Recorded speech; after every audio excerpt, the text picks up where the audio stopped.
everyone, GM Daniel Naroditsky here. We asked the Chess.com community to show us their best games from the CGC qualifiers, and we're here to highlight some of the exciting chess that our awesome community members cooked up in these competitive CGC games. So here we have CKCA, who put together a phenomenal endgame display to defeat a very strong and experienced British Grandmaster. He's got the white pieces in this bishop endgame, and he starts by pushing his pawn up to f4 in order to make it more difficult for black to push his kingside pawns. Black responds with e5. Looks like white's only made it worse, but down comes the bishop to c3. This is an amazing move because it attacks the e5 pawn. The pawn cannot move because it's pinned to the bishop, so black is forced to defend it with his king. But now, white advances his pawn majority on the queen side, and when the moment is right, after a4, g5, white very patiently plays g3, defending the pawn on f4, and only when the moment is right, when white has pushed his pawn all the way to b5, a transition to the pawn endgame occurs, and, well, white can take on e5. Instead, he decided to take on a5. That is also perfectly sufficient, giving him 2 extra pawns on the queen side, and the rest is very simple, dropping the bishop back, moving it to the best square, and promoting his pawns. Great endgame display by CKCA. This has been GM Daniel Naroditsky with another community highlight from the Chess.com Global Championship Qualifiers. Your subscription makes shows like this possible, which is why our Twitch subscribers will never see ads on Chess.com. Connect your Chess.com account and Twitch account at go.chess.com/connectaccounts, and bang, boom, voila, you're done. 100% ad-free bliss forevermore. Whether you're following our events on site or on stream, type the command connect in the chat, and thank you for helping bring these shows to life.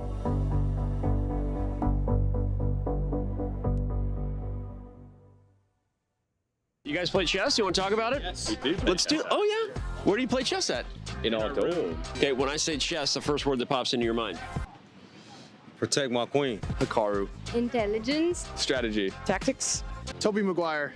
Oh my God, you saw Pawn Sacrifice? Yeah. If you're on Tinder and you're scrolling and someone has a chess player on their profile, is that swipe left or swipe right? Swipe right is good, right? Yeah. Then yeah. Instant swipe right. Okay, super into that. Right, I'm into it. Yeah. You're into chess? Yeah. Okay. Probably whatever the swipe is, not interested. You're not interested in chess players? I'm not interested in chess players who are on Tinder.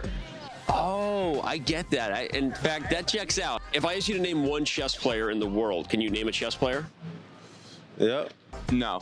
No, I cannot. Anna Taylor-Joy. Capablanca. Wow, name another one. Oh, Kasparov. If you name 5 other world champions in the next 15 seconds, I'm gonna give you $50. Karpov, Spassky, Polgar, Carlson, and Anand. Holy shit, he did! You get $50, dude! Oh my God, we just lost $50. Whose idea was that?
In downtown Toronto, the One Hotel prides itself on its rustic feel and being friendly to its environment. This week, its doors are open to some of the best players in pro chess, each in search of their share of the $500,000 at stake.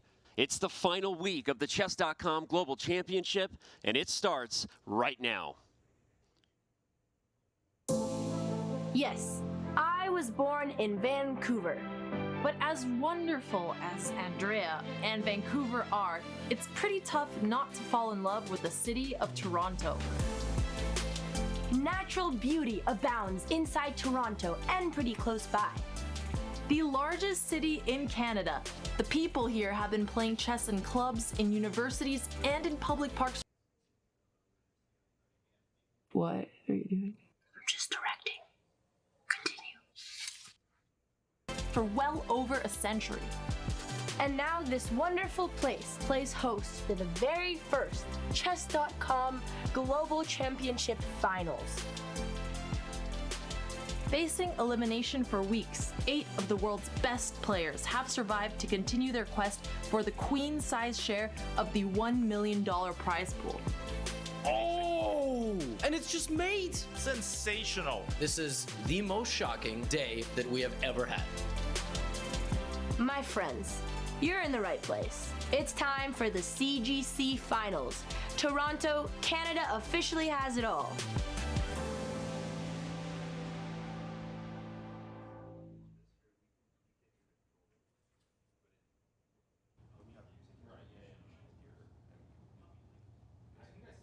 Thanks, Andrea and Alexandra. Yes, Toronto has much to offer, and it's not far from some breathtaking views, but today we're inside the One Hotel in downtown, where the stage is set and the players are ready to begin the quarterfinals of the Chess.com Global Championship. Welcome inside the gameplay hall at One Hotel Toronto. We're super excited to have you with us and hearing from you in chat all day. I'm Danny Wrench alongside Grandmaster Daniel Naroditsky. We have James Canty here and International Master Levy Rosman. These gentlemen are amongst the small army we have brought to Toronto here for the CGC Finals. And fellas, your opening thoughts now as we get settled in Toronto for some great chess ahead. Danny, where do I begin? I'm in a beautiful city. I'm covering an amazing tournament, and I'm doing it with the best company imaginable. All of you guys are awesome. I'm super, super happy to be here. It's an honor to be part of this small village, and I can't wait to jump in. Daniel said the best. Can't wait to jump in. We in Toronto. Lots of good food, good people, a lot of money on the line here. Big trophies, big chess, man. I'm excited. Yeah, I don't think people realize just how much has gone into this. Like, you guys look fantastic. The production looks fantastic. This whole set looks just absolutely incredible. There is $500,000 being given away in the next 6 days in this event. I can't be more excited. Minus me almost losing my suitcase at the airport. But we got past that. Now we're here. I'm ready for chess. Let's go. You look fantastic. Candy's chain looks fantastic. For those new to the CGC, we are playing rapid chess, and we began this tournament months ago with thousands of players. We are now down to 8, and you will soon notice we have 3 players not with us in Toronto and a new one that's been added to the mix. More on that in a moment. But right now, let's take a look at our bracket, guys. Here's our final 8. They will be competing in 8-game matches over the next 2 days. Let's move to the top half of the bracket and zone in on Hikaru Nakamura, now the reigning Fischer Random World Champion. He'll be taking on Jan Krzysztof Duda. Wesley So will take on Dmitry Andreikin. Moving to the bottom half of the bracket, you see Anish Giri taking on his good friend Timur Radjabov. And then Nihal Sarin will take on the last-minute fill-in, Sam Sevian. Friday and Saturday, we will move, of course, to the semifinals. Ultimately, we're moving to Sunday and Monday, where the championship and ultimately a global chess champion will be crowned. I am so excited. Danya, let's start with you. Your initial thoughts on the field, how strong these 8 players are, what they had to go through to get here, and what pops out to you about the bracket? Well, what pops out to me is the fact that my favorite types of tournaments are ones where you cannot predict a single result. Every result is up in the air, and why does that happen? That happens because the players are so evenly matched and are so known for upsets. And that's exactly what we see here in the finals of the CGC. We're going to try to predict some of the matches, but I think we're all going to look like fools. And I think that's a great thing, and that is the reason everybody should be on the edge of their seats no matter what match we're watching. Absolutely. Of course, the matches being 8 games, at least 2 or 8-game matches here are absolutely like unpredictable, to say the least. Somebody can go 4-0, and then the next day it turn around and we have an Armageddon. So it's actually really crazy to see, even in the format standpoint. Yeah, this is the culmination of months of work, right? We made this event 64 players, 32 invited, 32 went through essentially the Hunger Games to get here, and now there's 8 guys left, right? We have a fast time control, so we don't have to sit here talking about hypotheticals for 6 or 7 hours, and we have a mix of the mainstays at the top of the game and a couple of young stars as well. So what more can you ask for? Right. No, you said it well. Hunger Games of chess, I like that. Knockouts, people love them. And I can't wait as well. I mean, you said we can pick favorites, but really every one of these matches could go a direction that no one sees coming. So as we mentioned, due to some logistics, 5 of the players will be here in Toronto. They are here in Toronto. The other 3 will be playing from Belgrade, Serbia. Let's actually check in on that and give the fans a view of where the players will be sitting. Here are where the 5 players in Toronto will be joining us from. We see that a couple of them are already at their chairs. Wesley So, not here yet. Anish Giri is there. Sam Sevian, yet to be here. Hikaru Nakamura just took off his headphones. And Jan Shistov Duda, they will all be in Toronto. Let's take a look at where the 3 players in Serbia will be. We see Dmitry Andreikin, the only one not arrived yet. Timur Radjabov getting dialed in, dialed up. And Nihal Sarin getting ready to play. It's, wow, it's going to be wild. So, guys, as we look at the players, 5 in Toronto, 3 in Belgrade, we have some cases in which the players will be in the same room, obviously, with one another, and some where they're going to be playing online, as if it was still the online qualifying portions. Danya, as a player, which would you prefer? Well, that depends entirely on my form in the tournament. If I'm in good form, then I want to see my opponent sitting across from me. As Bobby Fischer said, I want to see my opponent's ego crack. When I make the good moves, I want to see the impact that it has on my opponent's facial expression and the way they're behaving. But if I'm in bad form, I don't want to have anything to do with whoever I'm playing. I want them away in Belgrade. I don't want to see them, and I don't want to see them crushing me. So depends fully on whether I'm in good form, whether I'm in bad form. And it's always in front of them for me. Like, you just want to see what's going on, see their face when you make that move, or like your face when they make that move on you, of course. So at the same time, I'd have to be in front of them just to see everything go down to body language as well. That's just how we grow up, street chess, and also playing in front in the parks, and et cetera, right? You want to see that and everything from there. So I'm in front of you guy.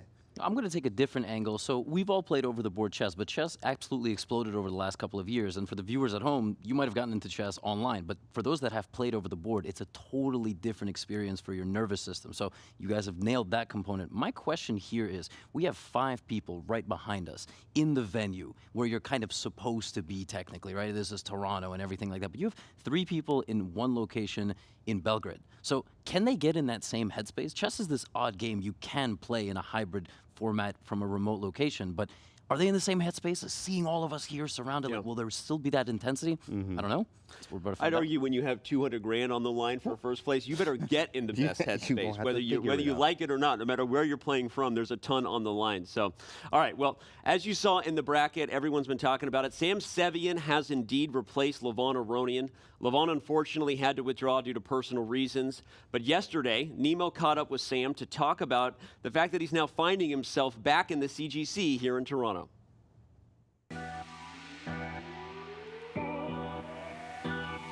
You know, I always want to win. I usually like to take it one match at a time, so I win that one, I go on to the next. Welcome to Toronto, welcome to the CGC. Are you excited for this week? I'm definitely very excited. It feels really good to be here. All right, so as a last-minute replacement in the field, do you think that works to your advantage or disadvantage? I think this is both because he wasn't preparing against me, and I wasn't preparing against him. So we both just have like 1-2 days to see what we can do. How is preparing for a rapid tournament like CGC different from preparing for large over-the-board events? So when I'm preparing for an over-the-board event, I'm trying to pose my opponent problems that they couldn't solve in a long game, while in a rapid tournament I can play some tricky lines which figure out how to play against it. That's absolutely awesome. So on chess.com, you can click on Insights and it will tell you a bunch of details about your games. And one of the interesting things that we actually found out about you is that you play most accurately on Wednesdays, by far. Did you know this? I definitely didn't know that. Okay, well, apparently you play by far the best on Wednesdays. Thank you for joining us.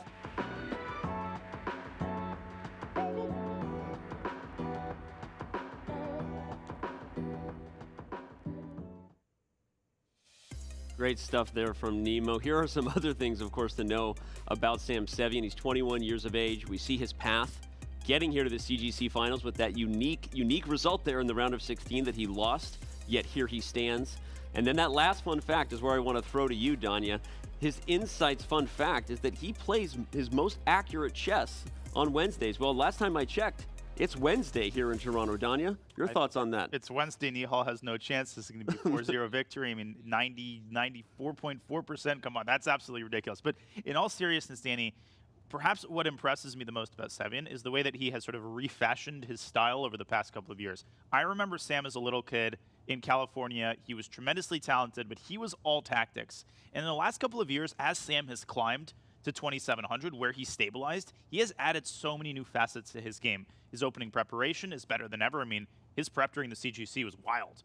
And just his positional understanding, the stability of his play, he has done all of the right things, checked all the right boxes in order to remain at 2,700. So he's a scary opponent for everybody. I don't think anybody is thrilled to see Sam Sevian as a replacement to Levon Aronian. He's going to be a tough nut to crack. Yeah, I completely agree. In the round of 32, he knocked out the Blitz champion of the world, Maxime Vacher-Lagroff. I mean, he beat the guy, right, to get to the round of 16. He didn't have a great match against Levon, but when was the last time, this is a question really for the audience, when was the last time there was a quarterfinals and one of the participants just lost in the round of 16 and they said, no, actually you didn't just lose, come right back, all right, you get a second chance. It's a very unique situation. I'm very keen to see how he's going to adapt to it because it's like he legitimately just has a free pass. Yeah. Yeah, as a player, he was out, now I'm back in, right, is what he's saying. I mean, that's absolutely crazy to see, you know, Sam only losing to, like, what I like to call him LeBron Aronian, right? So he's losing to LeBron only guy to lose to, right? That's very good. And then also beating MVL, my #1 French man. He's playing some great chess. Now that he's gone and he's back, right? He's like, I'm back from the dead. I'm back, right? And now we're about to see what happens with this 200,000 on the line. It's going to be wild. Of course, we know that Sam Sevian playing Nihal Sarin, but there are other matches coming up as well. So let's dig into the schedule and talk about what is ahead here on the first day of the quarterfinals. Right there at the top, Hikaru Nakamura will be taking on Jan Krzysztof Duda, the match where both players are in Toronto, the only one. Wesley So takes on Dmitry Andreikin. Timur Radjabov takes on Anish Giri. And then, as we've been talking about, Nihal Sarin will be taking on Sam Sevian. Guys, which is the most interesting matchup to you? I'm going to start with you, Canty. You get to pick your matchup of the day first. My matchup is Nakamura Duda there. Of course, it's going to be very difficult for Duda, but he has taken out, you know, Magnus Carlsen. We've seen the World Cup. He's beaten Sergei Karyakin, right, as well. So very strong. He's also 2,800 rapid. So lots of things to see there from Duda. And there's the head matchup. I know Nakamura is ahead in the fast time controls. Nakamura is extremely quick. We know this. It's scary as the time gets lower, he gets stronger. It's very, very scary stuff to see. Half man, other half we don't really know yet, right? So it's a very scary thing facing Hikaru, and you know, Duda's going to have to bring his best game against Levy, this man. obviously, Canty just took the one matchup of the two guys here, maybe stealing some thunder, but what's your matchup of the day?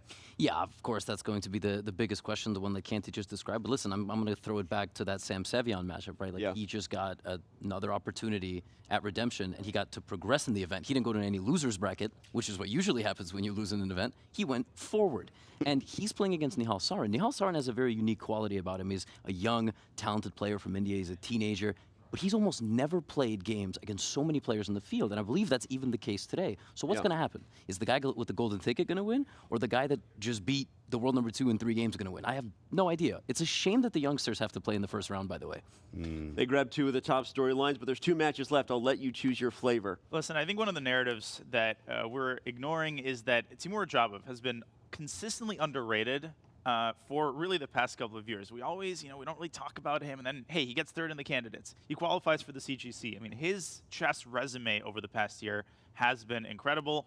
Anish Giri is the face of stability, the face of solidity.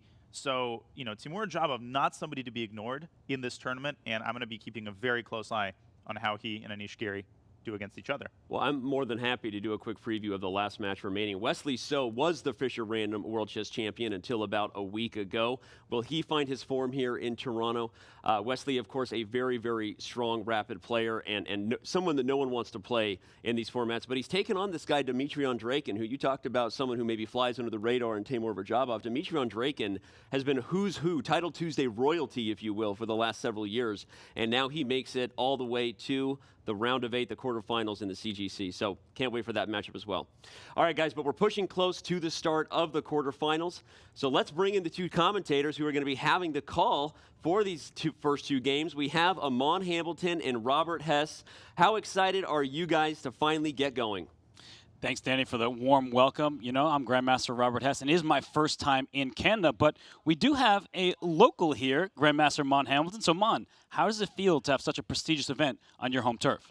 Well, I'm happy to show everyone around, of course. Thanks, Robert, and of course, welcome to everyone who's watching. Welcome to Toronto, you know, my city. Happy to call it home. And you know, what an exciting production and broadcast that's getting underway. I can't wait to get into the matches today, Robert. For sure. We heard some of the highlights from our colleagues across the way, but let's talk about the format for this event. We know the players, but it still remains a single elimination knockout unless you're Sam Sevian and get that second lease on life. It's 8 games this time around, though, Amon. So what's the difference in the match strategy? Yeah, 8 games is such an interesting format because it's over 2 days. So we will not see any matches conclude on day number 1. We could see a big lead by one player and then immediately a comeback from another player. So it's such an interesting format. There will be no knockouts on day 1. And honestly, Robert, I'm ready for some exciting comebacks. I'm ready for, you know, the unexpected in this event. For sure, and it can be an exhausting event. The 15-minute plus 2 seconds, that's a fast-paced time control. You better have your nerves in there. So we are going to call game 1 of all 4 matches shortly, but for now, we're going to kick it back to Danny and the gang. Thank you, Robert. Well, guys, the other thing we're going to be doing here all week is turning in our picks to production for each match, and then we're going to be keeping track of our score. So make sure you pick wisely. To kick things off, chat, we're going to ask you to make your pick right now between Sam Sevian and Nihal Sarin. Do so in chat. Let us know who will win. For now, let's share our picks and our thoughts on what is perhaps the most intriguing match of the day, with Sam Sevian coming back here to the CGC against Sarin. Danya, you get things started. Your pick in that matchup. Listen, I'm a big fan of both players. I think this is going to be a very close one. I actually think this one might go into Armageddon. That's how closely matched the players are. But Nihal Sarin, he has displayed just ridiculous consistency and success over the past couple of years, especially in online and rapid tournaments. I mean, just think about how he played in the SCC. Think about how he played in the RCC, the CGC, whatever ends in the C, whatever ends with the word chess. Nihal Sarin has been incredibly successful. I'm going to have to pick him by the tiniest of tiny margins. It's hard to pick against Sarin. He's a rising star from India. He punched his ticket to the CGC cleanly, if you will, but I'm going to surprise the world and actually say that, yeah, I also think he's going to get things done here. He's going to take down Sam Sevian, and it's unfortunately going to be an end to the Cinderella story there. I actually think, so yeah, Nihal is the guy there. I mean, India is a powerhouse right now. It's very scary facing the Indian teams, and they got C team is 2,700, right? So very tough facing those guys. I'm going with Nihal. Yeah, I really preferred when I didn't have to make picks. You know, I just like to recap the games, but this is just such a close one, and I'm the kind of guy I don't make the same mistakes 2 times. All right, I said that the Nihal Sarin story was going to end when he played against Dingley Ren, and then he beat him in the minimum number of games. All right, so I learned my lesson, and I believe in Nihal Sarin. I have to choose somebody in that match. So it's a shame, like I said, they have to play in the first round, but I guess I got to go with Nihal. I'm actually going to stick with my pick of Sam Sevian, by the way. I got a little bit thrown off there, everyone. I do think the Cinderella story is going to continue. I had lunch with him yesterday. He was relaxed. He was poised. I think Sevian is going to shock everybody and actually keep this Cinderella story alive. Throwing now to Robert and Amon. Guys, we're bringing you back to take things away, not just for your picks, but for the first matches of the day. Well, no wishing-washingness over here. Amon, you go first. Who's your pick in this matchup? Damn, putting me on the spot already, Robert. Well, listen, I don't mind agreeing with the majority of our colleagues over there. I'm also going to pick Nihal in this match. You know, you just think about how he got here, and taking down Dingley Ren, of all people, is a pretty nice statement to get a few people supporting you in your camp. For sure. I understand all the hype around Nihal Sarin, but I'm going to go with Danny, and not just because I want to keep my job. I'm going Sam Sevian. He has a second lease on life. He's refreshed. He's happy to be here, and I think he'll carry that with him. I know the chat picked Nihal Sarin. They support you, Amon. It's okay, but Nihal seems to be the heavy favorite amongst the predictors here, so that all makes sense. But we are going to start with a different matchup. The day begins with Hikaru Nakamura and Jan Krzysztof Duda, the FIDE Fischer Random World Champion in Nakamura, but the 24-year-old who has actually a very high rapid rating in Jan Krzysztof Duda. Indeed, Robert. And, we have to point out that that rapid rating is actually based on his performance so far in the CGC. So you see that high rapid rating, but that just shows you how well he's been doing in this tournament. And obviously the head-to-head, Nakamura, he's the favorite in this match on paper. But, those classical results, you have to put it in perspective. This is rapid chess, Robert. As the time control gets shorter, of course, Nakamura himself is so talented. But Krzysztof Duda, he's an incredible specialist in the rapid format, and I don't think I've seen him turn in a bad result yet. No, and he knocked Magnus Carlsen out of the World Cup. He's beaten him in the Champions Chess Tour. So why not beat another world champion, Hikaru Nakamura? And you see the players, they are sitting across from one another. That's the only matchup, Aman, where we have the players here in Toronto in these quarterfinals. So what do you think? The Polish fighter, is he going to land some punches? Well, first of all, you say Polish fighter. I was looking at those pieces there on the camera shot, Robert, and are we seeing maybe some Polish piece set? The chess.com piece? I see red pieces for black, white. That's an interesting choice there. And yeah, you mentioned it, across from one another. The intensity of this match is probably unlike any of the others. And that was our tournament director, Judah, talking to Hikaru, talking to the players, getting things set so the games can begin. And Hikaru Nakamura, we know he is as experienced as anybody online. And for Duda, you mentioned the pieces. I would be distracted by those pieces. Like, that actually is catching my eye in a way that I wouldn't be happy about if I were playing the game. So maybe it's his preference here, and maybe it is that Polish pride. Yeah, I think there's a chance because, as we know, the players did get to, come in, orient themselves, set the pieces, even set some of the music that they'll be listening to. So I think it's very interesting that we're starting with the match that's here in Toronto, Robert.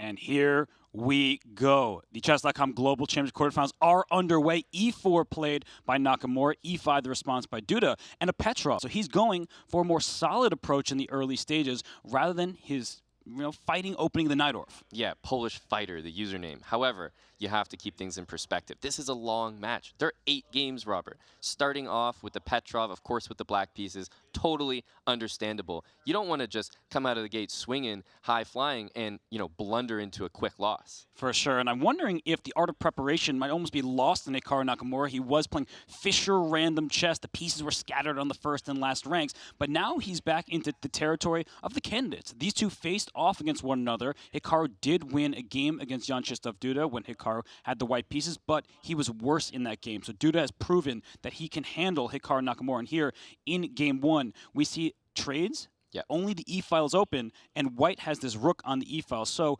probably a slight advantage for Nakamura in the early going.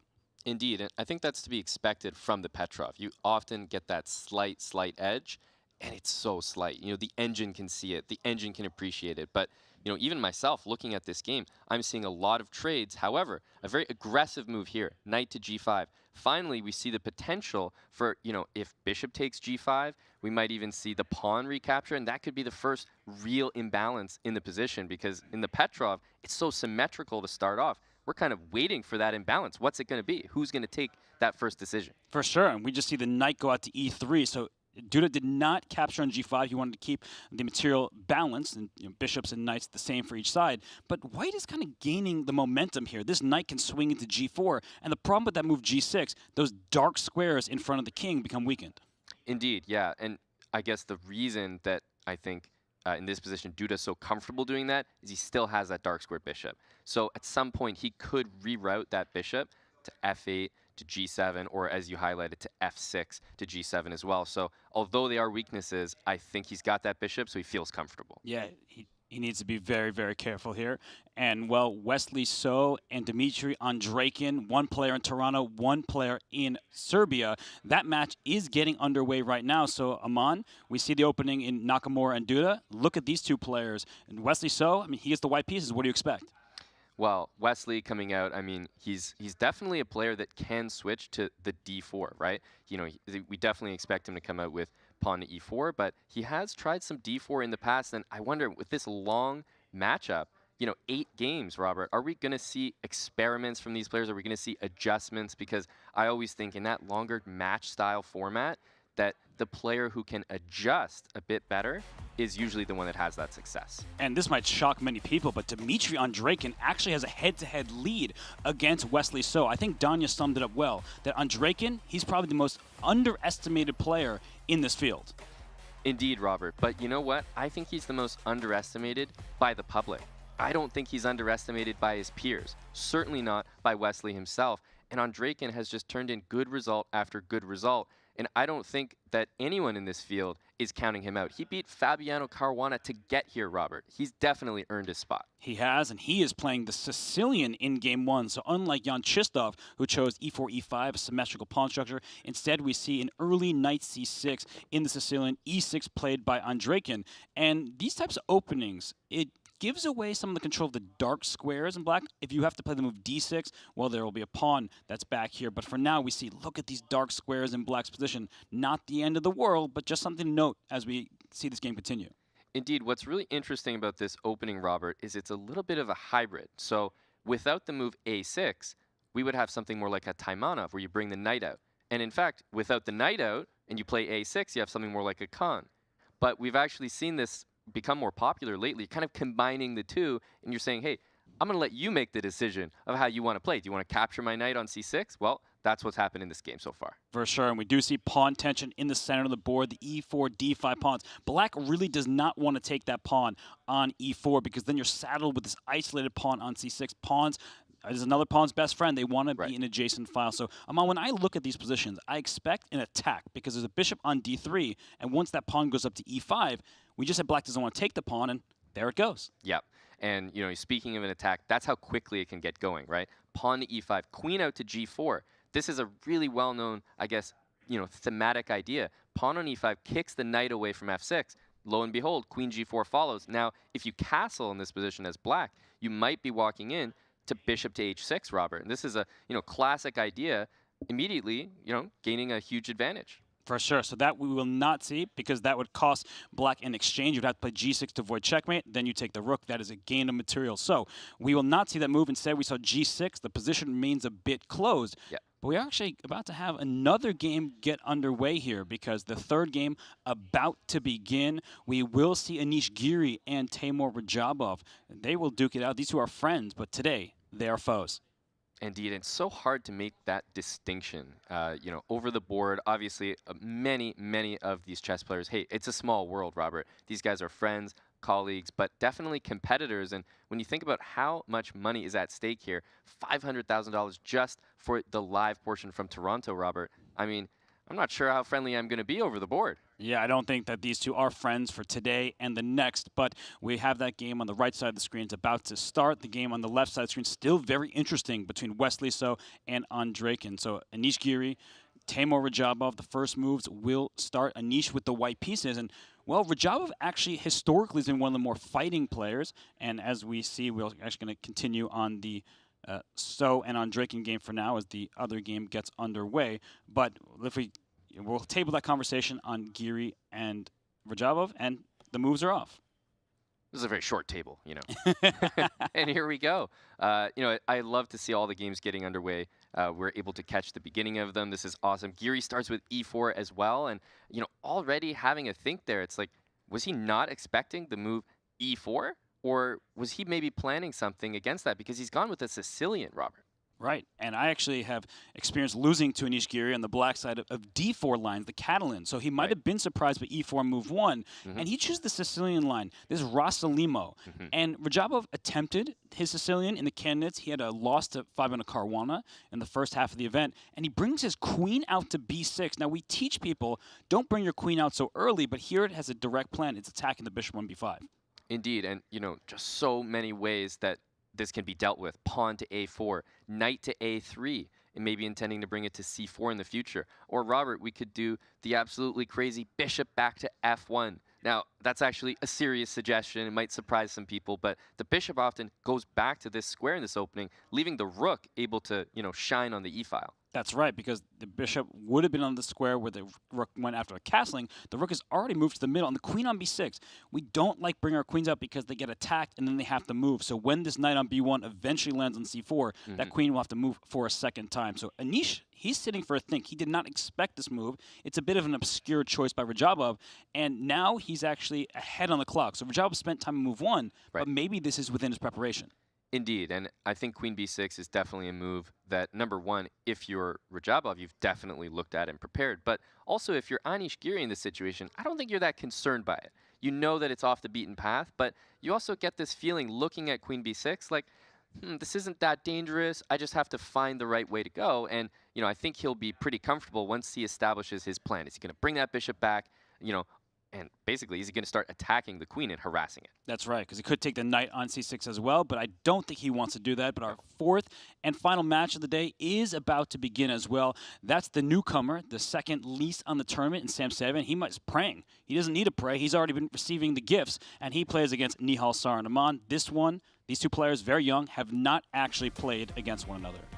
Indeed, yeah, and you just look at the age, the youngsters, as our panel has indicated, playing against each other right now, and 18 years old, 21 years old. You can see there on the screen the rapid ratings so similar, and look at the most important statistic.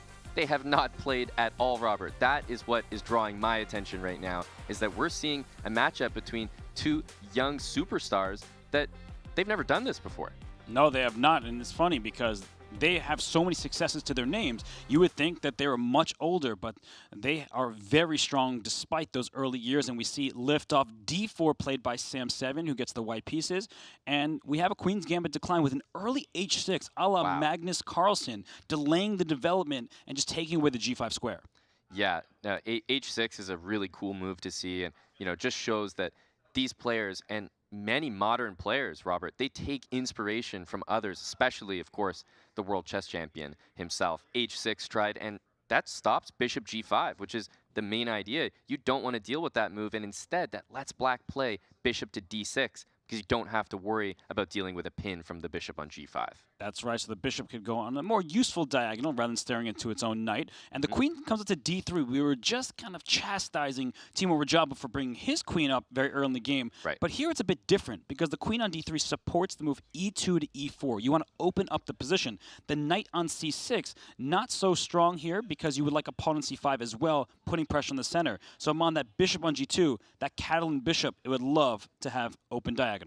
100%. If that diagonal gets open, you really start to see the difference between the bishop on g2 and the bishop on c8 for black, which is locked in and not doing anything. So love the idea with queen to d3, and it's actually put Nihal in a think tank early on. Well, speaking of player in the think tank, look at Wesley So's face, and look at that position on the right side of the screen here. There's a pawn on g5, a rook on b4, Dmitry Andreikin locked in, and that bishop on h6 for Wesley So also in danger of being locked in. Yeah, you talk about being locked in. How do you let this happen this early on? I mean, when he played bishop to h6, it actually made so much sense to me, Robert, because look, you're actually stopping black from castling seemingly permanently.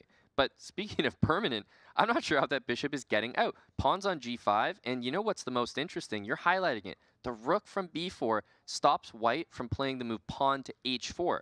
That's my first instinct, Robert, to try to save my bishop, but we can't even do it because the rook on b4 can capture it. No, it cannot. And actually, black can play the move rook h4 right now. The bishop is under attack. It would have to slide into g7. And after rook g8, black loses the right to castle, but white will lose a pawn. The only safe square is f6. And after we just capture on f6 with either piece, you just take twice, and black is a pawn ahead.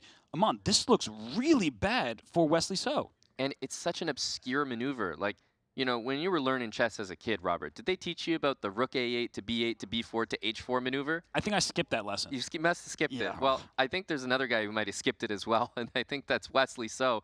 Completely unexpected, and honestly, Dmitry Andreikin is getting off to the start that a lot of people might have predicted based on his run in this tournament thus far. And it just happened, right? We saw queen g4. It's where we left off. g6 makes sense. Bishop h6, you cannot castle. But with rook b8 and rook b4, after queen g3, this move g5 was a shot in the dark. So already in this position, it looks like it was trouble for Wesley. And he brings his queen 2 moves in a row. Queen f3 was his second queen move in a row. He's not in the right position for his pieces, and rook h4 is kind of an obvious move from Dmitry Andreikin. But Aman, are you surprised that he's not played that move already? Yeah, I think in this moment, he's taking his time because, look, Robert, he probably feels that g5 has been a success. Anytime you see a player play queen g3 and then shuffle to f3, you know you've got him where you want him. You know, plus, you see Wesley's body language here. It's not looking good. He doesn't look happy. So I think Andreikin's taking his time because he knows I'm ahead here. Let's just, you know, calm down, find the best continuation, and go from there. So not looking to mess things up when he's got it in the palm of his hand. And Wesley, if he had a free move, he would have put his pawn on g3 to take away the square. That just indicates that queen g3 was another mistake. He should have went queen f3, because then g5 could be met by this move pawn to g3, taking away the trapping square, and white would actually have an advantage. So it's very interesting to note that the queen choosing a natural square, but the wrong one, and now Wesley is going to pay. But Dmitry still has not moved. It's starting to become a little bit worrisome for him. His clock goes under 9 minutes, plenty of time for a player his caliber. Right. But why don't we let him continue to think while we see Hikaru and Jan Chistov, and whoa, what a position we have there on the right side of the screen. Yeah, we're dropping into this game at a great time because, you know, these Petrovs, they start out a little slow, Robert, and, you know, as a fan, a chess fan, people watching right now, they're probably thinking, oh, Petrov, you know, I don't care about that game. Let's show some of the others. But have a look at it now.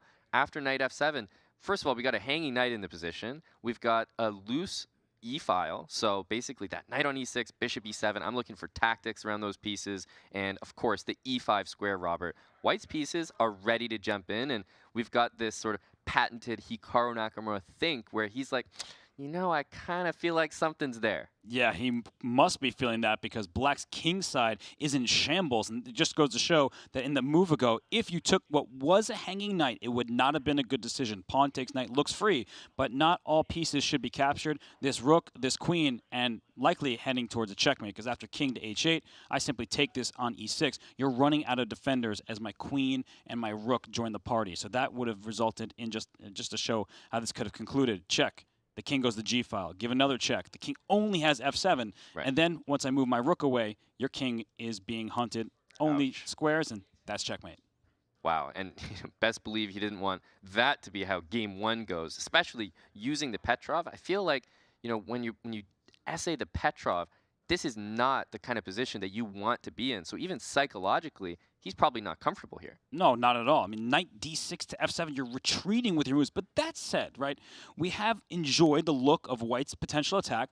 Black's base is somewhat solid here with these pawns. It's hard to break through. The knight eventually will be under attack. And if we trade too many pieces, you won't have enough pieces to checkmate me with.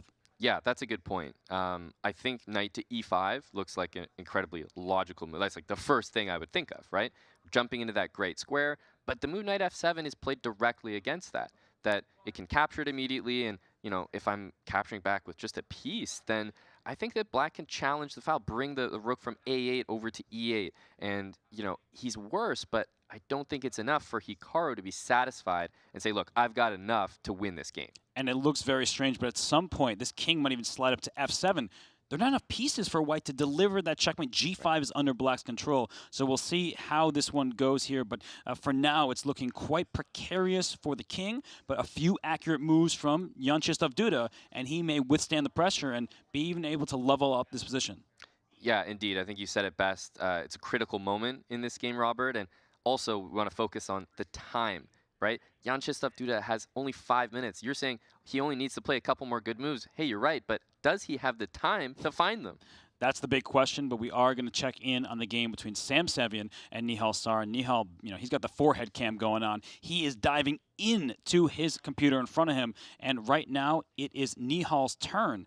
And there's a tactical opportunity for Nihal, but that will backfire. I think a lot of people see a knight fork, they play a knight fork. And knight c2 in this game hits queen, hits rook in the corner. That would not be the right decision because this knight on a1 will get trapped. It's not actually queen takes d6. Right. That looks like, oh, give me a bishop. It's hanging. But you'll see the evaluation bar shift in Black's favor after that move. Instead, the retreating move, queen to d2, giving up this piece in the corner, the rook there, and then taking on d6. The knight is not getting out of here.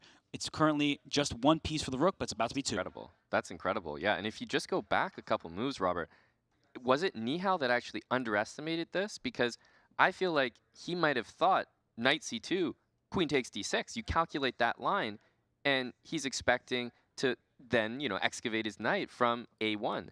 he might not have seen this move queen d2 that you just proposed. That's a tough move to spot. There's a hanging piece on the board, and you're like, no, I'll actually take that later on my own terms. Right, but that goes to the strength of Sam Sevian. He's saying, well, looks can be deceiving. It looked like I was out of this tournament, but no, I'm right back in here. So Sam Sevian, he's putting up a big test to Nihal right now. And so this bishop is actually hanging, and it goes back to e7, just as I was to ask you, Mon, should it retreat? But it doesn't feel good to retreat in this position, and this bishop on g2 is very happy. Yeah, you can just see the difference in the pieces. You have the bishop on g2 and the bishop on c8, Robert, and you just quick look at those two, and you can tell who is happier. Plus, when you have that knight on b4, the whole intention was to play knight c2. So if Sam came up with a well-calculated variation where that wasn't possible, that's sort of like, he's won the battle, but the war is still ongoing. For sure, and it's going to be a long-term advantage with this bishop on g2 compared to its counterpart on c8. The little things add up in a position like this, but we do have a big thing going on here with the Chess.com Global Championship. It is the quarterfinals, 4 matches at once. So why don't we bring all 4 games on screen for you to look at? Look at this view, Aman. We have all 8 players. The 4-head cam, right? I always like that. Yep. Sometimes the 5-head cam if they're making exceptionally good moves. But of these positions here, I mean, the one between Wesley So and Dmitry Andreikin that continues to catch my attention, because look at the eval bar. Wesley So looks like he's going down in game 1. He does. That game has been such a shock, and it's incredible. We have this rook on h5 in that game. I mean, every game so far, I feel like there's been tactical opportunities. So it's been really, really exciting to check these games, Robert. And honestly, I think the one you pointed out might be the first one done for today. I mean, if we just look at the position, white is now down a pawn. Yeah. There is an attack going. This rook that was on a8 went to b8, b4, h4, h5. That's a journey, but it's not stopped believing in this attack. And I already like to move knight f3 check. Why not go for more? Yeah, I mean, this could pivot from, oh, I'm just going to win this bishop or maybe win a pawn to, actually, I'm going to checkmate you because, if Wesley goes all out to try to save this piece or save his pawn, sorry, that's not going to work. There could be sacrifices on the king side here, Robert, and this game could really end with a bang. Yeah, I'm looking at this queen. I'm trying to go to h3. I know that diagonal doesn't work, but I will play the move e5. And the big point is this bishop is loose on h6, so you can't just go queen e3 and take. Right. Because after the move queen e3, you're not threatening queen takes f3. The bishop on h6 is hanging, so black can play e5. Take my pawn, I take your bishop. Thank you so much for the material. Yeah, no, that's a really convincing position. He's actually gone for something that I guess is a little more tempered, shall we say. You and me, Robert, we get to throw the pieces around here in the analysis booth, but bishop d6, great move. Look at that knight on c3. It has nowhere to go. b5, d5, e4, all covered. Bishop is on e2. There's so much domination going on. If you look at the black pawns, they're covering every square that white might want to put a piece. It's true. And now the sacrifice on g3 are a thing to look at. That's where the bishop came in line with the queen. But let's leave Wesley So to his struggles, unfortunately for him in this game. We're going to take a look at Giri and Radjabov. We have that board on the right side of the screen right now. And Aman, that position remains a bit closed, but that could be bad news for the bishops. When you have bishops, you like an open board, and that bishop on g4, well, that bishop could get trapped if you're not careful. Yeah, and hang on a sec. How the heck did that bishop get there, Robert? That really caught me off guard. I mean, I'm used to the bishop on h4, and maybe I'm used to a bishop on g4, but not with a knight on f3. It's kind of like, I got somewhere and then I sealed off the exit, so I can't get back. So I am concerned about that. We can just immediately look at the move h5, pawn to h5. That traps the piece. So obviously, that's what's going through these players' minds right now. And that's why knight d2 is played. Let's clear space for this bishop to retreat. Yeah. And the eval bar says white is better. And I'm sure the players are looking at this saying, well, black's piece is a bit cramped in there. a4 to a5 at some point. Maybe a knight will come to c4, things like that. But it's not that clear. There's no exact plan that the players are about to execute. So I feel like Radjabov can't be too unhappy with what's unfolding.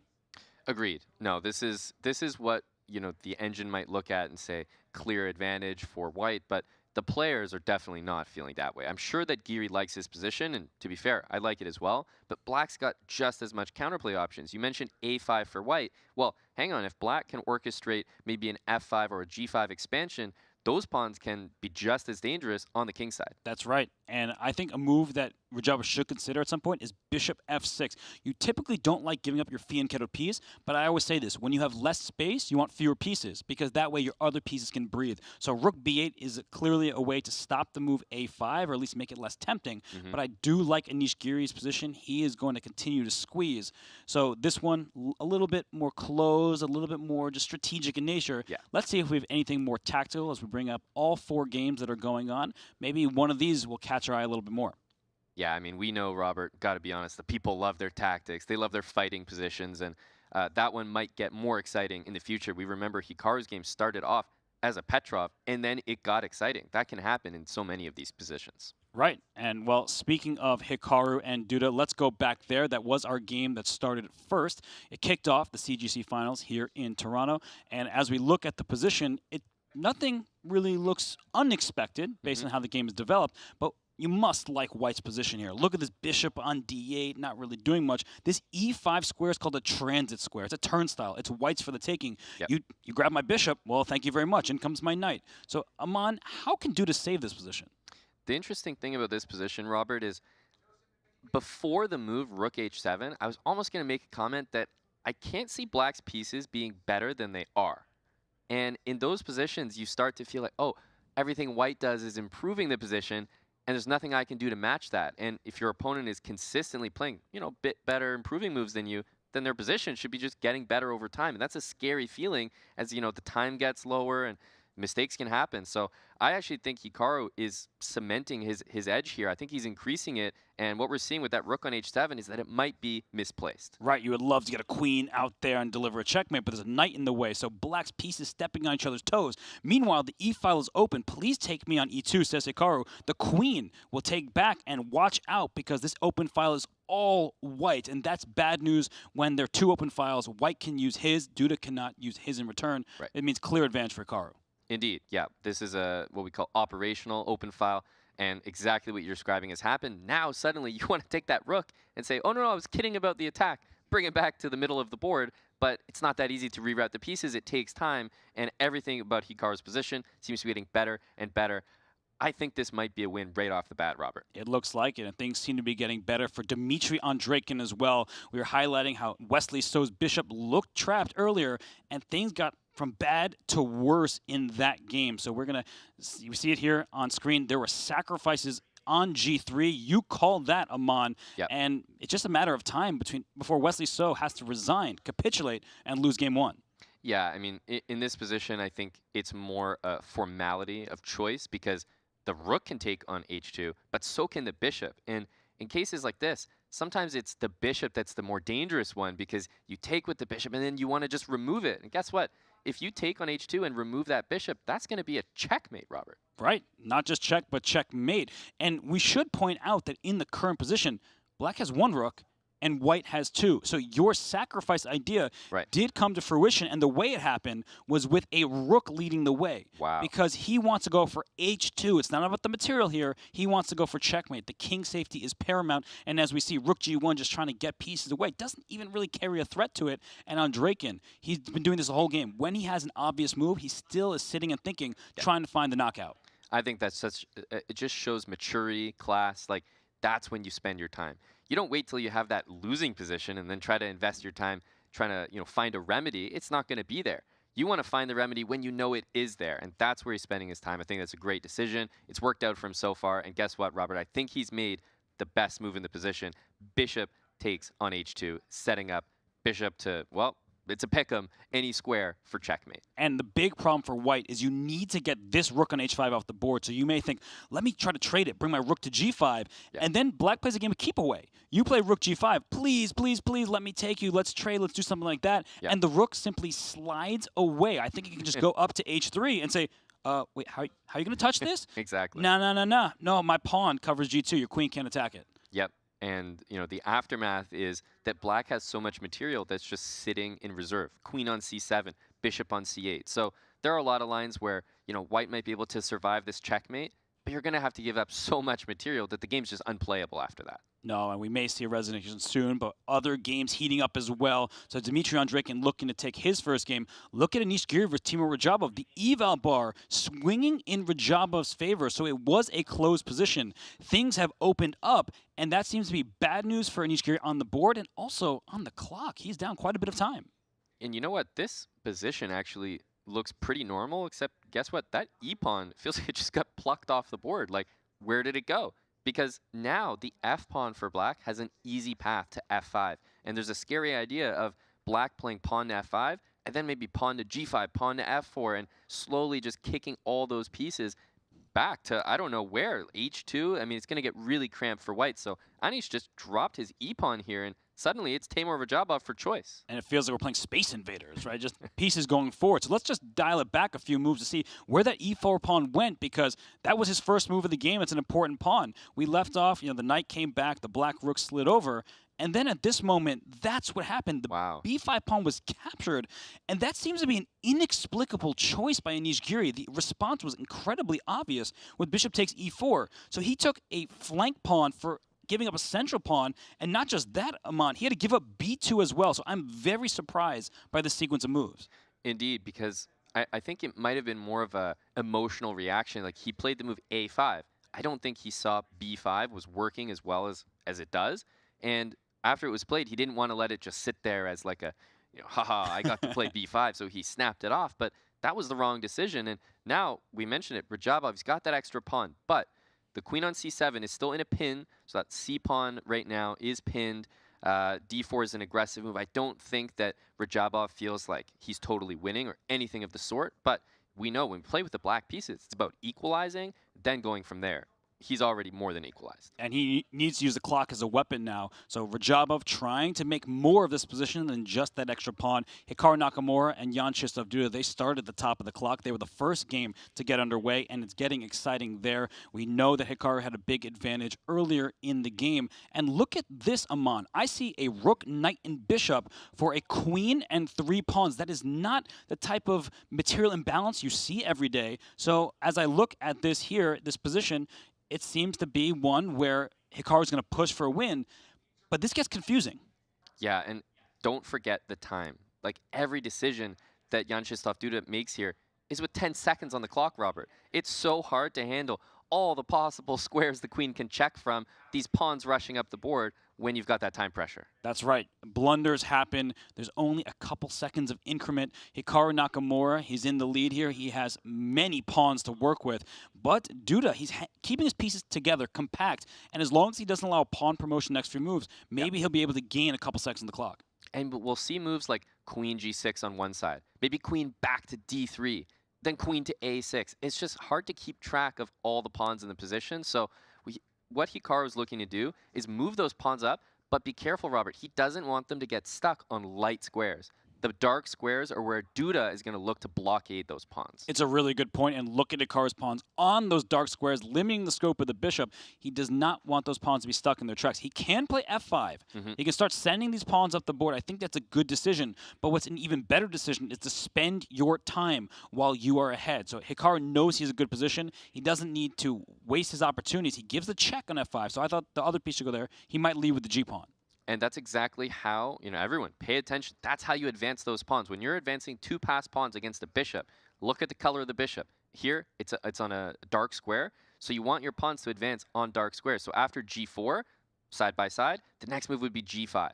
Whoa, when he played c4, giving away a pawn, then d5, trading off pieces. But blacks are coming to life. And this king on f2, it's not going to get checkmated, but there could be a series of checks that allows black to stay in the game.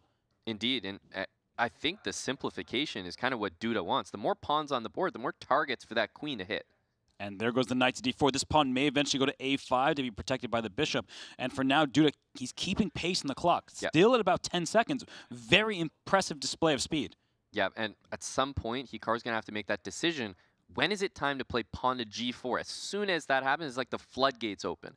Black's going to target these pawns with knight back to e6, looking to get into all these, checking squares. So that king and queen have to be careful, Robert. We're all on the lookout for that deadly knight fork. For sure, and now the bishop switches diagonals, and there goes the A pawn. So there are pawns on both sides of the board here. What white does not want is to allow those pawns to get stuck in place. Knight c6 can come back to stop the A pawn, but that loses sight of the F and G pawn. So the knight has to make a decision. It is a short-range piece, not an easy choice for Jan Krzysztof. Yeah, the bishop is making its intention clear. It's blockading, but the bishop is now committed to the queen side. The knight on d4, as you mentioned, has to pick a side. As soon as you go knight to c6 and drop back and hit the queen, well, the queen is so mobile, it can go from side to side, and the g-pawn will suddenly run up the board. And there's knight c6 going after the pawn. a6, watch out for queen b7, and Duda doesn't care because his knight and bishop cover the a7 square. So, Aman, I would be very nervous out of this position. He has no time. He needs to make these choices, and this king seems to be able to dart away to g4. Yeah, and that's why you advance your pawns on dark squares, Robert. You can use the light squares for your king, and it's got this amazing shelter that you're building. Right, and here goes the king, and there goes the evaluation bar. It is completely winning now for Hikaru Nakamura, and I think he's on the verge of winning. I think Duda might resign in just a few seconds. In fact, this moment could be nearing the last because the G-pawn, the A-pawn, how do you stop them all? There's too many, simply. The G-pawn, the A-pawn, the queen supports G7 and A7, and Duda says no more, resigns in game one, and Hikaru Nakamura finishes with his king in the center of the board triumphantly. Wow, and what a victory in game one for Hikaru Nakamura. The winning does not stop for the Fischer Random world champion. He steals game one, and as we see here, Nakamura takes a lead. It's an 8-game match, so today will just be the first 4 of the 8, but Hikaru Nakamura, he's all smiles, as you see in that picture. Yeah, and you can see the score there, just to keep everyone updated. Nakamura winning game one, of course, taking that early lead against Duda. I mean, it's got to feel good to start an event like this, Robert. For sure, and I'm looking at the chat here in the game between Wesley So and Dmitry Andreikin as we head right back into the action. There was a draw offered by Wesley, declined by Andreikin, and what in the world? How is this game still going? What is the material count? It looks like white with 2 rooks, black still with 1, and how many extra pawns? 4 for black, so 4 pawns for a rook here, Amon. I didn't realize this was math class, Robert. I don't know what the heck is going on here. How did that not end? I thought there was mate on the board. First of all, that must have been an incredible defensive task by Wesley So, but that couldn't have happened without a mistake. We know that Andreikin had such an edge, but he is still declining the draw, as you mentioned. He's not willing to admit that this game is a draw yet. You better be careful, because if you keep declining the draw, you might lose. If you bring your king to b8, already rook b4 check, opening the queen's diagonal results in a win for white. So Dmitry has to accept the draw. He does, in fact, do that, but he spoiled a huge opportunity. A huge opportunity, and you feel like those are the moments that sometimes define a match. When you look back and, you know, maybe this match gets decided by a single game, and you think back to this game, and that's the one in question. Yeah, a win with the black pieces would have got him out to a hot start, but look at Wesley So. He can hardly believe it. I think he's just trying to contain all of his emotions right now because he was on the verge of defeat that whole game through. Yeah, I was going to say there might be a wry smile behind that hand, Robert, but Wesley is definitely breathing a sigh of relief in that game. Although he had the white pieces, he got off to a terrible start, and Andreikin has got to be kicking himself for missing that opportunity. And at the end of the day, scoreboard says it all. Half-half. Doesn't matter how it happened. The draw was secured by Wesley So. He is tied with Dmitry Andreikin. And now Anish Giri and Timur Radjabov, they still are slugging it out in game one. And Aman, I feel like every time we tune into that matchup between those friends, the position is completely different. Exactly. Yeah. You know, earlier we tuned in and it was like, where is the pawn, right? And then, you know, we're obviously want to jump into that game here because I think with all the games starting to wrap up, this one looks like it might be the next one, Robert. Yeah, and Anish Giri here, we see, you know, he's on camera. He's playing this. He's very intense.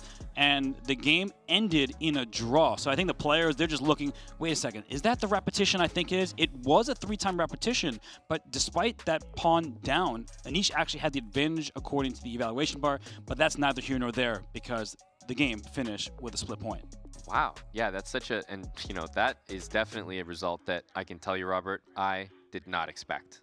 You know, looking at that position earlier and how pawns seem to be dropping and things changing every time we looked at it, that is a very surprising result. But it's interesting to see the results coming in all of a sudden, it's like everyone sort of had this agreement. It's like, oh yeah, guys, we're all going to wrap up right now.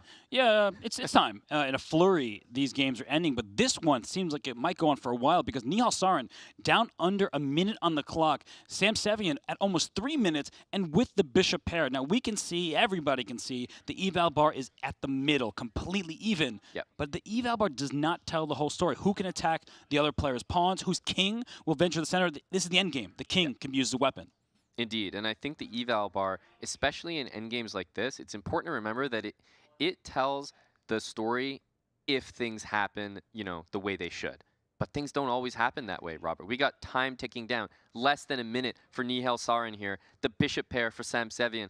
I think Sam's got a great chance to make use of these bishops and look to score potentially a full point from a position that would be so frustrating for Nihal to spoil. And we see Nihal on screen there. His head is always right at the computer trying to figure out all the complications. And now knight c2, great move, threatening a fork of pawns. So if you're not careful, you lose them. And if you play the move e3, you shut in your bishop. You don't want to do that. So the knight prefers pawns on one side of the board. The bishops love both sides because they're long-range pieces. So the fact that there are A pawns and B pawns on the board should favor Sam's chances. That's right. And, I'll make this point again. I always love to point this out for anyone watching. When you're playing against the bishop pair, you'll have one bishop.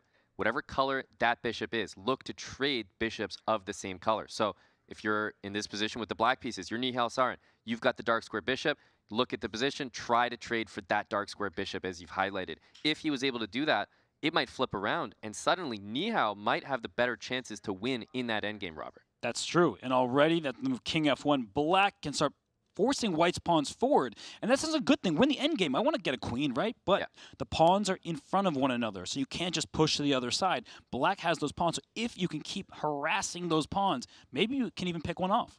Yeah, that's a great point. You would love to have all those pawns back and then commit them later when you want to, on your terms. But the knight might be able to harass those pawns so far forward that things just become like a stale deadlock, and that's probably why we see that eval bar so close to the middle. Right, and we love bishops as long-range pieces. We keep talking about that, but the bishop on g2 is not participating all the way on the queen side. So for Nihal, he went bishop e7, and in fact, the eval bar is sliding a little bit up in white's favor. I think we can kind of ignore that for the moment unless there's some huge blunder. But I believe the reason why is that now white doesn't have to keep pushing those pawns forward. They're safe where they are, and now the king can join e3, king e2, king d3, and then watch out because the king's not going to stop. It wants to go to a6. And I was about to talk about this move, bishop to f6.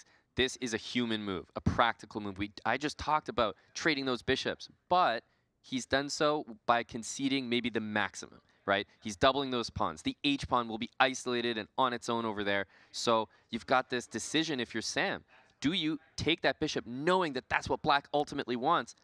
And then is it weighed by the fact that those pawns get doubled? He decides not to. Do you like that decision, Robert? No, I think with both players in time trouble, particularly Nihal, 7 seconds. Yeah. I think you take on f6 and keep this pawn f7. That's a light square. You have a light square bishop, so I think you can trade, then bring your king out, and then all of a sudden black needs to be careful. But for now, it seems like Sam, he's taking his time. He's being very deliberate. Right. His time advantage is about to dissipate. Indeed, and I think if he doesn't take on f6, there's not much progress to be made. I think eventually he's going to decide bishop takes f6 is the way. Certainly you can't lose that position. Surely, Robert. No way. So bishop takes f6 is a good way to play on zero risk there. Sam, now under 15 seconds, is getting low on the clock for him. We know how Nihal is the top-rated player in Bullet on chess.com. And Sam, he might just make the draw because he's running out of time. Yeah, I agree with you. It's a tough decision to make with 4 seconds. I think it's exactly as you just called it. The draw has been agreed, and he is quickly out of his chair, Robert. It was just not the right time to potentially make a decision that he wasn't ready for. And Nihal relaxed. He took a breath for the first time all game. He was very stressed there. He was. We down on the clock, position slightly worse, but he managed to secure the half point. So we do have an even matchup between Sam Sevian and Nihal Sarin, the two youngest competitors in the field. They're playing that old school game with an ending. Indeed, and they definitely took their time in that position. I think that Sam, in a later stage of this match, would definitely have taken on f6, Robert. I just feel like game 1, get the jitters out. You definitely don't want to, blow things in an endgame where it's objectively a draw. So I think this was a decision made because it's game 1. I think that's right, and I think we saw something similar in some of the other games. There's not too much risk-taking. We did see some decisive games. In fact, well, I guess in the end there was only one. It felt like we would get 3 or 4 even. But Hikaru Nakamura, he obtained the upper hand early. He did not let himself relinquish that advantage. But Aman, the other games, we saw 3 draws. Yeah, and I think we just have to speak about, you know, who's the luckiest here, and that has got to be Wesley So. Wesley escaping with that half-point result, that's got to feel, Robert, like a full point to him. Naka obviously scored the real full point. He's going to be feeling great starting off his event. And, you know, Giri Radjabov, a draw where I thought there was something to play for, and maybe also in Sevian Sarin. But I think that those draws kind of came because, you know what, it's game 1.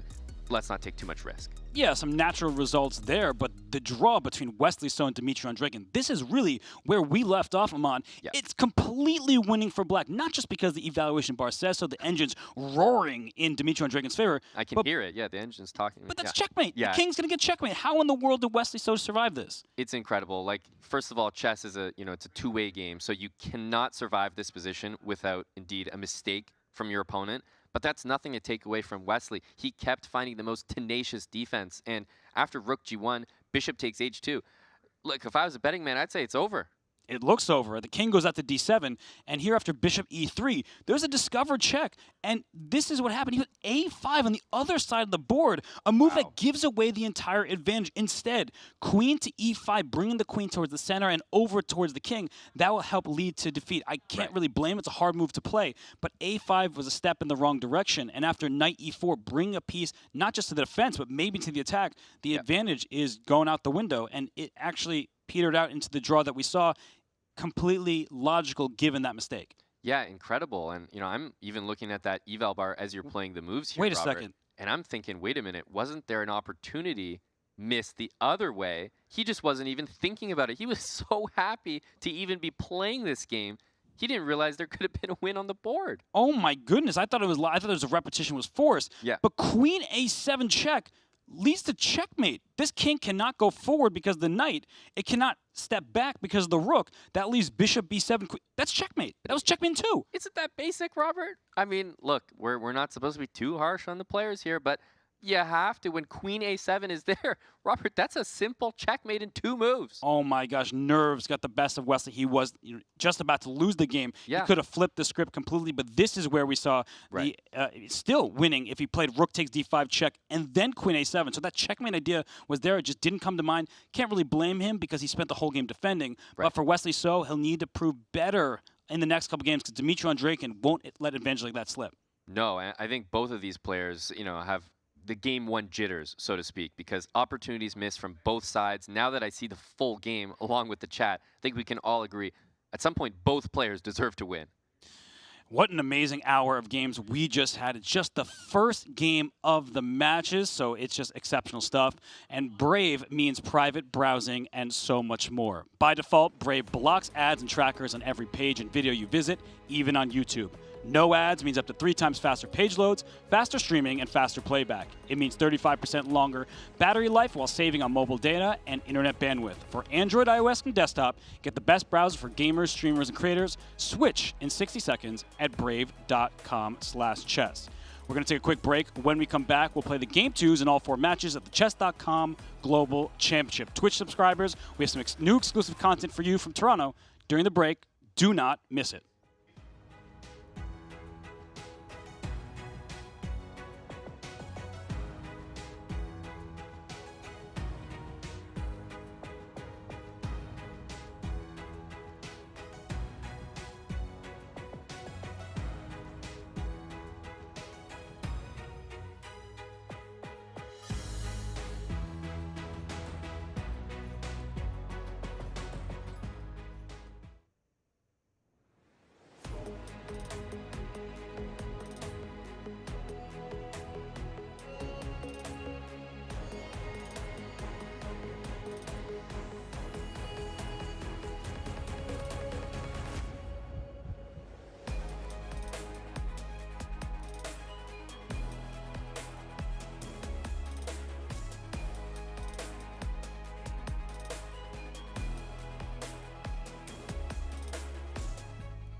Can I write a little more legibly this time? Yeah.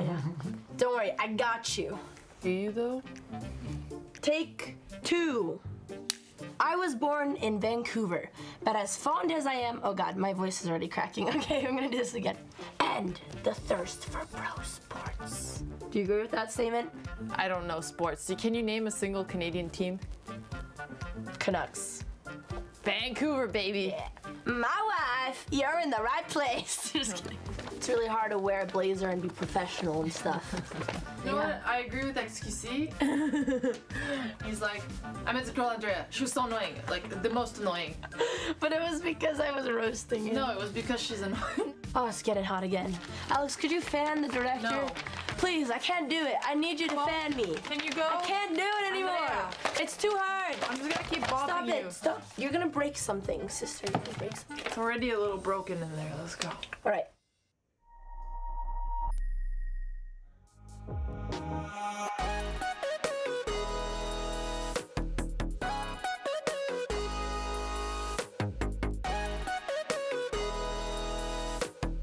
My name is Ethan Curry.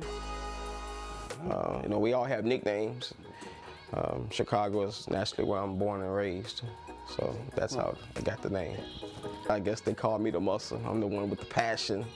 I'm always looking for a good fight, you know. Evidently, it don't make a difference, man. That's checkmate coming up. It don't matter. What we're trying to do is to let them know, hey, we playing down here in Houston, Texas. And if you come down here half-stepping, trust me, we're gonna beat you. You better bring your game.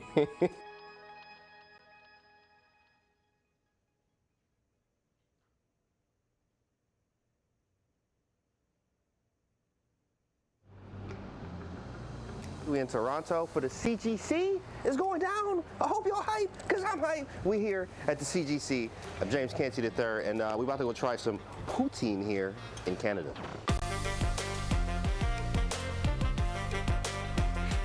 Let's try it. Let's try it. Hold up. Yep.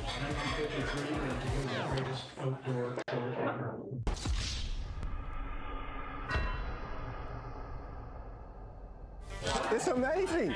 It's amazing. I love it. Toronto poutine was absolutely amazing. First time trying it. Definitely recommend it. 3 minute. All right, let's do it. Okay, little London system. All right, yo move. There it is, GG. He actually played. No, you played good though. You played much better than I thought. Right? Great game, brother. Thanks, Ethan. Thank you, man. Make sure you out here at the CGC watching the film. The content's gonna be amazing. The team is amazing. We'll see you guys later.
Welcome back to Toronto. That's the CGC Championship Trophy, which will be awarded to our champion this Monday. That's certainly pretty nice, but also rewarding is the prize pool, which starts with a first prize of $200,000. Wow, look at that. $200,000 to the champion, $100,000 to the runner-up, $50,000 to third and fourth, and fifth through eighth all get $25,000 in cash. It's the biggest first place prize of the year in chess. It is a great prize fund indeed. And while I'm Grandmaster Robert Hess, again, with Grandmaster Mount Hamilton Amon, that was a fun first set of games. It certainly was, Robert. I think we got a little bit of everything. We witnessed firsthand that the players are nervous. We saw that, the human element. But we also saw some great chess, some fighting chess, and we got a decisive result in Hikaru Nakamura taking out Jan-Krzysztof Duda in game number 1. Shockingly, only one decisive game based on how they were developing, but Hikaru Nakamura up top for a reason. He gets a win over Jan-Krzysztof Duda. The other 3 matches between Wesley So and Andreikin, Giri and Radjabov, Sam Sevian and Nihal Sarin were drawn. So exciting games for sure. The players, they were nervous, as you said. Absolutely, Robert. I think we saw that in a few of the matchups. Even the Giri and Radjabov match, which we didn't talk about as much. I think Giri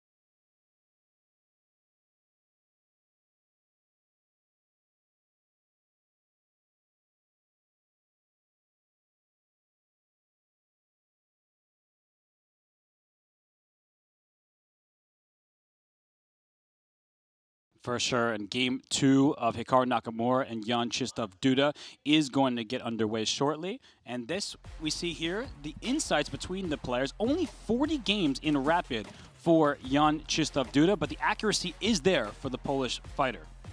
Absolutely. Yeah, the accuracy is such an interesting statistic because that is what I think of when I think of Jan-Krzysztof Duda. Even that game that he just played, Robert, I don't feel like it was that inaccurate. That just looked like a slow grind from Nakamura. So you see those wild games, those end games from the players. Are we going to see more of those two things? Because that last game, although it started a little slow, Robert, it did get extremely exciting. And no surprise there that Hikaru Nakamura thrives in wild games. That position started calm, and then it got open, and Hikaru Nakamura was able to maximize. So he is jumped out to a 1-0 lead, but we have Jan-Krzysztof Duda with the white pieces. So he gets white in game 1. What do you think he's going to do?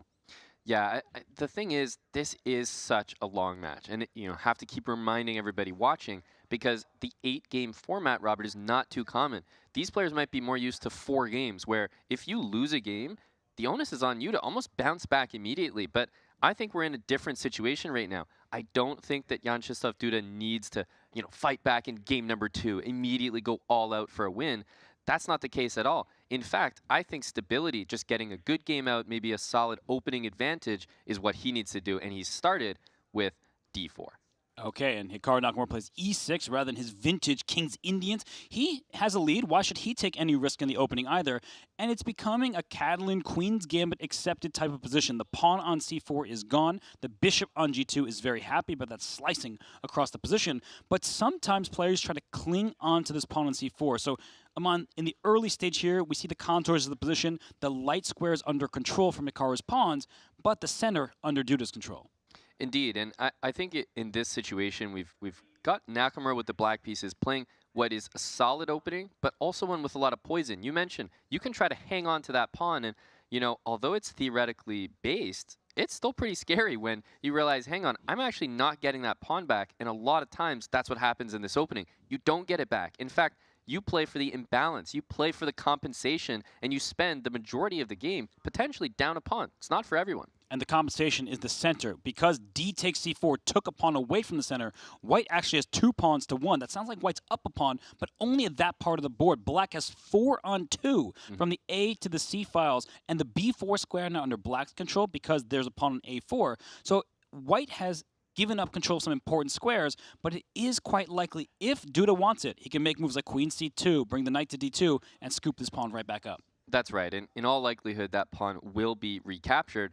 And what we have is this structure that black's developed, b7 and c6 pawns against the bishop on g2.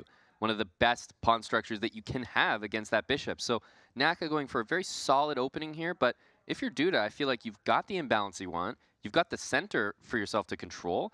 I think this is the imbalanced game where I give a slight edge to the white pieces. This is the game that he wants in game 2. And I just saw chat telling Duda he has to move, and I was just about to say, Hikaru at exactly the amount of time he started with, and Duda has spent a minute and a half and counting trying to figure out this position. So he's caught by surprise by something that Hikaru has done, but his position does look good. It's very natural.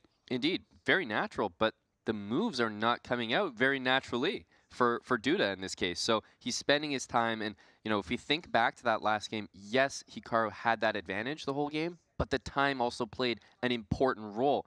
it was not clear to me that those 3 pieces versus a queen were going to lose, but the time. The time was definitely a factor. Knight c3. So Duda says, I don't even want that pawn back. He's trying to protect the e4 pawn push. But that b4 square we're highlighting is under black's control. Why not develop and take away the e4 pawn push because we'll remove the guard? And it just doesn't really feel like that natural square. I was thinking knight a3, knight b to d2. Like, don't we want to take that pawn back on c4? Knight c3 feels funny, but at the same time, maybe he's just not caring about that pawn. He's saying, look, pawn to e4 and potentially pawn to d5. We could see a really early central break. Well, he may not literally care about that pawn, but he may find himself regretting this decision. Wesley So and Dmitry Andreikin are about to get their second game underway, and they had the most hectic game of all, topsy-turvy one. And if we look into the insights between these two players, no surprise to me here, Dmitry Andreikin prefers the endgames down the bottom of the screen, but Wesley So, one of the most accurate players in chess history.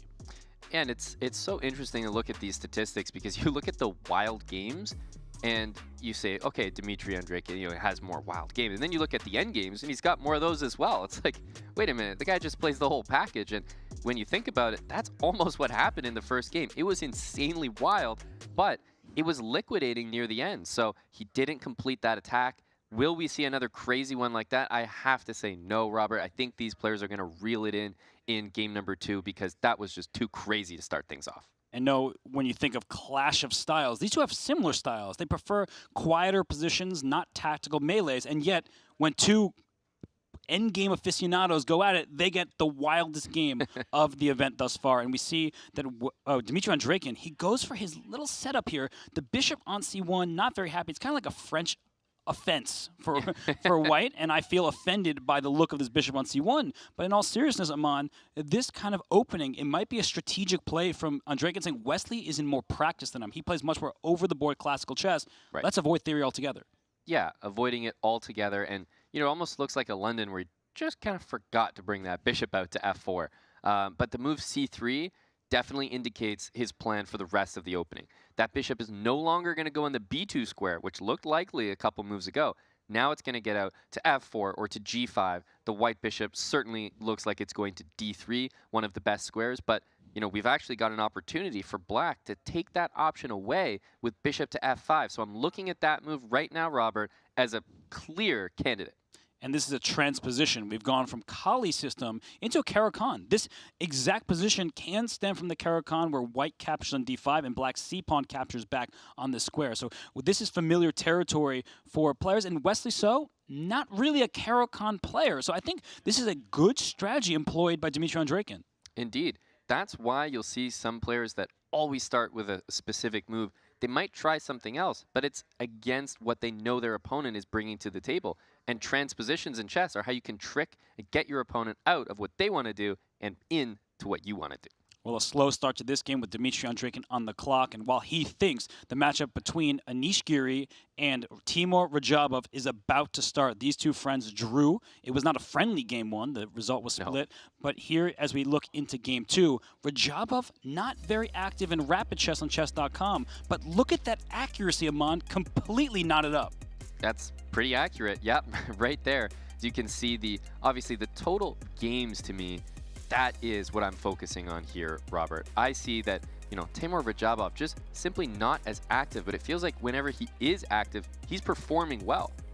He certainly is, and he beat Jan Nepomniachtchi to get here, while Anish Giri, he might have had the match of the entire event. The opponent, not over 2,700, but when he clean swept Raunak Sadwani in the second round, that was a sight to behold. So Anish Giri, the #1 player from Holland, he is locked in this matchup. I think it was a jittery start.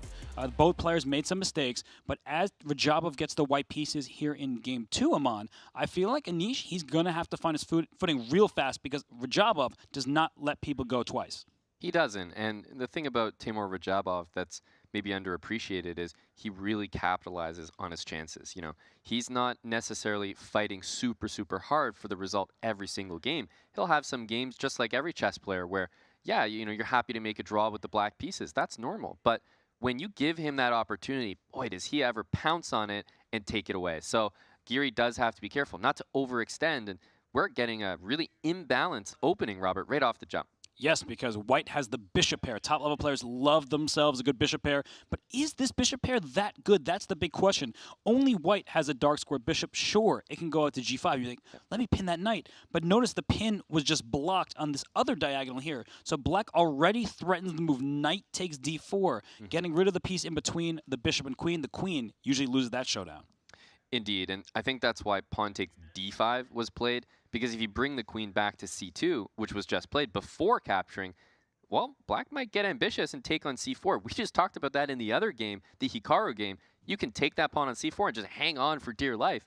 I think he was ready to do that there, so pawn takes in the center, and now white has played bishop g5, Robert, before playing e3, so that both bishops can develop harmoniously. And I'm going to steal one from the Amon Hamilton playbook here. You mentioned when one side is a bishop pair, the other side has a couple knights. Why don't we trade these light square bishops? That is what Anish Giri wants. Yep. Because if these bishops come off the board, look at c4, look at b3, the light squares are vulnerable. So I wouldn't even be that shocked to see eventually like a bishop b5 type of maneuver. Yep. That said, if you make it that obvious, after bishop b5, the g-pawn could have gone up and the bishop would have escaped. Exactly. So, that's just chess right there. You described it. One side has a plan, the other one can play against it. So you can't make it that obvious with what you want to do. c5 was played, e3, obviously bishop to b5, a little bit harder to achieve now. White wants to just develop nice and easy. Bishop d3, bishop e2, kingside castle, and the bishops, I always say they're like that long-term investment. Just holding it is sometimes worth a lot. Yes. Are you just pulling a GameStop on me here? Wow, good reference to include in the show. But a rook coming to c8. We see the play for black with the castle, but we'll leave these players to it. It's still a locked-up position, and we have our fourth and final matchup about to begin their game two. We have Nihal Sarin versus Sam Sevian. We know they have not played each other, but they have played plenty online, and this should come as no surprise to Nihal Sarin fans. 77% of his games are endgames, and look at that accuracy. That's actually probably the scariest combination of two statistics that you could have. To be that accurate and to go to the endgame most of the time, it just means that, if Nihal wants to get an endgame, he can do it. And if we remember game one, that's exactly what happened. He had the black pieces. I think he was happy with that draw to start things off. Now he's got the white pieces, and he'll look to make a statement. Yeah, he is phenomenal when the pieces are off the board. In fact, in the Olympiad, where he led his team to a medal finish, the India 2 team, which really performed admirably, he played some great endgames throughout that one. So we see early bishop d2. So unlike in that game between Radjabov and Giri, if black ever takes on c3, the bishop can take back, so you don't have to compromise your pawn structure. Indeed, and you know what, Robert? I think this bishop d2 move is resurging lately. It's a move that if I saw one of my chess students would play, or a young kid, I'd say, hey, you know what? You actually want to develop that bishop to f4 or g5 outside the pawns, and then develop your other bishop. Then both bishops are happy. But we see bishop d2, and this is a great illustration, knight to b5. That's the idea. Not only do you want to just unpin, but you actually want to trade dark square bishops. That helps your structure out a lot. And a fascinating decision, because now the bishops are staring at each other. The obvious choice is just to trade, and then push your pawn to c6, because white is attacking this pawn. This is an open c-file for the rook.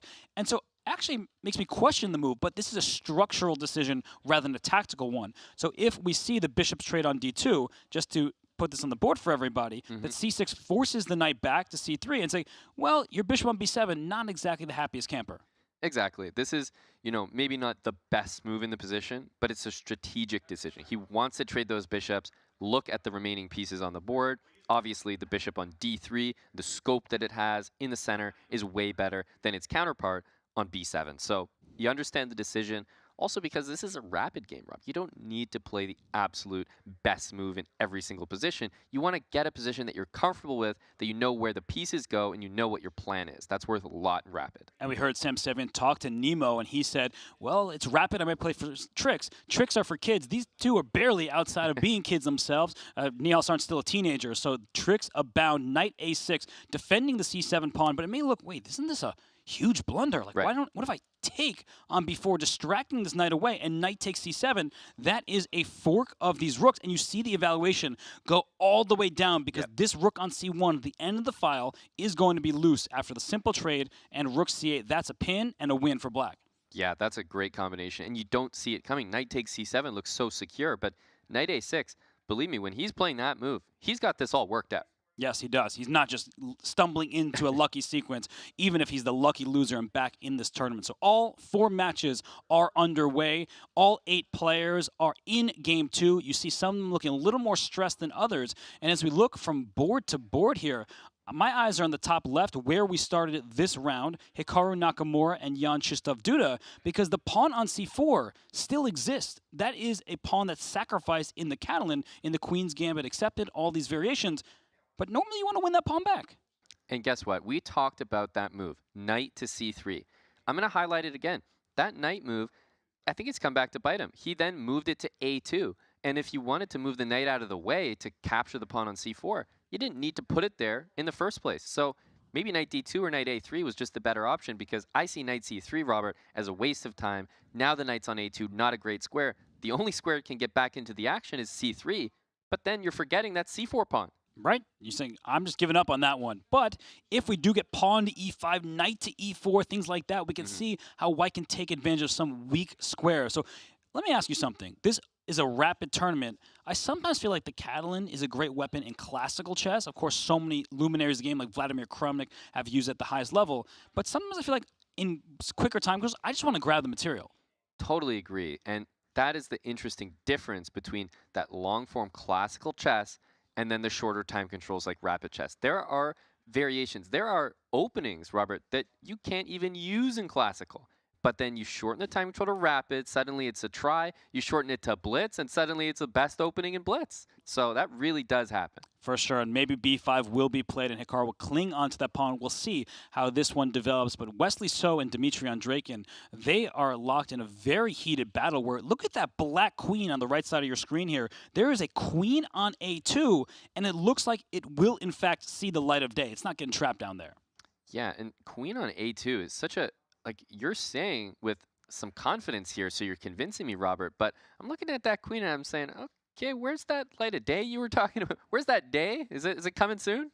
I hope so if you're a Wesley So fan, because that queen on a2, he already had one piece trapped in this event. He does not want to see his queen lost on a2. And so how will black extricate that queen? I'm already looking at moves like bishop takes knight on f3. Right. Because when the queen takes back, then your queen can slide to d2 and evacuate via h6. That's not the end of the story. Black is up a pawn. White has good control over the board and lots of play, but at least there's an immediate way out that I see. Right. Yeah, that makes total sense. And, you know, while you've got that side of the board, you can also play on the exact same side of the board as your queen. You can play moves like a5 to try to pry things open and maybe activate your a8 rook. So he's gone with your move. I love the decision because g takes f3 is so undesirable. Those doubled pawns isolated in front of the king, it's a weakness. Plus, there's no guarantee you're trapping that queen. So, you know, doubling the pawns could just be for nothing. And when you think of trapped queens, you need to figure out how to trap it. If a rook ever went to a1, ignoring the queen being under attack, the queen can always slide back to b2. So there's no immediate way to trap it. I think the queen is going to come back out via d2. And I said, I like extra material and faster time control, so I do like the look of this for Wesley So after a shaky game 1. But we do have action unfolding all across the boards here. So look at this game between Radjabov and Giri. It's still a kind of early stages of that one, but a big decision for Radjabov. The bishop on g5 is now under attack. Will it capture the knight on f6, or will it retreat? I gotta say, my instinct is to retreat that bishop.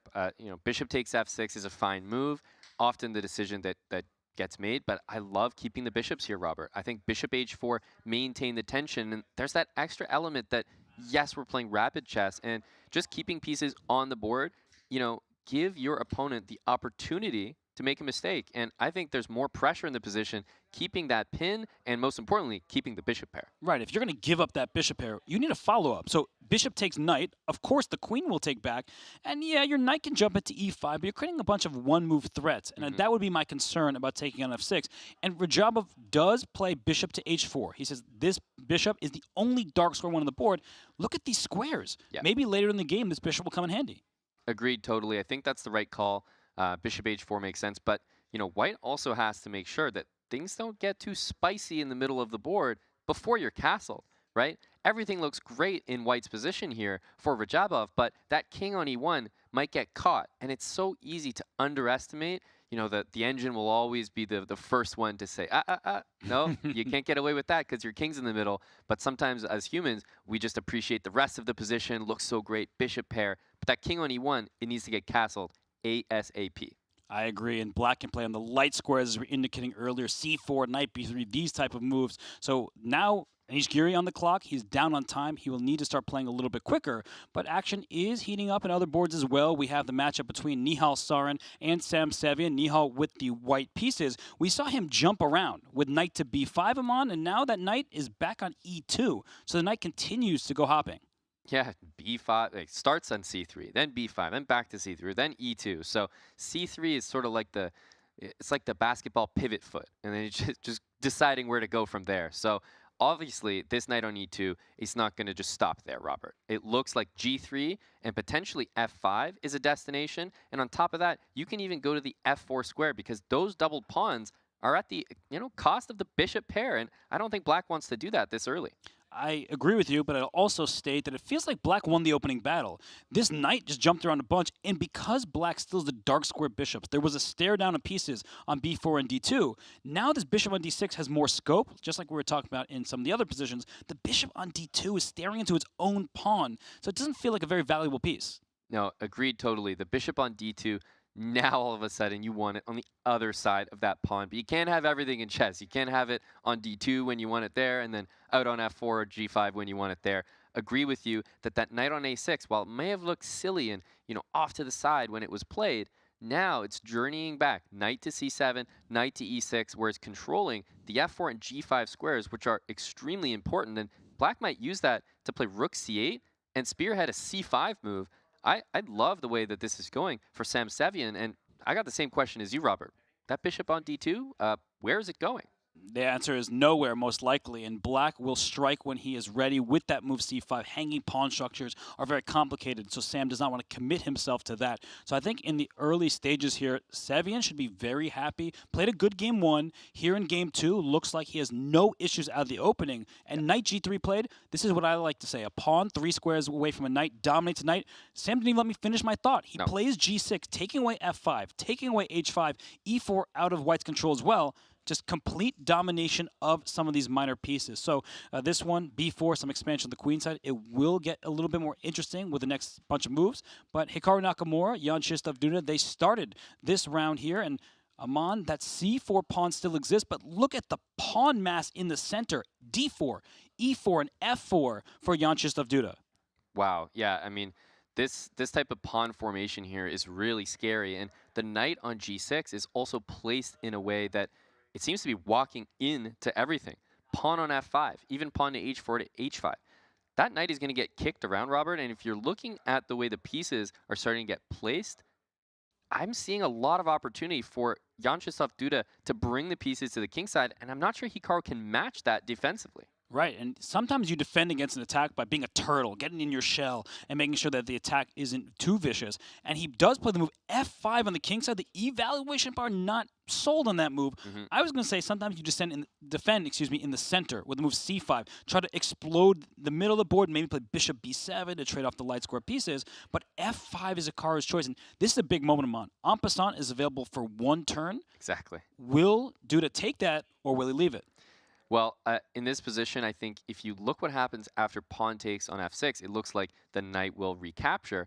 And that d5 square is just so juicy for the black pieces. Plus, the rook slides over to f8 for black. And as good as that, f-pawn looks, maybe f5 is coming. Suddenly, f5 does more harm than good for white's position. So I actually think he's not going to take en passant, but that actually tells me that I think f5 was a great practical move by Hikaru, and that's just trademark. He's so good at finding those defensive moves.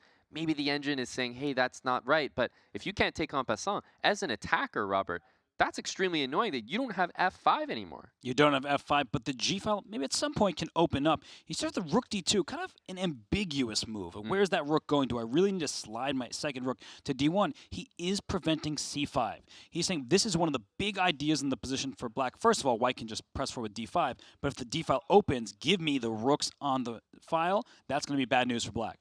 And sometimes this rook slides up to d2, and the idea is that you actually want the rook on a1 to slide past the d file, maybe to f1 at the moment, or potentially king h2 and rook g1. Oh. And the reason why I think this is better than just playing king h2, rook g1 immediately is you don't relinquish the d file at all. So you highlighted the need to have d5 available in reaction to c5. Well, he's got that with rook d2, and then king h2 brings the rook over, so everybody's working. That's an exceptional point. And this rook may find its way to g2 later. Bishop f3, queen g3, rook g1, rook g2. And that king on g8, not the safest piece in this position. Hikaru is well ahead on the clock. Duda only has 2 minutes and 38 and counting down seconds. And Duda's moves for now are pretty obvious. The problem when you have obvious moves, you may make the wrong one, and that allows Hikaru just the time he needs to strike with a move like c5 at the right moment. Spoiled for choice. Sometimes the position, it looks like you have so many good options, and Robert, you probably know this as well, but you're looking at them and you're like, okay, well, this looks good. And well, this looks good, and this looks... And if you have too many good options, sometimes you burn a lot of time on the clock, which is extremely bad habit, honestly. Or you don't end up making the right choice because you're just spoiled. Right. Well, it looks like in this game, lots of choices to be made, not a very clear position. And the one between Wesley So and Dmitry Andreikin, they still are fighting, but that queen has found the d2 square in a different way. And that's bad news for Dmitry Andreikin. He lost the pawn on a2, and now we see here that the queen escapes. White's pawn structure on the king side is kind of in shambles with f2 and f3. This compromise structure, not very good. This looks like a huge advantage for Wesley. Huge advantage, even though that eval bar isn't, I feel like it doesn't represent how good this is for black. I mentioned earlier, Robert, and I think you were echoing it, that those double pawns, if you take them without any guarantee to trap that queen, that's a long-term weakness. And well, he's paying for it right now because, look, that queen is clearly not trapped. It's getting out from d2. And honestly, if you don't trade, Robert, I'm even concerned maybe that black turns this into an attack by getting the queen back to f4 or h6 after sliding the bishop out. Oh, that could be very dangerous for the exposed king. That's the problem with double pawns or open files. Good for rooks, but bad for kings. And actually, the c3 pawn is loose. Black is ahead by a pawn. So it looks like, oh, and the move queen b3 was by keeping the queens on the board, and here's a huge tactical shot. Yeah, unbelievable. I mean, the fact that we were just highlighting how you could turn this into an attack, Robert, this is the perfect example. I think he may have overlooked. Bishop takes on h2, and we're just talking about the h6 square. Well, hello, king takes h2, queen all the way to h6, and look at that journey. What was it? Queen d8 to a5 to a2 to d2 to h6, and winning a piece on h4, Robert? That's insane. Only way to get out of the pin is up to g3 and g5. The bishop, once again, second game in a row in this match, a bishop getting trapped on the dark squares on the king side. So he misses it, Wesley, with rook to c8. He still has a big advantage he could take back on c6 with his rook, and the king will never be safe. But there are 3 other matches with real battles on the board right now. That one was in our top right, and I love this scene here with all 4 boards going on. Yeah. How about we go on over to the game between Radjabov and Giri? We haven't looked at it in a while, and I see some expansion on the king side for both players, and that probably should be good news for the side with the safer king. So I will pull this game up right here. Anish, exactly, yeah. Radjabov, you see Radjabov's forehead cam, full display? Yeah, I mean, I was thinking, Robert, now that we got, chess.com here, we got the cameras, we're going to, we're done with the forehead cam. But somehow, these top guys, they always find a way to show the forehead. They do, and this position, I mean, the rook seems to be thriving the most after h takes g5, and yet the evaluation bar is saying it's in black's favor. So if we do a quick material count, after a capture on g5, it will be even, opposite colored bishops. When you have opposite colored bishops, drawish endgames, but aggressive middle or early stage games because you can attack. I see an open h file, I see an attack, but the engine says, whatever. And I don't agree. That's just where looking at the engine can just paint the wrong picture. That's why we have guys like you and me here, Robert, to make sure that people know what's going on. This is real danger for Anish Giri. Look at that queen. It can shuffle over e2, h5. Look how quickly it could be checkmate in 1 on the board, Robert. I see that as Anish. I'm honestly pretty scared. Yeah, but the bad news for white is you have some bad pawns, c3 in line with this rook. So if you don't checkmate the black king, you'll probably drop your pawn. So it's one of these situations where, do you go all in? Do you go for that king? And if you don't, is it going to be too late? Because if black plays f6, I know we're never supposed to play that move. Ben, if you're watching, we're sorry. But f6 not just kicks the knight out of there. Right. How many safe squares does that knight have to go to? I wasn't keeping track, and apparently I don't need to, because the answer is 0, and that is probably going to be the reaction then to queen e2, because queen e2 looks so natural. But after queen e2, f6, Robert, and that line might get absolutely wild. Queen e2, f6, queen h5 looking for mate. Well, all of a sudden, after pawn takes that knight, there will be no mate in sight. So I could see this potentially even happening on the board because, to be honest, this is a mess. I don't know who's who. And we put a few moves up, and you see the evaluation is only slightly better for black because instead of giving the check, this is an important attacking moment here. You don't just give the checks, hope for checkmate. You could take back on e5, bring another piece into the attack, and the king is not finding shelter. It cannot run away. It still is an advantage for black, but in a practical setting, in the arena here in Toronto, this is danger all over the place, and that's scary for Anish Giri. Absolutely. I mean, not many players would have the confidence to walk into that. But you know what? The reason I was saying, Robert, that we might see this on the board is not because either player necessarily wants to be there. It's they might have to be. I think that there's almost no choice after f6. Where does that knight go? You highlighted. Well, you got to just keep the attack going. So more fuel to the fire there as, you know, we see the player cams dealing with an attack like this, Robert. It doesn't matter how strong you are. We all get a little scared. We do, but f6 is on the board. Now, it's a big decision for Timur Radjabov. He is playing from Belgrade, Serbia. Will he play queen h5, go all in, hope to cash in on a checkmating attack, or will he retreat his knight to g4? The attack may continue a little bit more slowly with the knight hopping over to h6 as the threat. So big moment for Radjabov. He's actually down a couple minutes on the clock. That's good news for Anish, who's defending his king, because if Radjabov doesn't have the time to figure it out, well, then he will survive the day. Exactly. I mean, I want to see that happen. I want to see that attack go through, but we have to check the other games, Robert, because we can't stay fantasizing about possible checkmates when there are other exciting games happening. Right. No, we have this game between Nihal Sarin and Sam Sevian, and there is an AlphaZero style pawn push. h5, then h4, kicking this knight away, or not. First is the move c6 by Sevian. Wait a second. There's a bishop hanging on d2 over here, a knight hanging on g3. The knight is now going to capture on e4, protecting the bishop on d2 while threatening knight f6 check with a fork. So look at this sequence. If knight e4, I think Sam is going to say, let's be calm. Let's be calm. You're going to take my pawn. I will take yours, removing one of the big threats, knight hanging, rook hanging, bishop loose on d2, and the engine says that black is better. And that's an incredible find because it does show the patience that you have to have in this position. Don't go for the most important material necessarily with that rook, the highest value. Go for the one that's impacting the position the most. That pawn on e5, I mean, white would happily be down the exchange, Robert, for that comfy position. Remember, this is also rapid chess. We have time ticking down. Nihal is also at, 3.5 minutes and ticking? So he wants those easy decisions. He wants to get the moves flowing. He doesn't want to have to deal with a position where, you know, it's just double-edged and, you know, extremely loose. But the problem is, what is he thinking about? Because knight takes e4 seems to be the only move. He made it, but he spent way too much time. Any other move would have lost a full piece. He is worse here, but he's not losing the material. Although, with the knight being on e4 and about to be captured, d2 is loose next. It feels like Sam Sevian, I picked him to win this match. The chat did not, you did not, but it seems like he has the upper hand in game 2. He may take a lead, but let's go back to the game that started it all off here. It's Hikaru Nakamura against Jan Krzysztof Duda. That matchup is a lead for Hikaru after a first-round win, and we see on the screen here that the attack for Duda with the open g-file, it looks like it's just getting underway. Yeah, this is the type of attack, though, that you have to be a little careful not to, you know, maybe overvalue it, because the knight on f8 is such a great defender, Robert. It covers that g6 pawn basically forever. White needs so much firepower to make a legitimate threat here. We might see something, I know I'm getting ahead of myself, but something like a sacrifice on f5, even with the queen.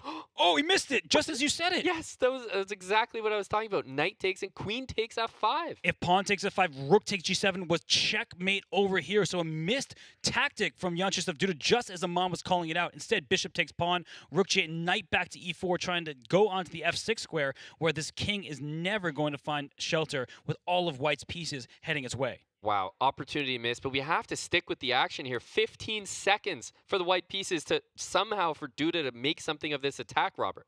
And Hikaru Nakamura is a tenacious defender. In fact, maybe the best in history. He just does not lose games, even when it seems like it's completely lost. That's so right now, e6 is hanging. How do you defend that pawn? You can bring your queen over to e8, defending e6, and bring another defender to g6. But there's a passed pawn on the other side of the board, which can be served as a decoy. And he might go queen b7. That hits the knight on e4. It's like an active defense. Typical Hikaru finds a move like that, but queen c6, that looks like a good response. Be careful. If this gets traded into an endgame, this might actually be a Hikaru flip.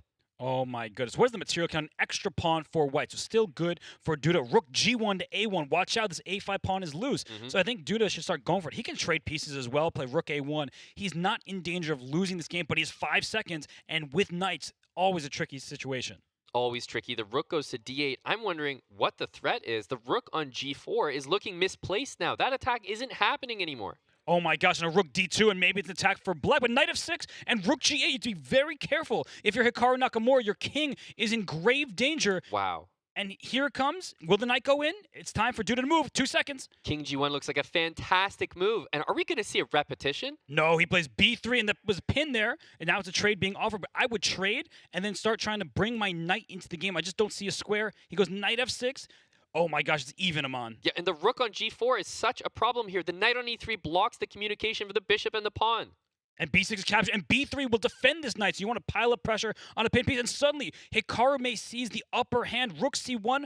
Is there rook c7? There might be a checkmate threat here too. And there might be a repetition. Although it looks close to mate, I think this might even be a repetition with the knight and the rook. g5, Hikaru's king is running for the hills. Oh my gosh, there's no check on g7. There's no check. The knight covers it, and Hikaru might have the upper hand. The king is escaping. Yeah, this is exactly what black wants in this endgame. The king coming to the middle of the board. I don't see anything here for white. And the king will keep on running. King to d5. It is safe. The e5 pawn is now loose. Oh my gosh, Hikaru is up a pawn, and he's trying to win this game. Yeah, there's knight anywhere you want. Of course, the f4 pawn can be taken. Probably takes on f4, knight g2 check, and the e5 pawn. And e5 just falls. Will there be enough checks? I think that a5 dropping does not give him enough. And there was a winning move. There was a winning move missed, and it was h5 check to drag the king up to h5 and give this check on b5. That is a hard move to see in time trouble. But we're still in this game right now. The knight on a5 desperately wants to get back into the action, but it just can't reach where it wants to go. And here the knight finally is coming back towards the center of the board. Rook e3, covering the square. We just saw Wesley So behind the players. Wesley So won his game. He's still there behind Hikaru, just watching the action unfold. But Hikaru, he has the advantage. He's an extra pawn. Duda is now putting up a good fight. But the emotions, you were almost winning for Duda. Now you have to defend to the end of the game. Yeah, and the end of the game might not be close by because Nakamura with one extra pawn is going to push and push and push. And we are on move 82, and this game is still going to go on for a while unless the white king gets checkmated. Watch out. Here comes rook e2 check. That's king right. being pushed to the first rank. Yep, rook e2 definitely looks like a great place to start. Maybe knight f3 first. Oh, gosh, protecting and attacking. E5 will be covered. He wants to bring the h-pawn forward. Maybe rook g3 check. And don't go to h2. Get mated immediately. Yep, he's got to give that up. Rook f3, of course, we won't see a repetition here, but the players sometimes use this to gain time in these positions. And e4 protecting the rook over here. Rook f6 can be blocked with knight f5 potentially. Wow. I think you might want to do that, just not avoid some trades. Rook a4. Uh-oh. Uh-oh. Here come the pieces. King f3, knight e3 check and mate. Yep. Oh, and the knight on d8. It's mate. Too far. Way too far away. And rook g1, e3 check. And if king d3 is rook d1 winning the knight, this is over. This is over. That pawn is going all the way. Rook d1, keep it simple, take the knight. And Hikaru Nakamura, he's got that head nod. And oh my goodness, the headphones come off and it's a victory. The guy cannot be defeated even in completely hopeless-looking positions. Hikaru Nakamura surges to a 2-0 lead in his match against the Magnus beater in Jan Krzysztof Duda. That is just incredible. The way that he turned that position from defense into attack was incredible. Such a big win for Hikaru. He's starting out this tournament as well as anyone wants to with 2 wins. Robert, such an impressive game. and we still have 2 games going on. These matches, look at these boards, Aman. On the left-hand side of the screen, there's a king on e2 and a king on h6. In the right-hand side of the screen, things look a little bit more cozy despite the advantage for black. So let's go to Radjabov against Giri, because 11 seconds for Timur Radjabov. Both kings in danger of being checkmated. Indeed. You know, it's basically strike while the iron is hot here. There's a rook hanging in this position, Robert. There's checks on the board, but if you grab that rook, suddenly you sort of hand it over to the other guy to go and start his attack, and these guys say, you know what? I'm not sure what the evaluation is. Let's call it even. Yeah, because taking the rook would have led to an immediate draw. Anish Giri runs away, and he might have escaped with one as he leaves the room because, I mean, that game was just on the verge of defeat for either player, but a draw in game 1, then also a draw in game 2. It seems like these players, they just can't break apart from one another. Indeed, and it actually looks like the games they've had, there is the opportunity for one of them to take the advantage, to run away with it, but neither one of them is willing to take that plunge into real murky calculation territory. No, they want to keep it simple, and when things get really complicated and they're kind of unsure, they're happy to make that repetition and stay well within the match. And of course, it's tied up at 1-1.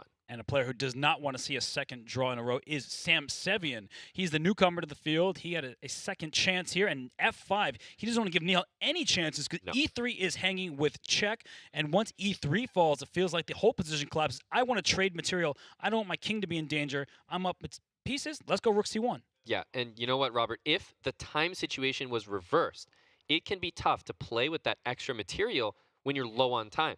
But the opposite is the case. He's got 3 minutes and change to put all the pressure on Nihal. He's picking off pawns. He's playing accurately. And he has the time to make sure that he's playing the right move here. So if Nihal survives this, that would be incredible. You mean 3.8 seconds isn't a lot of time to survive a position when you're down in exchange? That is shocking news to me. That was coming to my mind, Robert. Yeah, I was thinking exactly that. Well, Nihal actually is a bit fortunate to be here because in the opening match in the round of 64 against Rauf Mamedov, it went to Armageddon, and he barely got his final moves off, delivering a checkmate. Yep. And so he is happy to be at this stage, but he's not happy to be in this position because look at this, Aman. No attack for white. Black has a rook compared to a knight for white, and the king's on G3. That's not helping matters. No, there is a setup that, well, better believe Sam is not going to let this happen, but there's a setup that white might want. Pawn on h4 and knight going to f4. Queen d6 check, pretty much playing exactly against that, but wow, what a move. Knight to e5, offering the rook here, and, I mean, don't we just go back to d6 here?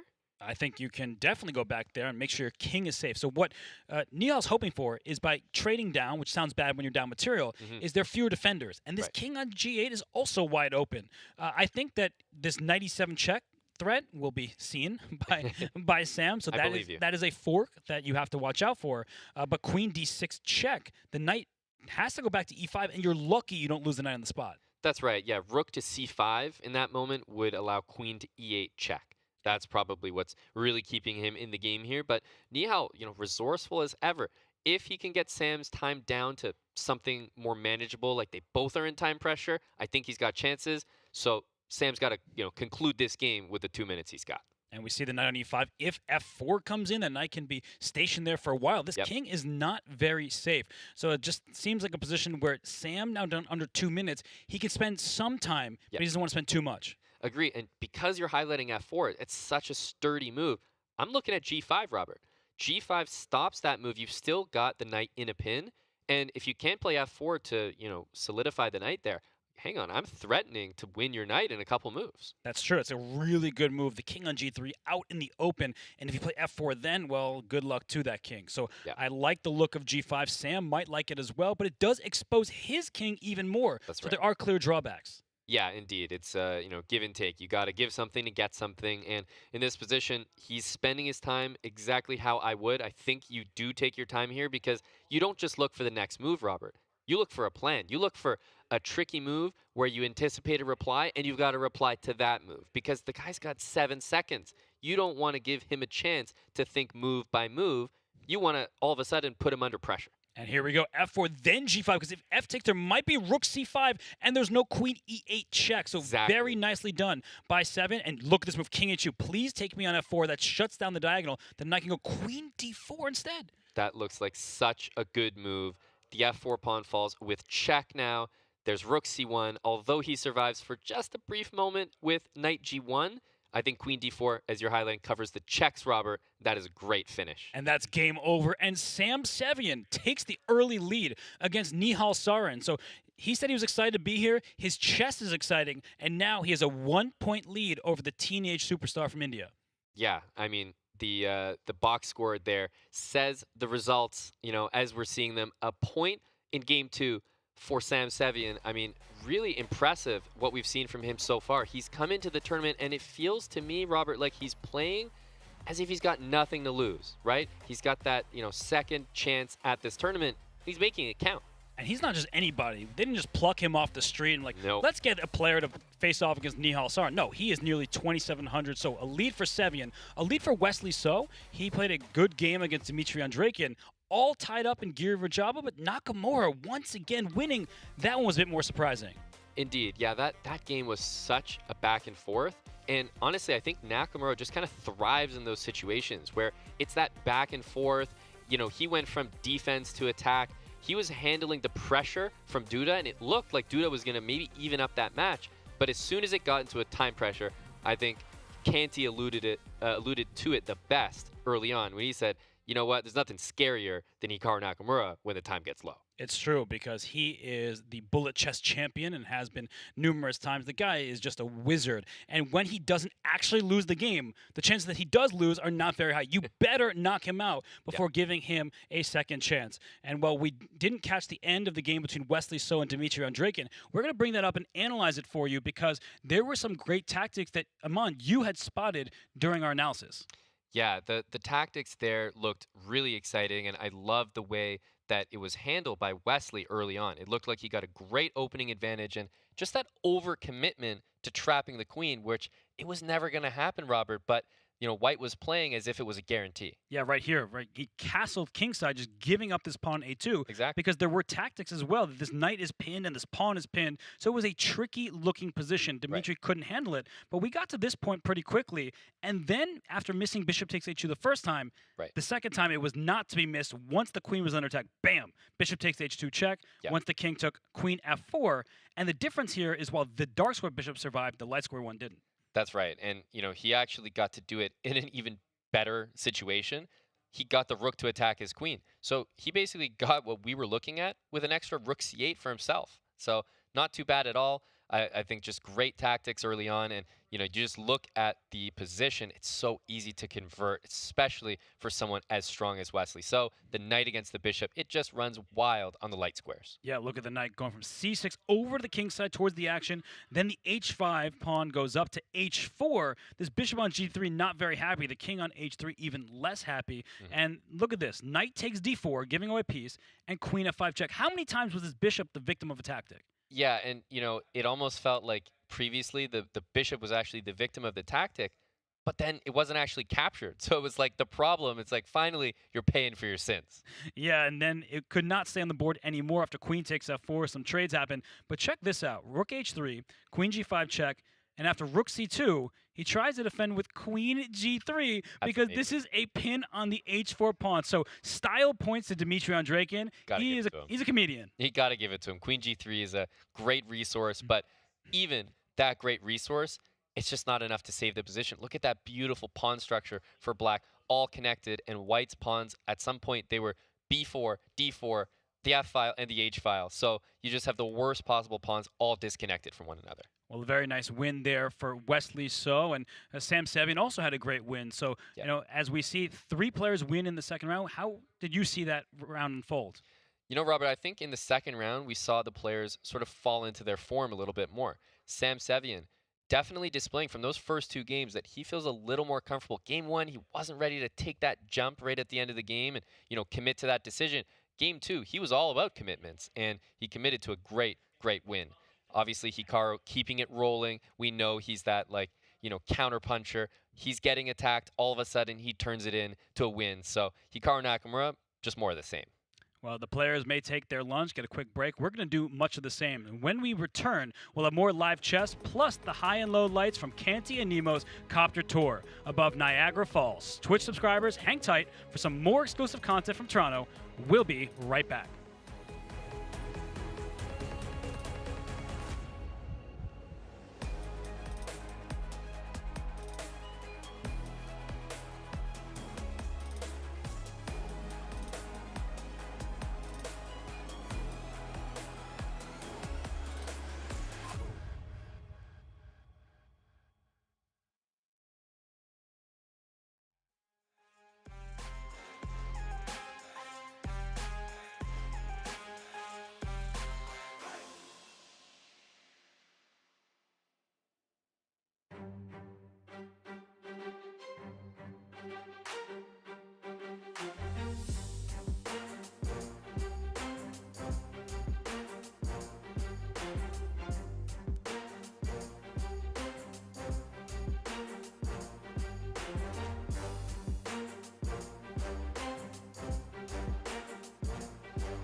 Check out Chess.com's newest mobile release for Android and iOS, now with Game Review. Game Review is a fast, fun, and instructive guided review of your games. See your accuracy and your opponent's accuracy. Check out the eval graph for an instant overview and scroll down to see how many great moves, best moves, blunders, and yes, brilliancies you have played. Learn from Chess.com's coach who gives move explanations, opening statistics, and shows you the best lines of play. Use retry mistakes to get another shot at finding missed opportunities. Game Review is available today on both Android and iOS. Download our app and try it yourself. What's up, Nemo? Hello. How are you? I'm really excited to go on this road trip. I'm excited to drive to Niagara, too. We're playing chess on a helicopter. Yeah, we're playing chess on a helicopter. I know. You already know what it is, chat. CGC, we here. It's about to go down. Y'all turn up. Let's go. All right. Let's do this. Rolling. Yo, buddy. Watch the out.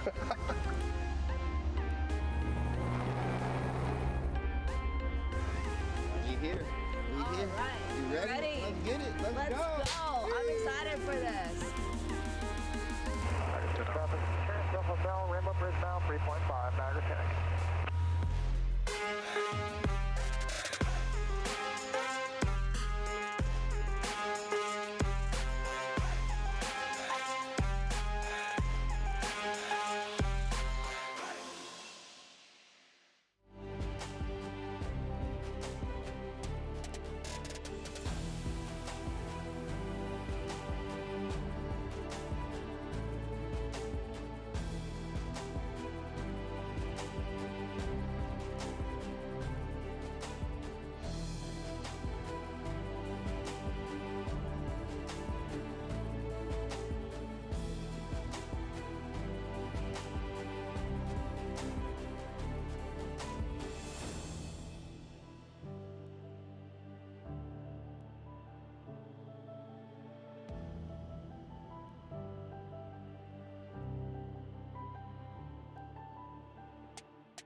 was born in Vancouver.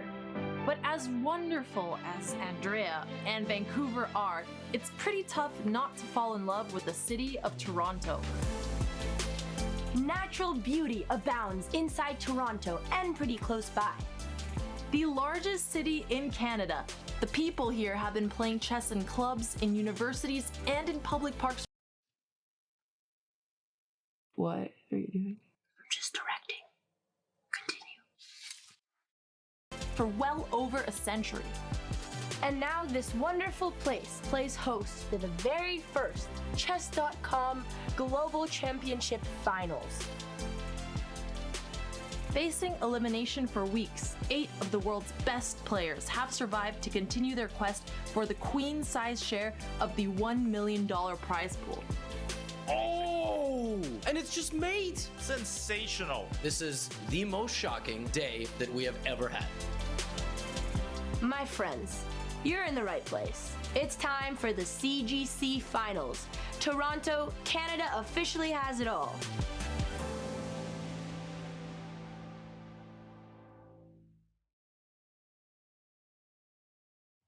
Welcome back to beautiful Toronto. So many things to do and see here, including, of course, playing chess. We are inside the Hotel 1. We are getting ready for the second half of the opening here for our quarterfinals. So welcome back, everybody. We set inside here. We're playing chess. We're not playing chess as we speak. We've been watching others play chess. I'm Danny Wrench, now alongside Grandmaster Robert Hess, FIDE Master James Canty, and AKA Nemsco. Nemo joins us on the end here, and we've got so much to get into. So shout out to Twitch Tap, by the way, who've been actively involved all day. We've been following. I got involved a little bit. It's been a ton of fun, so keep it up. We got a lot more live chess to come. You may even spot a wild Hikaru Nakamura behind me. But right now, we're going to dive in first. We're talking about Hikaru Nakamura against Jan-Christoph Duda in a moment. But for those joining, here's how we got here, where we're at the halfway point here on day one for the CGC quarterfinals. Hikaru, as we said, the guy up 2-0 is just doing Hikaru Nakamura things over Jan-Christoph Duda. Wesley So rebounded from missing mate in 2 in game 1 to win the second game. He's got a 1.5 lead. Anish Giri and Timur Radjabov are all knotted up with 2 draws. And then Sam Sevian, the Cinderella story, he wins a huge game over Nihal Sarin. What is going to happen there? We can't wait to unpack it. Robert, let's get some thoughts here for our first 2 hours of live chess. I want to start with you. You had the call with him on Hamilton. Your biggest takeaway on what we saw there in the first set of games? Yeah, we definitely saw some nerves from the players. There were some swings, topsy-turvy matchups. Some players with winning advantages, then almost losing those games. So it's day one. The first couple of games, they're just getting set here. But I think the chess has been quite shaky at the outset. Nemo, your thoughts. You're going to be interviewing these players. Your thoughts on the games you've seen, maybe the biggest moments so far. I mean, I was in Twitch chat actually when we saw Wesley So miss mating 2. And obviously that's just one of the things that can happen in professional chess. No matter how good you are, no matter, you know, what's happening, somebody can miss mating 2 for sure. So I think there's a lot riding on these games. Obviously the prize pool is huge. A lot of things are happening in each and every game, and it's been so fun to watch so far. Yep. As Hess said, a lot of nerves on the line. A lot of nerves. A lot of money up there. And then Sam, you know, Sam I am, want all the green eggs and ham. That man came and won the game, right? So it's looking like I really had Sarin for winning. But now seeing Sam bounce back like this after, like, losing, so we don't know what's going to happen. There's lots of games left, lots of chess, so it's exciting to see. I'm with you. I mean, I think you guys hit it. Everyone hit the nerves are very real. Not every day you see miss mate in 2. And then Andreikin was winning, by the way. We should call that out too. That game was all over the place. Right. I don't know what my biggest takeaway was. Besides, I would say that in the end we saw Hikaru Nakamura doing Hikaru things. We called it. We were all standing around the monitor out there like, here goes Hikaru. He's going to turn around and win this game. And sure enough, he did it. So, all right, it was a lot of fun. We got so much more chess ahead. But in addition to the chess, we've also been talking quite a bit about how beautiful Toronto and the surrounding area is. We had some fun. This weekend, Canty and Nemo, they took a special trip just across the border to Niagara Falls. And, of course, they squeezed in some chess while in the helicopter. And, well, let's take a look. What's up, Nemo? Nemo, how are you? I'm really excited to go on this road trip. I'm excited to drive to Niagara too. We're playing chess on a helicopter. Yeah, we're playing chess on a helicopter. I know. You already know what it is, chat. CGC, we here. It's about to go down. Y'all turn up. Let's go. We here. Right. You ready? Let's get it. Let's go. I'm excited for this. There it is. Y'all see it?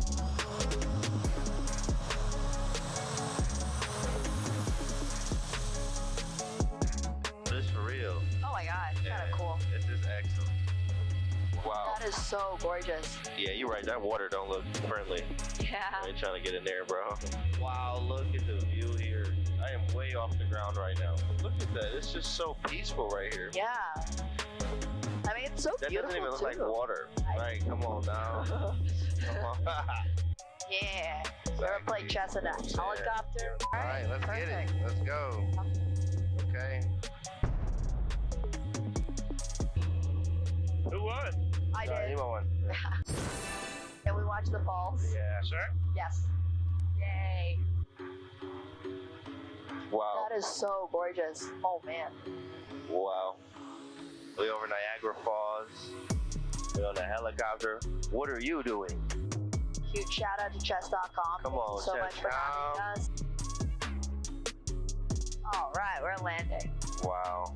That was incredible. That was super cool. That was incredible. Got the fan favorites, me and Nemo. It's awesome. Well, I don't know if we're the fan favorites. Just go with it. I think, you know, okay, it's fine. Yeah, fan favorites. Yeah. Yeah, let's go with that.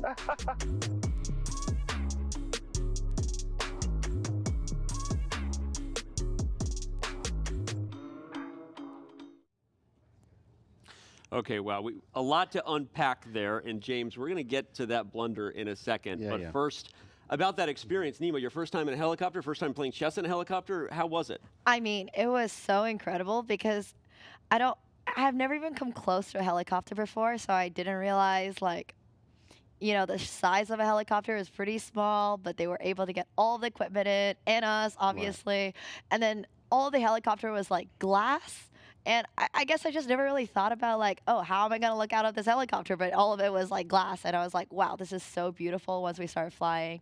Everything was just completely incredible. And obviously playing chess, being able to say I played chess in a helicopter, that sounds pretty cool. Yeah, I think we're the first to do that, in fact. Danny, think about this, Robert. I mean, is chess in a helicopter? Have you played chess in a helicopter? Exactly. Don't answer that. Right? You know, it's chess in a helicopter. It's amazing, right? It was blissful. Just up there, you know, your stomach moving around a little bit, but you're playing some chess, or at least trying to, and then having a great time. It was great to see the falls, too. What about you? You ever played chess in a helicopter? No, I'm calculation over everything. So I calculate the risk of flying in a helicopter. So, James, you should probably give me that necklace. Yeah, the helicopter looks fun. Maybe one day we'll try. But James, let's dig into the scene there. Let's dig into the blunder that we saw as we bring up the video. What was going through your head here in this moment when you slid that queen to a bad square coming up here? Oh man, it was ugly. Take us through. So I remember I was looking at, you know, I was looking outside. Everything was all nice and pretty, and then I'm playing. I'm kind of just moving. I want to trade some pieces off. I'm like, oh, this is a good French. Things are fine. I don't really play this like this. Then I slid the rook over to D8, and it wasn't great. It wasn't great. It was not great. Rook to D8, and it was not great. Right. So. Then she doubled up on me there and said, oh, you got a little blunder there, with a little smile. Thought it was all cute and stuff. And then it hurt. Definitely hurt. Nemo, you spotted it pretty quickly there. Queen D2. Nice little battery. Yeah, I mean, honestly, I was gearing up to take control of that open file to start with. So, honestly, I think Canty kind of just, like, I wasn't thinking, oh, yeah, I'm going to win this bishop because it's pinned, you know? So he kind of, like, walked into it himself, and I was just going to play it anyways. I was like, oh, actually, you know what? It's pinned. I'm going to win this piece now. We give Canty the excuse that he was distracted by the beautiful Niagara Falls. You give him that? For the movie. That felt like I was watching the scene from some kind of action movie. Yes. So right, yeah. I wanted to see the full thing. Yeah. Yeah, I would replay that game. We can dive into deep analysis of that later. Maybe a video coming soon. But almost threw the board out the window. Okay? You almost threw the board out the window. Okay. Well, again, like, are we giving him the benefit of the doubt? There was a lot of distracting things there, so we're not going to hold the blunder against him here. No, I will. Yeah. You know.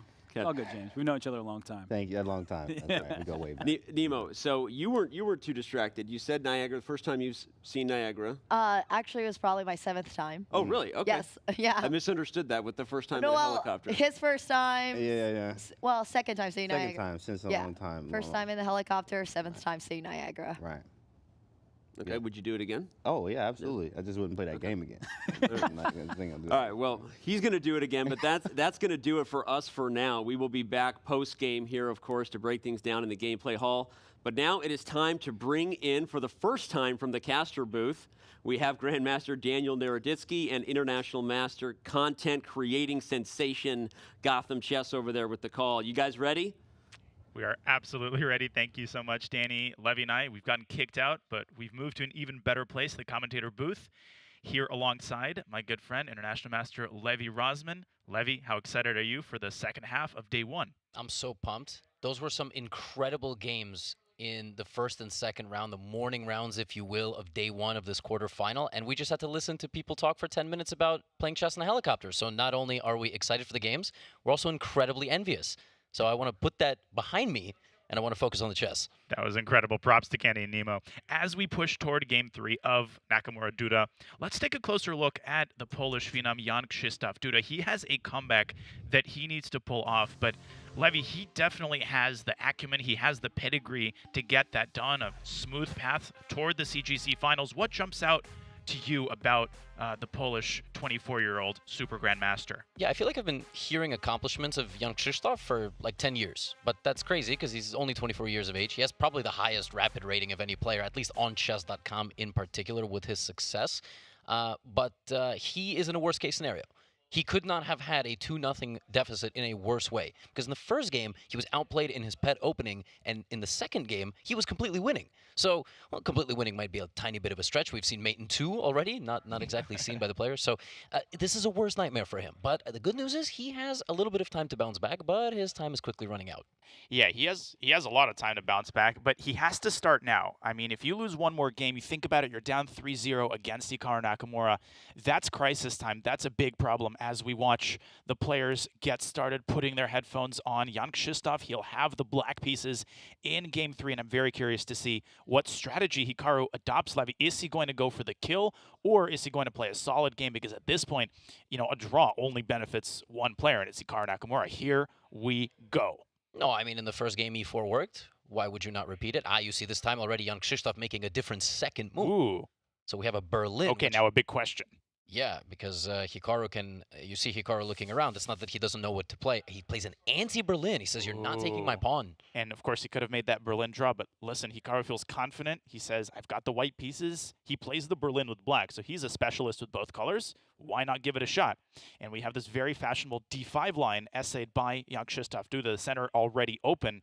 And Levy, the players, continuing to blitz out their moves. Yeah, so my recommendation for people watching at home is not to play this fast. They can do it. You most likely may not be able to play as accurately as quickly, but they know everything. You see Hikaru with above 15 minutes, and obviously an itch near his ear. There you go. It looks around, smiles. And the knight has been centralized, and we're going to have queen trade. Wow. I'm still processing. My visual processing is way too slow for this. The queens are off the board. A check on G4. They're still blitzing out their moves. That was interesting, because he allowed F2 to F3 there, which was a very natural move to kick out the bishop, but I guess he doesn't want to do that. It seemed like it improved his position, but I guess the knight has no way back. Yeah, there was F3. I guess the drawback is that you allowed a check on D8 with tempo, and you're absolutely right. I think the main reason is that he wants the F3 square. There you go. And there we have it. And of course, black could take on F3. Yeah. Black could also take on F2, and he does. Why are What's they playing happening? so fast? What's going on, Levy? Have you ever seen this? How do they know 17 moves of theory in something that's like almost never been played before? And they continue, and it's not even like a Berlin. It is an endgame, but it's not the traditional Berlin endgame. Knight to H4 by Hikaru Nakamura, threatening this move, Knight G6, using the pin against the F7 pawn. And can Duda defend that G6 square? Because if he moves his king instead, you drop the F7 pawn anyway. Yeah, Knight G6, if it was White's move, White would be winning, basically, because Knight G6, I mean, maybe not winning, maybe like King hides on H7 and White gets a devastating attack, but what is the move here for Black? Is it something crazy? Like, if you play G5, can White switch the plan? Knight F5? I guess so. I mean, we're going to have to see what Jan Krzysztof comes up with here. But before we do that, we are going to switch to the Wesley Andreikin game, which is about to begin. We can see those players on camera. Now, Dmitry Andreikin Levy, much like Jan Krzysztof, a very frustrating start to the CGC, but he has just been an online sensation in the last couple of years. Levy, his pedigree, his reputation really speaks for itself at this point. Yeah, and that last fun fact right there tells you exactly what you have to do. He prefers Bishop. Just get them off the board. On a serious note, he defeated Gadakomsky, World Championship contender in his heyday and his prime, but he also beat Caruana, and he beat Caruana in a minimum number of games. He's the second seed from his group, and those first two games were haymaker-filled games. They were throwing punches. Maiden 2 was missed, and in the second game, a very smooth effort by Wesley So. So, Dmitry, he has to make it count here with the black pieces, repeats the Sicilian, but this time chooses a rare line, the early Queen B6 variation, Levy. I have faced this a couple of times, but it is so much more rare than the Taimanov and the Najdorf and all the main things. Yeah, folks, you have to understand, we're shocked. I mean, I get it, we're chess nerds. We're shocked the Queen moved on move 4, and it does look very natural. The Queen is misplaced there. White's bishop on C1 is just going to go to E3 and attack it in one move. And that is going to be what happens here, unless the Queen just drops back voluntarily. So very provocative opening here from Andreikin. He really likes to mix it up. Yeah, he does, and I think the idea of this line, yes, you waste a tempo after bishop e3, but you've sent the knight back from d4, and d4 is a pretty juicy square for White's knight. So the logic is that, yeah, you invest a tempo moving your queen twice, but on the other hand, you force White's knight onto an inferior position. And Wesley already taking his time. Man, I feel like I can breathe for the first time in this coverage, Levy. I feel like somebody's actually thinking. Yeah, this is Wesley, of course, did not expect this. All the top players, they know how to beat what are called the sideline Sicilian variations that you play with the black pieces. Make no mistake, you will never see this opening in a classical game at top level. And by classical, I mean 90-minute, 120-minute, whatever it might be. I don't even know the last time an over 2,700 rated player played this with black in a long game. Yeah. Because White is better. No, White is definitely better. That's not under dispute, but Dmitry trying to get a fresh position, and it's clear that he is trying to come back from this one-point deficit. He wants to equalize this match right here and right now. Wesley approaching this from a classical perspective. This is the third rank setup. I wonder why it's called that way. You know, chess players are known for their originality. Bishop comes out to e3 and d3, and it's pretty clear to me at this point that Wesley is going to castle kingside.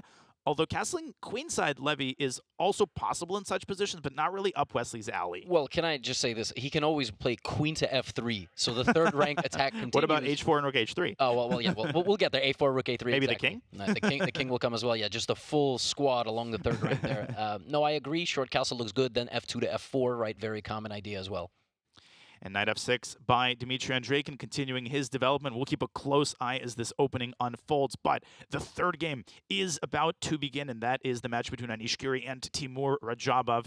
I mentioned in the pregame show, Levy, that Timur Radjabov frequently overlooked. He's 35 years old, but he doesn't seem to be on the decline. To the contrary, a third-place finish at the candidates, super impressive. Yeah, one of the things about Timur Radjabov over the last few years is he has made a lot of draws, right, in classical chess. Short draws, sometimes non-combative draws, but that does lead to having the lowest loss percentage of any player in the field at 6.5%. He doesn't lose games. I wish I could have that fun fact about myself. And he just beat Jan Nepomniachtchi in 3 games. So when we have these kind of situations, always interesting to see what happens in the matchups. And this is a matchup of friends.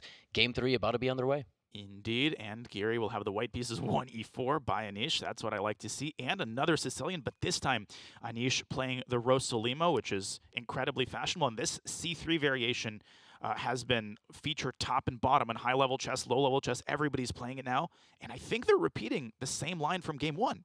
Yeah, and that queen on b6, just for anybody at home, it's not the same queen on b6 that you saw in the game that we just looked at. This is a very closed position. You'll get both sides 8 pawns, nothing traded in the center. Anish walking it down the center of the board. With the move order that Radjabov is playing with black, he's inviting the Rosolimo, and Anish Giri is showing up to the Rosolimo party. He most certainly is, and he is, taking the bull by its horns, pushing the pawn up to e5, and now bishop b5 to c4, forcing black to make a decision. Either move the knight back to c7, and the queen is feeling mighty uncomfortable if a knight appears on c4, or he's saying you can play e6, but then you're creating a massive weakness on d6, and then White's knight is going to be salivating at the prospect of planting itself on d6. I really like this move, bishop c4, and I think this is an improvement by Anish Giri over his play in the first game. You know what idea I just really love in all these positions is black's kingside knight has abandoned post? h4, h5. What are we waiting for? Who is stopping you from just launching an attack? Well, I'll tell you, Timur Radjabov, who has a 6.5% lose rate. The knight has retreated, and he retreats again.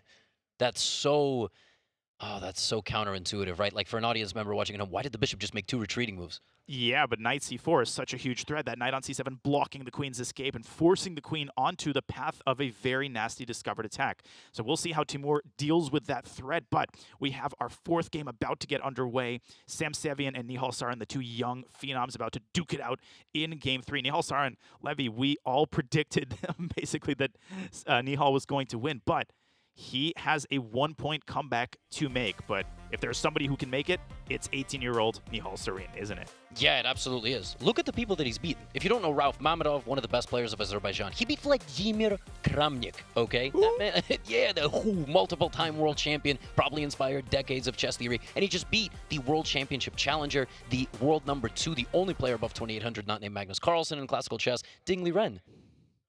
Yeah, I mean, he's an anti-tilter. He never tilts. I've played him so much online. I've never seen Nihal lose a game and just kind of collapse. He's so objective, but can he bring that objectivity to the table in game 3? Okay, we have a 1d4 by Sam Sevian, which is an opening that he's incorporated into his repertoire pretty recently. Now a big choice for Nihal.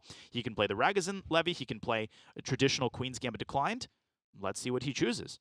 Last game, of course, was an IMSO Indian. This is such an intriguing matchup for so many reasons, like the fact that they have never played a chess game against each other, even though they always play online. They might have played on some random blitz games, and I'm sure they have because they're both rated over 3,000. But knight bd7 chosen by Nihal. This is a very cagey Queen's Gambit decline, very passive, but has a little bit of venom here and there.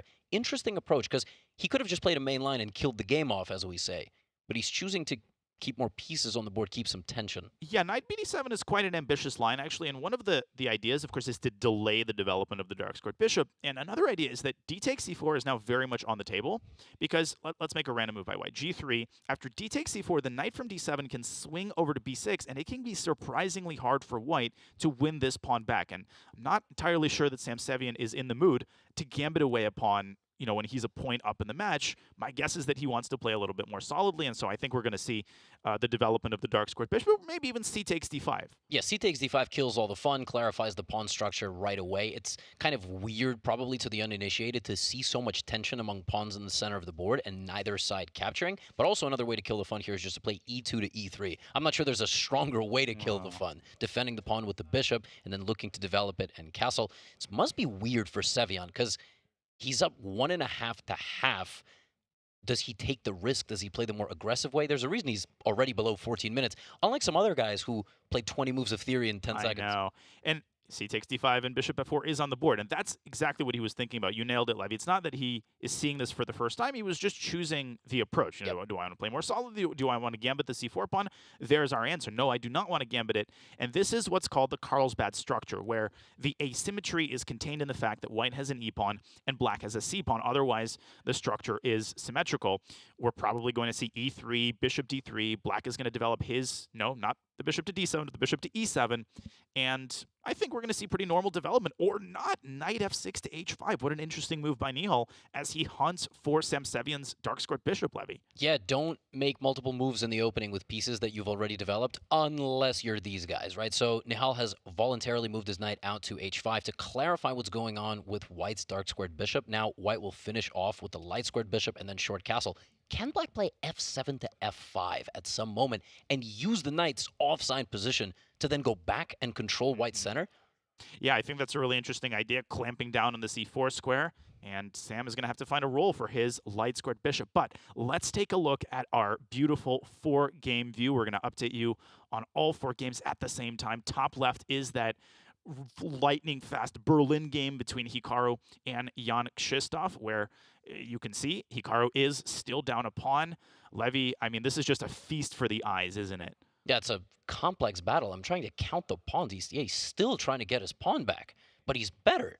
He's down a pawn, but he's better. And I think it's because black's pieces are scattered all over the board, and it's very difficult for black to conjure up some connectivity between them, which is why he's down 4 minutes. Let's go to that game. Let's take a closer look at that endgame. I think everybody's curious, has Hikaru Nakamura's game has his opening experiment resulted in success? So we have Hikaru with the white pieces down a pawn in a Berlin.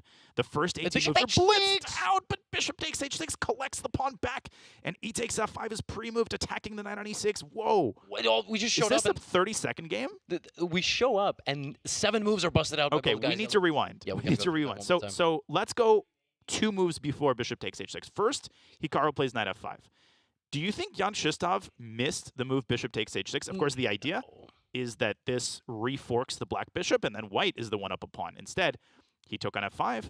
But Levy, I mean, fast forwarding to the current position, black is worse here, clearly worse. And it's not just a draw because there are still rooks on the board. Yeah, but the scary thing here is that the only reason this is apparently +1 according to the machine is to trade the rooks by black. And if you just pull that up on the board, if we trade the rooks, right? Okay. And rook f8. Yes, and rook f8, king f8, and so on. White can sneak in and get those pawns, but the computer is claiming this is a draw. Does this look like a draw to the human eye? Absolutely not. And crazy? You know why it doesn't look like a draw? Because you could say, okay, well, down a pawn, opposite colored bishop endgame. I heard that's a draw anyway. But if we extend this line after bishop a6, ba, here's one passed pawn, right? White can make another one, I think, using his kingside 2-on-1.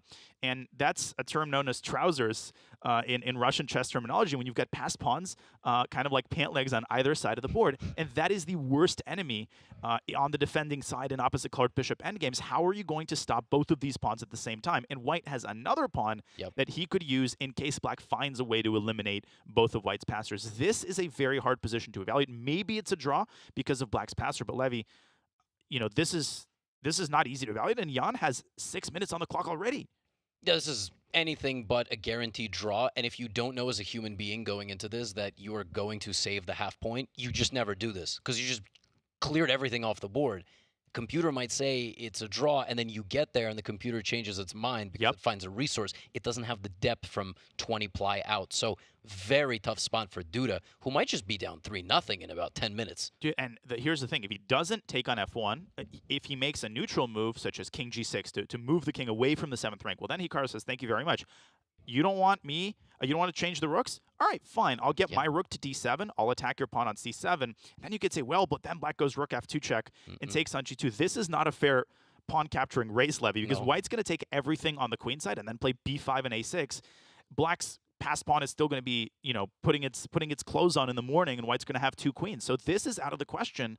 I think Jan Krzysztof might be forced to try this rook endgame, whether it is drawn or losing. This might be his best chance. That's such a horrible prospect. And again, I said this when we first started the show. JKD has lost these 2 games in legitimately the worst way imaginable because he got everything he wanted on the board and he still lost.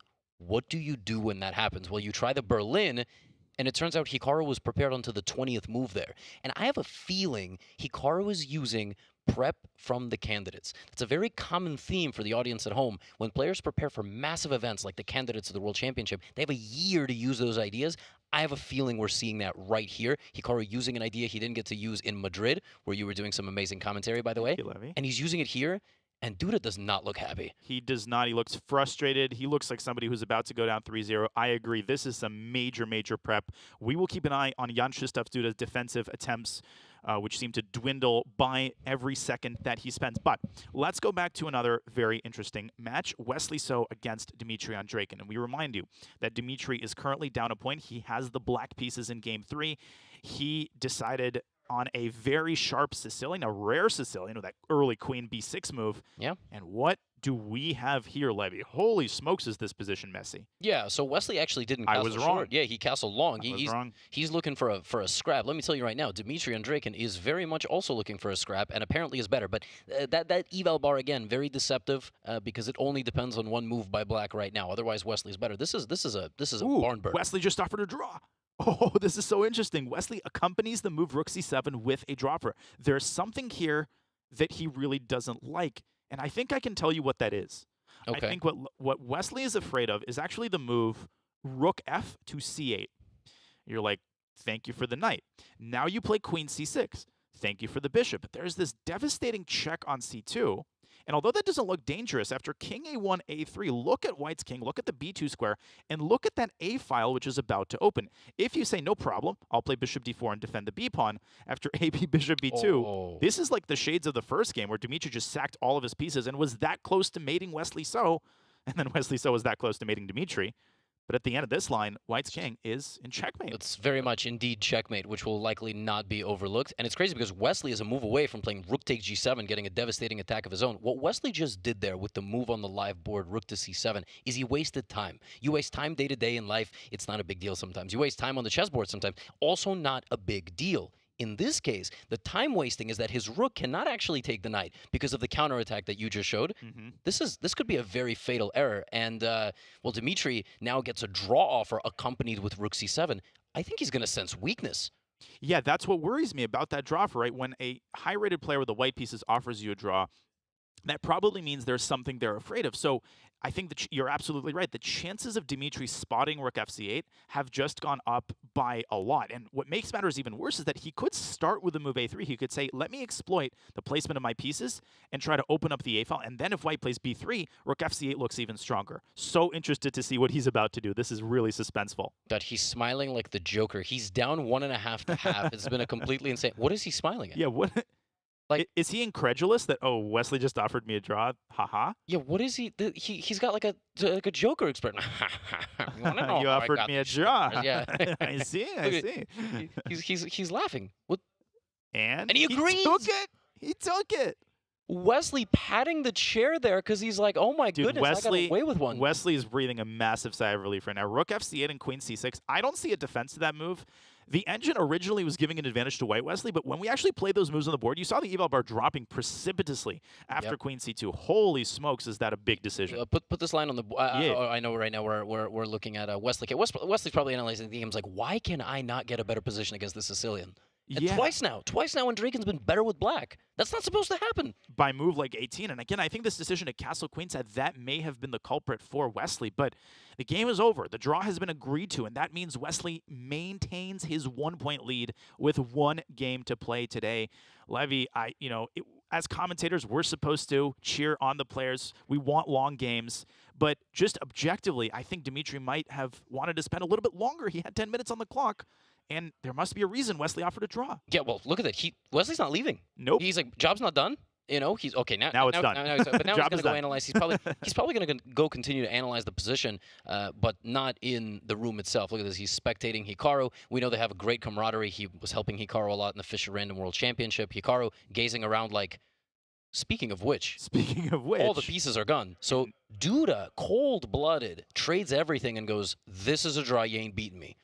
That's exactly what he's saying. Duda looks pretty confident. He has maintained time on his clock. Well, not a lot of it, 3 minutes, but if he can get the position into a fortress, 3 minutes is going to be more than enough. Okay, so he has b6 and c5 on the board. What the heck is going on the queen side? So, Levy, I'm going to make a statement. You tell me if you agree with it. I think from an objective perspective, white wants to have passed pawns that are as far away from each other as possible. So, and that's actually hard to achieve because if white takes on c5, then black can actually take on a5, and white has a passed c pawn. How does white maintain his passed a pawn? Maybe it's by moving the bishop back, but then the problem is that black eliminates, remember that third pawn that white had on c3? Yep. Without that third pawn, black can give away his, well, he can't give away his king, but he can try to give away his bishop strategically for one of white's pawns and maybe get a wrong color a pawn or wrong color h pawn, actually. Yes, this endgame actually could be decided by something super fascinating as we were just looking at our laptops here. That black bishop on a7 standing in front of that pawn is not going to leave. This could just be a fortress defensive draw because in chess, when you are talking about A and H pawns, which is what Duda will have, the promotion square in the corner of the board has to match the color of your bishop. And if you notice, Hikaru's got a light squared bishop. That H8 corner is a dark square, which means that would be a draw. Bishop and H pawn, regardless of the other material for black, would be a draw. And I think that is what Duda recognized. He could sacrifice his bishop. He doesn't have to actually defend his bishop. He could just leave it there to die for the pawn, and it's going to be a draw. I think it is as well. I think there's a high probability of that. Let's see if Duda can put together that Whoa, fortress. whoa, whoa! But- Apparently, A6 is winning. Whoa. Oh my God! And he finds it. finds Hikaru it immediately. finds it. He played A6 Because the bishop will die now because it doesn't have the open diagonal. That's absolutely crazy. That bishop on A7 is jammed, it's stuck, and now white can focus all of his energies on promoting that other pawn. We need to go back to this game because this is huge, Levy. What an idea by Hikaru. And here's the thing. This is why he played bishop B5. If he had played bishop D3 and he'd done the same thing, black could have reopened the bishop with a timely B6, B5. Yes. He put the bishop there for a reason. He didn't eeny, miny, moe it, and now he's just pushing his kingside pawns. He doesn't even rush to recapture C3. This is so ridiculous. He's going to get his king to B7. He found the only trick in the position. He literally found the only trick. It's over. It's over. And let me just show a really quick sample line. You could say, well, black stops the kingside pawn. Yep. That's not where the action is happening. Your king can't contain both fronts at the same time. White's going to use the passed pawn to distract the black king and then get his king to B7. Yes. Oh my God. And he resigns. resigns. He resigns. He saw that line immediately. And this is unbelievable. He is. This is devastating for young Krzysztof. Oh my God. Hikaru Nakamura is up 3-0. That was a ridiculous game, ridiculous preparation. And bishop b5 and a6, you could see Duda again taking his headphones off there in disgust, Levy. What a start to the match. Yeah, this is just sickening. I mean, it's incredible because, folks, you have to understand, we were watching the second game, and there's a big monitor here, and people started realizing when the tide of the second game was turning, when Duda was better. It's not over against Hikaru until legitimately the result of the screen pops up. No, it literally isn't. And as Danny said in the pregame show, we were just calling for that comeback. Oh my goodness, what have we seen there? But what are we seeing in front of us here with 2 games remaining? Sam Sevian, Nihal Sarin on the right, and Anish Giri and Timur Radjabov on your left. Levy, I'm going to toss the ball to you. You choose where we go next. I like the Giri game. I think it's super complex, but choice is yours. Yeah, that queen trade there is a very interesting one. We could pop into Giri Radjabov. Let's do it. I didn't really give you a choice. I was just pushing you in that direction from the start. I was manipulating you. I see. I was manipulated indeed. Okay, so what do we have here? Well, maybe you'll disagree with this observation. I think Anish Giri is up a pawn.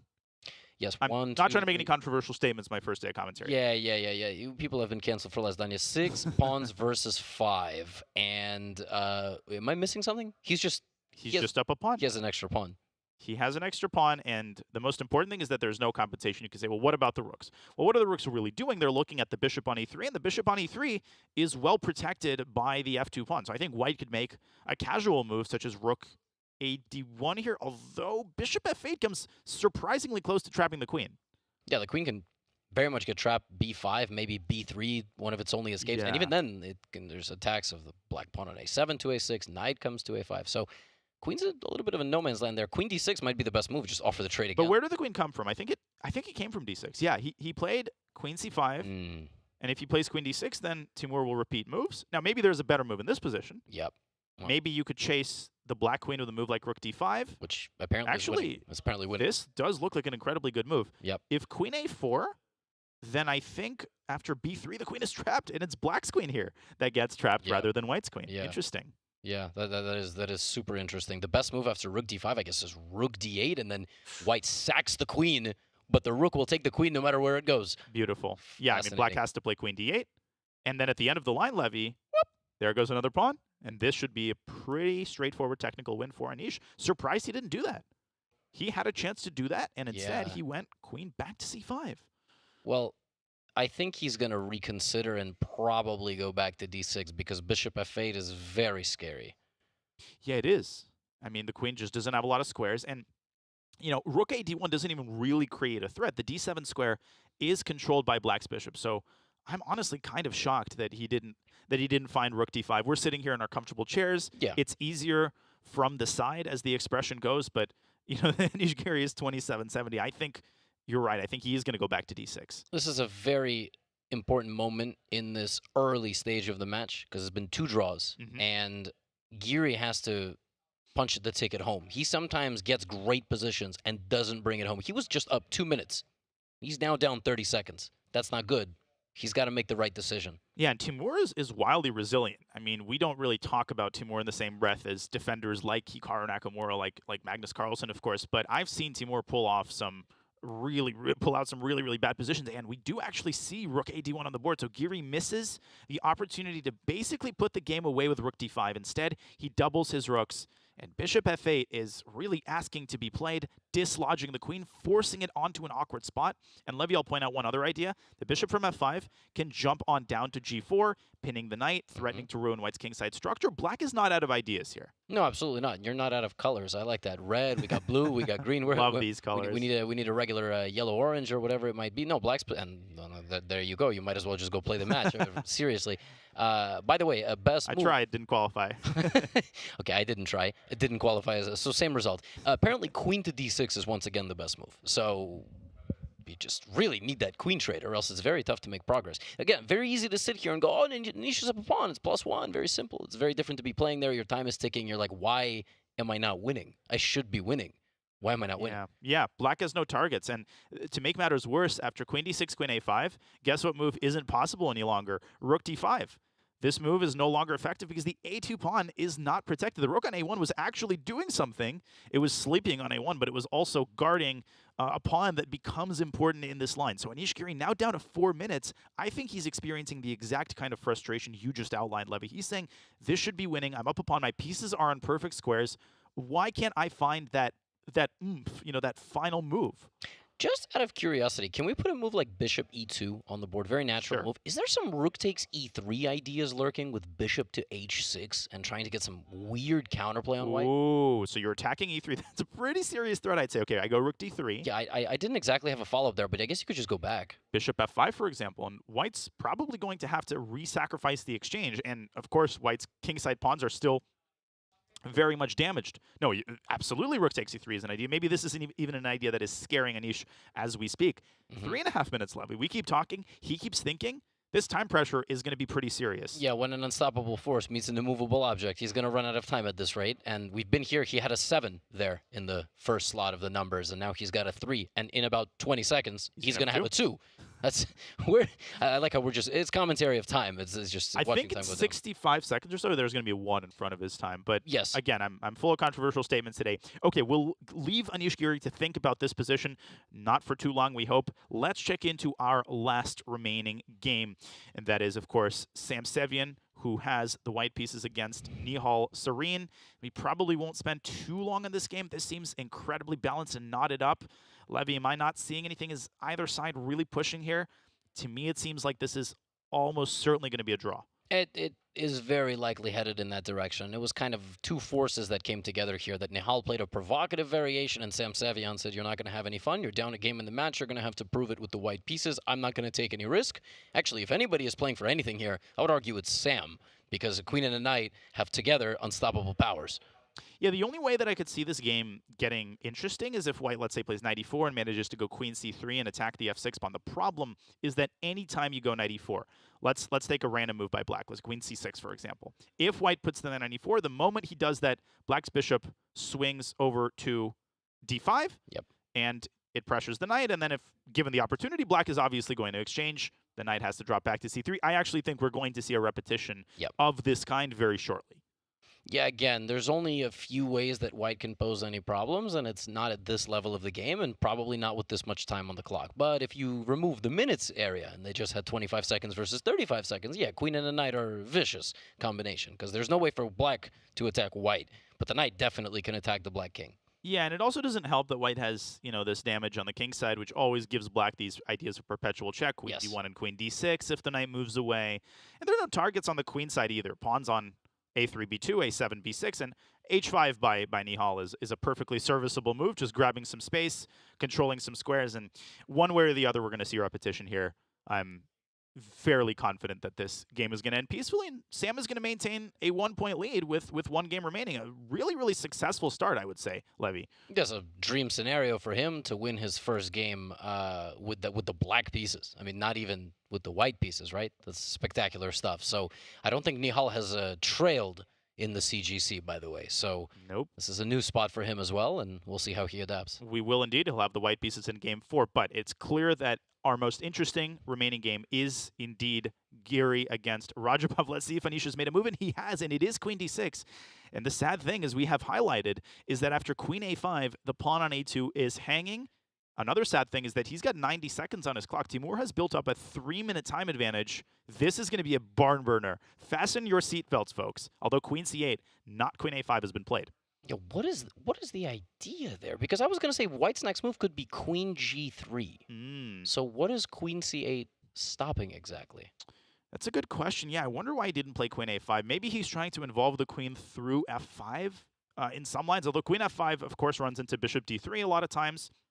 But now when he's down to almost a minute on his clock, I wonder if he should just play h3 and accept the ruined structure to clarify the position. No, he goes bishop e2. Levy, your idea. Oh, your idea takes in bishop h6. Looks really darn good here. Yeah, I think Anish's idea after that is just to play king h1, and so he won't get forked. But then apparently Radjabov has sufficient counterplay. Yeah, if we go through this line really quickly, and then we'll dial it back and watch Timur make his moves. After bishop h6, king h1, Black plays bishop takes e3. Let's say the rook moves. Black can keep harassing the rook with bishop f5. Black can even drop the dark squared bishop back and say, hey, your light squared bishop is weak. My rook is on a good spot. This just looks like the kind of position you want in your opponent's time pressure. Yeah, this is like a vintage King's Indian defense with the bishop on g7. There's so many of these motifs to sacrifice one of the rooks on the e-file. Great point. Guess who's one of the best King's Indian players of all time? I forgot the name. I think it starts with Daniel Naroditsky. Oh, yeah. Timur Radjabov. It's as a list. Flattered as I am. Hikaru, Ding, Kasparov, and then Radjabov, and then Naroditsky. Right. He might very well play rook takes e3 at this point. And he's definitely thinking about it. Timur has now spent over a minute. Let's go back to the live board and let's watch to see if indeed the Azeri Grandmaster snaps off that bishop on e3. What helps him, Levy, is that there aren't too many enticing alternatives. I guess you can attack the queen, but you nailed it. The queen has this nice square on g3, and if Anish plays that, and then he plays h3, he consolidates his extra pawn. So the ship is about to sail, and Radjabov lets it sail. h5 is such an obscure move. I guess he wants h3, bishop takes h3. Could he be wanting to sack this bishop? But then takes queen h3, knight g5, just wins on the spot? Exactly, that's a great point. And the bishop on e2 guards the g4 square. I'm so confused. A couple of moves ago, the best move for white was to play h3. Wait. Yeah, why not h3 there? It's like this move is forbidden for reasons that we don't know. It's like it's been banned. He goes king h1. I mean, h3 is still very much in the cards. And guess what, Levy? Rook takes c3 has lost a lot of its luster. Yes. Because bishop h6 no longer threatens bishop takes e3 check. It gives white a critical tempo that he could use for a move like knight d4. Yeah. Knight d4, because again, the king is safe now. I'm so perplexed. Like, sometimes the best players in the world play moves, and I go, oh, yes, of course, how could I have overlooked that? Yes, of course. And now I'm just like, what's going on? Why is nobody acknowledging the move h2 to h3, removing the light squared bishop from its post? That was even the best move before Anish played bishop e2. That was a tough move to play because the king would be open. Well, now it's strange for sure, but the only thing I could suggest is that with the move h5, I think Timur has signaled that he's really not sure how to further improve his position. For whatever reason, he rejected rook takes e3. And I think Anish is saying, hey, I'm going to milk your clock down. I'm going to toss the ball right back to you because clearly you don't know what to do with that ball. And the strategy is kind of working. Now Timur is the one down under 2 minutes. The clock is beginning to equalize. We are headed down the path to a time scramble. Yep. This is going to be crazy because all of the pieces are virtually still on the board. This is going to be amazing. Just, by the way, I saw a result pop up. Nihal Sarin and Sevian have, yes, they have in fact agreed to a draw, neither side choosing to play in the sandbox with knight versus horsey. I mean, knight versus bishop. They did not both have knights on the board. So, yeah, relatively peaceful game there. It all comes down to this. You can't ask for anything better. Each guy has a minute on the clock with a full board of pieces. This is a bullet game. This is a flat-out bullet game. Timur continues to ponder his next move. The issue is that if you just blindly chase white's queen, if you play rook 8 to e6, the queen can slide up to d7. It can slide back down to g3. In a way, you want to keep this queen on d6. That might be the most vulnerable square on the whole board. But it's a catch-22. If you attack the queen, you force it onto a safer square. Now Timur is down to a minute. Here we go. Oh, yeah. This is going down from a minute now. This is like going down a giant water slide at the water park. It's just like here we go. You know, all of the distractions that you got to deal with, and maybe you're high up, you're about to fly through the water, jump in the pool. A6. After all that thought, he has moved a random pawn because you know why? Because he doesn't know what to do. He doesn't know what to do. And A3 by Giri. This is hilarious. This is the last remaining game of Game 3, folks. As Levy just pointed out, Sevian and Nihal have drawn their game. Sam Sevian keeps his 1-point lead. But can Anish and Timur, will one of them jump out to a 1-point lead? 30 seconds now for Timur. This is crazy. This is they're on a standoff. Yeah, they're in a stalemate. Yeah, they're a stalemate. Okay, retreating. Back to e7. They're passing the hot potato back and forth. Is he trying to go rook d7? I think that's exactly what we did. Okay, queen c5. There we go, preemptively. Oh, bishop h6 is actually a move here because the rooks are trained at this e2 bishop. Yes, so is rook e3 because bishop h6 after that doesn't hit the king on g1, but it hits the queen on c5. So Our rook old takes... friend. Yeah. Our old friend, and Timur is investing virtually his remaining time. He can play a move like queen c7 if he wants to pass the move. Rook c7 on the board. That's a tough move to play. I would play queen b. That's not the direction I was going. Are they going to repeat moves? Are they both going to be like, hey, we've got too little time to handle this? Circuit fail. Queen c5 repeating once? Oh, come on. No way. Giri's up a full pawn. At least go queen b6, queen d6. Put your queen on another square. Come on, Anish. It's not that time yet. No. And he goes for it. There you go. But, Levy, there's rook to e5, and the queen is almost out of squares. No bishop f5 by Timur. Bishop f5 by Timur. Gosh, I don't know. H3 maybe by white again? Okay, queen g3 God, back. the queen has made a lot of moves. Rook to e4, threatening to push that h-pawn further forward, maybe even to h3 and do serious weaknesses. Okay, he brings rook. Is there rook g4 there? Oh, there was queen d6, only move. Just kick the bishop up. So play h3. h3. Finally play h3. Play h3. It's begging to be played. It's been begging to be played for 10 minutes. He's still in. He finally does it. Finds it. Oh, h4. Oh my gosh, I'm so glad I'm not playing the game. Oh my God, Levy. If knight takes h4, bishop takes e2, and I think bishop e5 in the end disattaches the queen from the knight. So he goes queen d6. Queen d6. And there's the sack on h3. We talked about this. What? Just take it and block with the knight. Queen h2. Oh, bishop e5, slicing off the queen. Oh, queen d7. He missed it. He missed queen d7. That's it. Oh my God, he missed queen d7. Cutting off the knight g5. Knight g5 game over. Knight g5 hits queen f7, rook 9 and knight e4. Or bishop d3, trapping the rook. Either move wins. Bishop f1. Anish! Still winning, but bishop f4 reignites the counterplay for black. Oh my goodness, queen g4. Still winning. Oh, bishop g2. Still up a piece. Just queen g4, trade the queens. Breathe. Don't forget to breathe. Okay, rook e7, queen. Okay, that's very good. But Timur, I think, cannot avoid the queen trade. Well, he's trying. Yeah, king g1. King g1's such a nervous move. Yeah, he's just trying to gain time. Yeah, like b4. Like what? I mean, there's no gameplay here right now. Anish. No, I like b4 though. Yeah. He's trying to go a4 and b5 and then get the d4 square for himself. I would play a4 right now. And b5, queen d4, exactly. b5, chase the knight away. Timur desperately trying to whip up that last counterplay, but he has nothing. Nothing on the king side. Yeah, knight e5, queen d4 anyway, probably. This is crazy. Still not over. Yeah, there it is. It's heading in that direction. Oh, just snap take that knight. Get that knight off the board.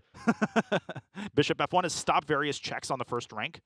Nice, classy move there for Anish. Yes, now there's various ideas of unpinning your queen and playing rook to e4. But how? Queen g4 I would play right now. Yep. Very nice. And rook coming to d6. Another pair of rooks is going to be traded. And with every material that disappears this F6? game. Yeah, f6. Yeah, but bishop d3. No, I'm telling you, he's playing nervous moves. He's like, it feels like Anish has Timur's time. You know what I mean? He's got 20 seconds, actually. He can take a little time, but he doesn't want this coming down to like a last chance for Timur. G4? Oh, rook d4 is a clutch move. Classy, clutch, you name the adjective, forcing black's rook off the board, and now it's over. That's it. Timur, rook takes h4. Rook h4, that's it. And He's going to resign. D3. He's going to resign. Anish Giri storms the castle and gets the first win in his match with Timur Radjabov. That was an incredible finale. You called it. It was nervous chess for a while, but Giri just outlasting Timur. Bishop takes h3. Let's give Anish some credit for how he reacted to that sacrifice. And as a result, he is up by a point. We have our first lead of the match. Yeah, that was such an odd game because it was just a pawn down for a while, but seemingly a mutual stalemate. Anish Giri breaking through against his good friend in a very tense game 3. Wow, I mean, I'm still processing this match. I'm still processing just how many nervous moves were made. We had like a 30-move time scramble, Levy. Yep. I mean, we joined this game. The time scramble really started around move 27. And imperceptibly, this game lasted 61 moves, more than half of the game. They played 2 separate games. They played a game where they just sort of moved their pieces around and Anish was up a pawn, and then they played an entirely new game where they just had less than 1 minute and were pushing pawns so that they didn't lose on time, and then Timur sacrificed the bishop. Incredible. What an incredible game. Anish Giri jumps ahead by a point. Let's take a look at the scores after Game 3. All of the games have concluded, starting with Hikaru, who jumps out to a 3-0 lead. We might revisit that game in just a second. Anish Giri, we just talked about him. Levy, Wesley, he's up by a point, keeps his lead. Very anticlimactic, really interesting matches all around. Yeah, I think obviously the only game of the round that was a bit slow was Sevian Sarin, but Wesley So, Dmitry Andreikin were a bit all over the place, and then agreeing to a draw out of nowhere.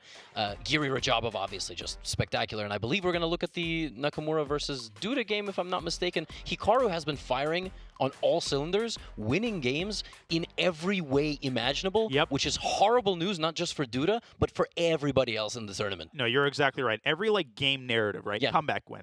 Win because of opening preparation.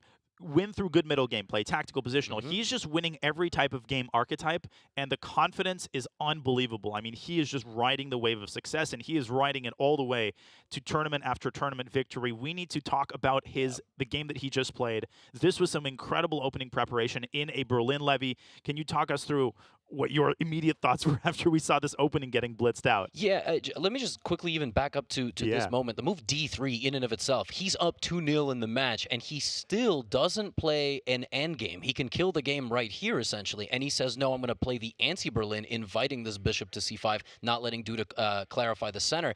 And then Duda fires off this move. Now, Hikaru likes this move, right? Duda's not... With black. Yes, exactly, with black. And, well, evidently with white. with every color. You don't slow play with D6 or anything like that, or bishop takes C6. White chooses not to play. And Danya, I mean, they played... How many moves in a row did they play without even thinking? 17. 17 I have moves. an answer for you. They played exactly 17 moves before one side started to think. Yeah, and the queens were traded. White lost a pawn. But you know what White got for that pawn?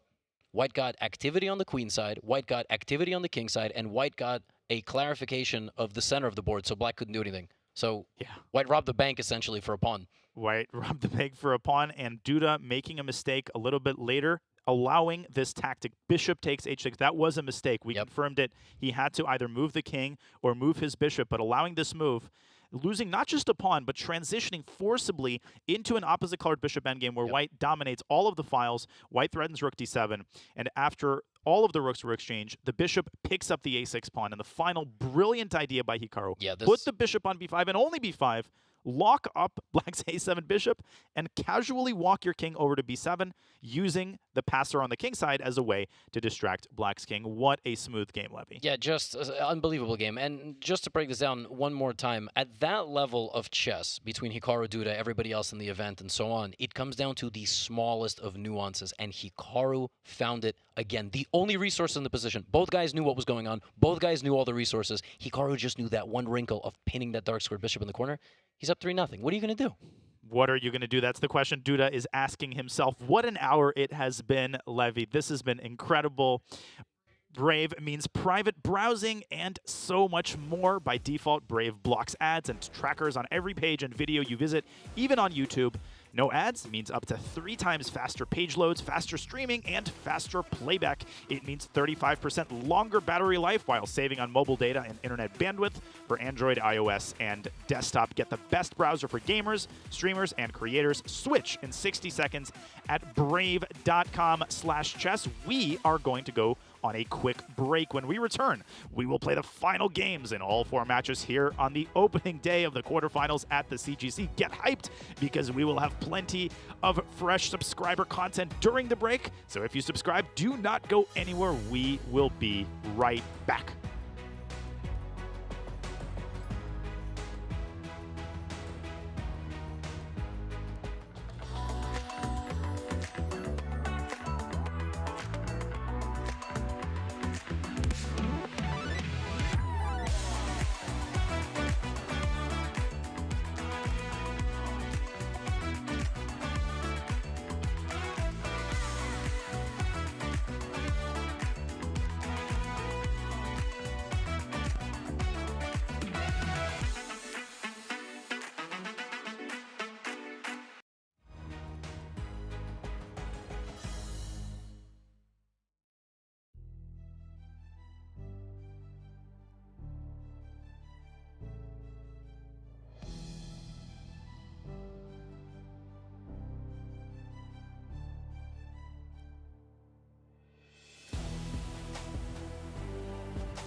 Hey guys, welcome to the Madison. It meets every Wednesday. We call it the Maddie. Great place for just like a hangout. I love the atmosphere. Casual, you can like grab a beer, have some fries, crush some noobs in chess. And right now they're running a Blitz tournament, but it's a great place to hang out. Every Wednesday, they host it right here at the Madison. And as you can see behind me, we're in full session here. It's a great place. A lot of people have dropped into this very location, including Grandmaster Hikaru Nakamura as recently as, I believe it was last week or a week before. And then guys like me also come once in a while. So it's a fun place to hang out.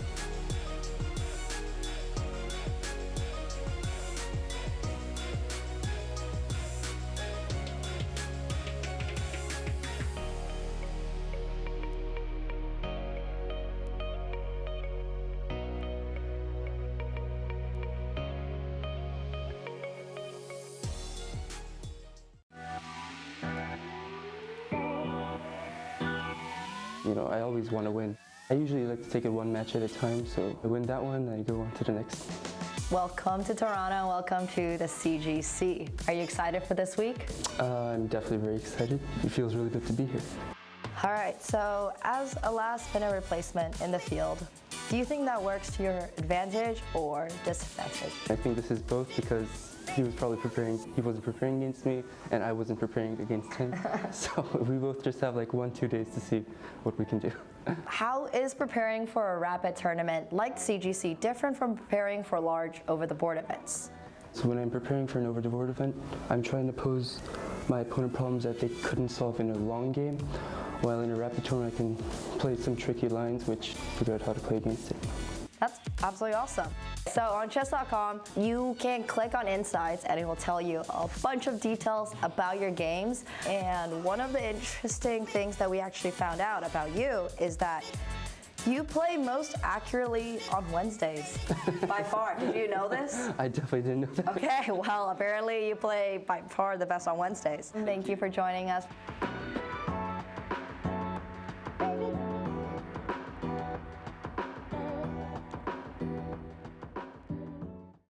Okay, alright. Yes, I was born in Vancouver. That is. Okay. Doing great, sweetie. Yes, I was born in Vancouver. What? But as fond as I am of that place, it's pretty tough not to fall in love with the city of Toronto. You're not allowed to say that, Andrea. Is that where the chess bras are from? No, they're from. Oh, never mind. They're not even from there.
Welcome back to beautiful downtown Toronto.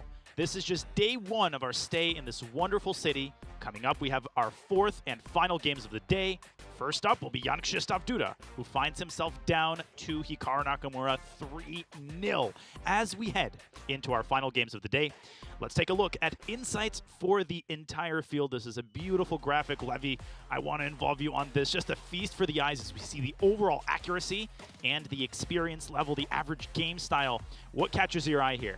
I think it's the fact that everybody plays around the same level of accuracy, but when you compare the styles of Nakamura and Duda, smooth for Duda, by the way, the only player who has smooth games, when it runs into intensity and time gets low, Hikaru's style will win. And that is why they have played 3 games, and Hikaru has won every single one of them. It's been an unbelievable display by Hikaru Nakamura and an intense game style. Not a surprise there. As Hikaru leads 3-0. Well, welcome back, everybody, to the Chess.com Global Championship Finals here alongside International Master Levy Rosman, the one and only. Levy, what an amazing previous round it's been. This is going to be an epic final game of day one. Yeah, I think every match has had its moment in the spotlight, but I think one player who has had the entire day in the spotlight is Hikaru Nakamura. He's just coming off of becoming a World Chess Champion in Fischer Random, his first World Championship ever. He's been ranked World #1 in Rapid and Blitz, sure, but let's add an official title to that. Everybody was wondering, is he going to come in? Is he going to have any adrenaline dump? But no, he's crushing it. No, Reykjavik to Toronto, very smooth transition. Let's look at all of the other scores. Of course, Hikaru leads 3-0 as we were discussing, but Wesley leads by a point against Dmitry Andreikin. Anish Giri leads Timur Radjabov 2-1 as well, and yet another 2-1 score with Sam Sevian up a point against Nihal Sarin. Just close matches, all of them, except, of course, the topmost one, Levy. Yeah. Nakamura has been spectacular. Wesley So getting an early lead. I feel like that score in that match could be anything in So and Andreikin. Could have been 3-0, could have been 2.5-half, but it's 2-1 for Wesley after that draw. Giri with a big win, and Sevian with an early lead in his match. So some underdogs, some people who we predicted, some people who we didn't predict, but that's why we're here. That is indeed why we're here, and part of the reason we're here is to look at Hikaru Nakamura as he gets settled there in his comfortable chair, puts his headphones on. I mean, we can talk about Hikaru Nakamura forever. I mean, his biography at only age 34, that's pretty young by most people's standards. I mean, he's climbed the mountain and climbed it many times, Levy. What an incredible player. What just a recent string of performances this has been. Yeah, absolutely. Listen, when you talk about a field of players, you look at Hikaru Nakamura, is Magnus there? Right? Those are the top 2 that you are looking for, and now that he's the world champion of Fischer Random as well. He has played all his games today in the afternoon, by the way, so that fun fact is it's a bit shocking. He's still winning every single game he's playing, but he's had a great run thus far, and he doesn't seem to be stopping anytime soon. He is in peak form. He is just, it's unbelievable. Krzysztof, well, he has a psychological battle to fight right now. Yes, he has a 3-0 lead to overcome, but he just seemed broken in that last game. I think, Levy, you called it during the break. Can he get it together? Yeah. Am I seeing what you're seeing? Yes, E3. So Hikaru... E3. And Hikaru, look at Hikaru's face. Hikaru's like, really? Really, Riley? Oh my goodness. Hikaru looks disgusted at the opening. And I don't think he thinks it's a mouse slip, does he? No, I mean, if it was a mouse slip, we'd see it reflected on Duda's face. What? Wait. What is going on? Is he playing a Bongcloud? I'm speechless. I'm usually not speechless. I always know what to say. I don't know what I'm supposed to say right now. Yeah. What are we supposed to say right now? We don't see the chat. Chat is being nuts right now. Yeah. Absolutely nuts. Oh my goodness. I'm so used to having a chat on the screen somewhere when I'm live casting. Levy, I knew something was up when he played E3. I could sense it because if you want to play an offbeat opening, you go one B3, you go one knight F3. If you go on E3 at this level, that means you're up to something.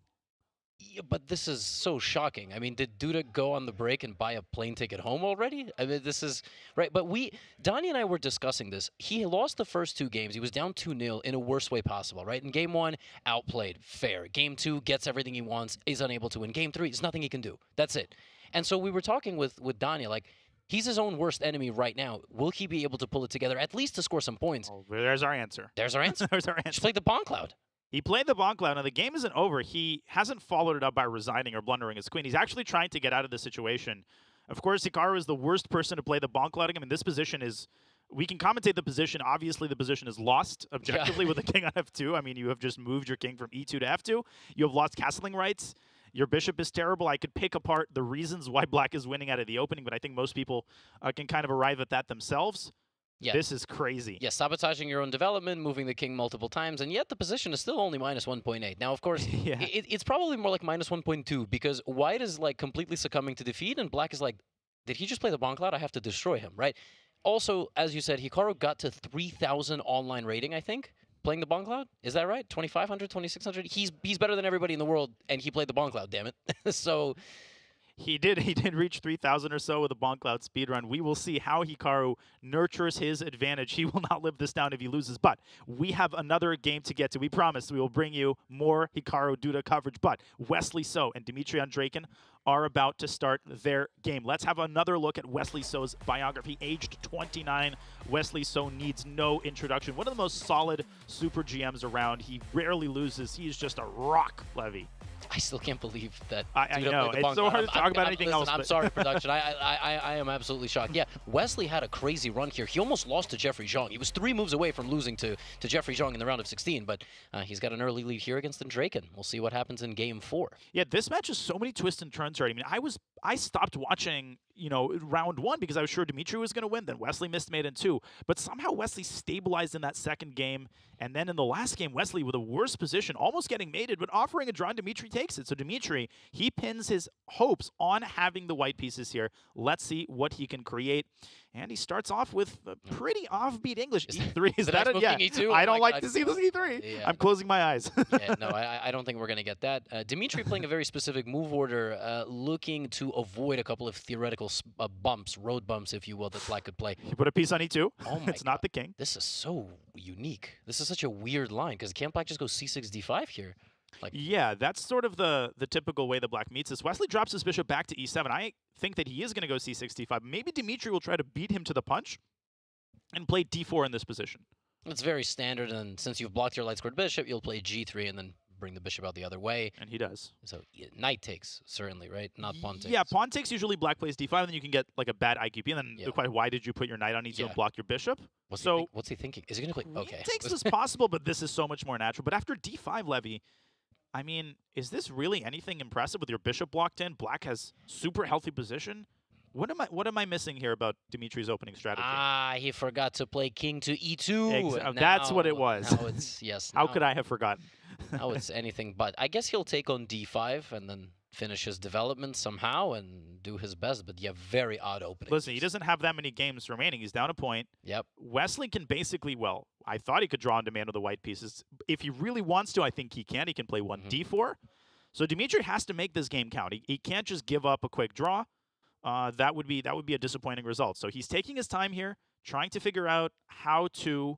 Did I say that in a Canadian accent? Did I just say out? No, I was not. I'm still shocked that we have a Bongcloud. I know. I can barely verbalize my thoughts, but Dmitry Andreikin, he's got to make a decision here. He trades on d5. Yeah, I mean, this is obviously not that impressive, but plenty of pieces still on the board. Exactly. The game is not over. It's equal, but plenty of life left in this position. Yeah, there's already imbalance in the pawn structure. Black has 3-3, white has 4-2, almost like a little battleship situation, and that will lead to various imbalances in the middle and endgame. White has opportunities of attacking on the king side, maybe bishop d3, some various things over there on h7, so there's life left for sure.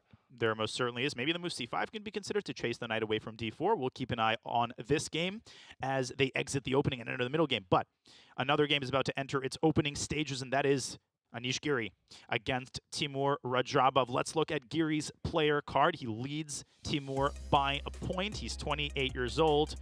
He is just a walking meme. He's an incredibly strong grandmaster. Great guy. I mean, what categories does Anish not fill? Yeah, generally, walking meme has a negative connotation, I thought, but in a positive way. In a positive way. A positive walking meme. Yes, most brilliancies that have been made by Anish. And folks, make no mistake, round 64, 32, 16, he has just demolished, folks. He really has. He's up in this match. I know, and the whole draw meme, Anish Giri wins games. You don't get to 27-70 by drawing, but let's see if Timur Radjabov can make up this 1-point deficit. Much like Dmitry Andreikin, same situation. He's got the white pieces. He has to make it count. Yep. And already a big choice on move 3. Nimzo Indian. Will we see a Rogozin? There's a million ways this could unfold. Wow. He has invited. Okay, A3. Same-ish variation. And Anish cracks a smile. And that generally means they've probably had some discussions about this variation at some point. Probably some fireside chats. Now, A3, Levy, has become incredibly popular all of a sudden. I mean, everybody seems to be playing, a godforsaken line that just like a year ago was considered one of the more inferior responses to the Nimzo Indian. Yeah, that's because in many of these positions, what? Knight F3? That's also rare. That is extremely rare. I was just gonna draw an arrow here. Yeah, go ahead. That generally white's play is associated with expansion in this form, and then the bishop, and then this, and then so on and so forth. But knight to F3, folks, again, we're chess nerds, so this is a very normal move, but the F-pawn was supposed to go there. So he's just taking him totally out of theoretical waters here. He is, and he's making Gary think. And the reason that this line has been considered dubious is obvious, just visually, even if you're not a Nimzo player. Just look at white's queenside pawn structure. You're accepting long-term damage. Black has an easy plan connected with attacking a C3. The bishop from C8 can develop to A6. The knight can come to A5. So you're basically harassing white's queenside pawns if you're black here. And so, Levy, that's why you highlighted that white needs to generate play on the king side. But maybe Giri wants to play this in a more creative fashion. Maybe get the bishop out to F4. Maybe play a little bit more on the dark squares in the center. We'll see. We'll see. It's fascinating that the move knight to F3 has been played. I think we've left 99.9% of known theory at this point. We definitely have. And now Timur is taking his time. I've seen people go G4 in this kind of position. I don't know how desperate he is. I mean, maybe on Krzysztof Duda will make a move for him here. I mean, you do have King D2, so don't let the Polish Grandmaster near your computer. Yeah, I was going to say G4 is a very interesting move. I'm sure the computer is going to hate it, and I like moving other people's pieces. We both were thinking the same thing. And the idea, by the way, is that after knight takes G4, some serious attacking possibilities on this G file. Absolutely, there are, and I think that's what he's contemplating. And we are going to contemplate the start of our final game between Nihal Sarin and Samuel Sevian, the battle of the young phenoms. It's been an awesome match between Sevian and Nihal. We haven't managed to cover it quite as intensively, but it's been some high-quality chess, and that's not a surprise when you have the likes of Sam Sevian. He is such a solid player. As my first coach would say, he has like an adult style. He's 2700, weird to talk about it that way. He plays like he's been playing chess for 50 years, but he's got the tactical prowess of a teenager. Yeah, and once again, I'll bring this back to the fun fact of the day, that he plays his best chess on Wednesdays. Well, just so happens that right now... What day is it? It's Wednesday in Toronto still. It's not Wednesday in a lot of the world, but it's still Wednesday in Toronto, 94%, and he's up 2-1. And I felt heartbroken choosing a winner in this match, because if he was going up against so many other people, I may have chosen him to win, but it's so hard to go against Nihal Sarin. I know. He's making us eat our words. Yeah, I don't remember the last time Nihal has lost a match. I mean, even the last time he has faced a deficit, you pointed out the pregame show, he crushed Ding Liren. That wasn't even close. He made Ding Liren look like a fool. Yeah. So Nihal Sarin, he's not used to facing a 1-point deficit, and he also has the white pieces. So all three players who face that 1-point deficit have a chance to come back right now in this game, and a London system by Nihal, which he plays religiously online. I mean, this is basically all he plays against me in our blitz matches, and he doesn't play the London to make draws. He plays the London for a win. That is possible. Eric Rosen can confirm that. Yes, he defeated Ding Liren, I believe, with the London in the second game of their match. And of course, he didn't win because he played the London. He won despite playing the London. Let's put it this way. Yes, thank you for putting it that way. But Queen B6 is an interesting move order. Sevian is not developing the knight in the traditional way or developing the bishop. And now we have a prospect here of a queen trade. Neither side is actually going to take here, because both sides want to avoid opening up the accompanying rook on the A file. I believe, actually, Ding Liren played in a very similar way with black against Nihal Sarin. He had a good position, then he proceeded to lose later in the game. So yeah, and that's one of the things that makes Nihal so tricky. I mean, he takes these equal positions, and he finds chances in the unlikeliest of places. So Sam playing this in a very traditional manner. He plays the move E6. I think a lot of people might raise their eyebrows because that does block in the light squared bishop. But Levy, it's a closed position, it's a quiet position, and it's a position where, as I like to say sometimes on my stream, not every piece needs to be climbing Mount Everest at the same time. It's okay for your bishop to be on D7, but I know Nihal likes these positions. I don't exactly remember that game, but I think this is exactly how that game went. Really? Yeah, and I think Which would Castle- make sense. And then bishop d7, and then rook f to c8, and then a regrouping like this, and then an attack on the queen side, and he stabilizes. I think that's exactly how that game went. And you know what's super interesting is that strategy where you play something that a previous opponent played, but because Nihal won that game, maybe Sevian is hoping that he didn't analyze the opening as carefully. But as you indicated, Ding did have, at one point, I think, even a slightly better position. So let's see what Nihal can bring to the table here. The position's still very locked up. The queens still facing each other. You nailed it, Levy. Neither side wants to open up the A file for the other side. We have kind of a standoff type of position here. This is so funny. This makes me think that Sevian's preparation for this match was, oh, let me see what Ding Liren did. That's where it ended. He just went back and went, well, Nihal likes to play the London. So what happens if he plays London? I'm going to play exactly how Ding Liren... Look at this. Not a bad strategy. Hey, you're following the World Championship Challenge. Yeah, I mean, but this is so funny. I mean, Sevian was a last-minute replacement, and he knew what his opponent would bring to the table, so he's just said, oh, his previous opponent did a really nice job, so I'm just going to play the exact same way. Why would I reinvent the wheel? And here we are, all his prep on the board. Yeah, and rook fc1, Nihal copying that move. The position's still completely closed, and I think the first big decision, eventually one side will have to do something on the queen side. C takes d4, queen takes b3. Black can also play the move c4. That's very common in the London. One thing you see really frequently, and this perhaps is the most typical plan, you play c4, white drops the queen back, then you drop your own queen back, and you try to quickly run your pawn down the board, b5, b4. But the drawback of doing it here is that white can very quickly counter-strike in the center with e4. And if your pawn chain gets broken up, then you just are left with the worst sides of your position. You have a weak c4 pawn, passive bishop. So that's not in the spirit of this line. And that is the reason why, if we go back to live position, Sam Sevian continues his waiting strategy. And Ding, I think, also played the move bishop e8. Yeah, exactly. We're following that game, I believe, move for move. This is so funny. And white has run out of improving moves before black. So find a move here for white. I believe in that game, something like knight e5 happened, but to be honest with you, at this point, I don't remember. Otherwise, I would be playing in the event myself. But something has to give. White has to make some move. White just is literally completely out of options. And by the way, that's the idea of bishop e8. I think it's prophylaxis against knight e5, which no longer comes with a threat. And you can see Nihal plays queen c2. a5 stopping anything on the queen side. And expanding on the queen side, pushing the pawn to a4. I love the way Sam has handled all of the openings in this match. And the ball is squarely in Nihal's court. He's going to have to produce something because he can't let this game go to waste. And Sevian with more time on the clock as well. Things are looking pretty good here, Levy, for Sam Sevian. But let's check out all four boards at the same time. Yes. Sorry. Please, go ahead. I was going to say, like, help yourself. Hilarious example of going back and forth with the queen. Yeah, this is an amazing view, bird's eye view of all the games. Love this. And the cameras, look at that. I know. I could just stare at that for the entire coverage. Yeah, Do we have to commentate? No, can we just, like, wear our headsets but chill in the lounge so you don't have to have us on the screen? Levy, we have to go to the Hikaru game. I think the chat is going to go crazy. We have to update people on what's going on there. Yes. Let's go. Yeah, the instant recap of that game is that young Krzysztof Duda has lost 3 games in just the absolute worst bouquet of ways. And great. Wow, I love that term. And he played the Bongcloud in this game. You know, if he doesn't, like, if he wins this game with white because Hikaru makes a mistake in overpressing, I mean, we might have to get security in there. I'm not. We would have to get security in there.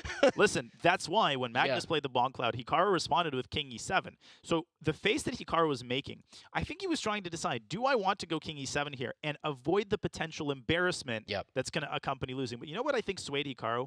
Let's say Hikaru loses this game. Guess what? People might laugh, but he's still going to be up 3-1. He's still going to be crushing it. So Hikaru cares about winning the match. I don't think he cares about impressing the crowd. And I actually really, really appreciate the fact that Hikaru responded objectively. He didn't throw a fit. He didn't play king e7. He just said, yeah, you want to play king e2 and get a lost position out of the opening? I'm going to go up 4-0. Is he going to go up 4-0? Dude actually hasn't done a terrible job of coming back.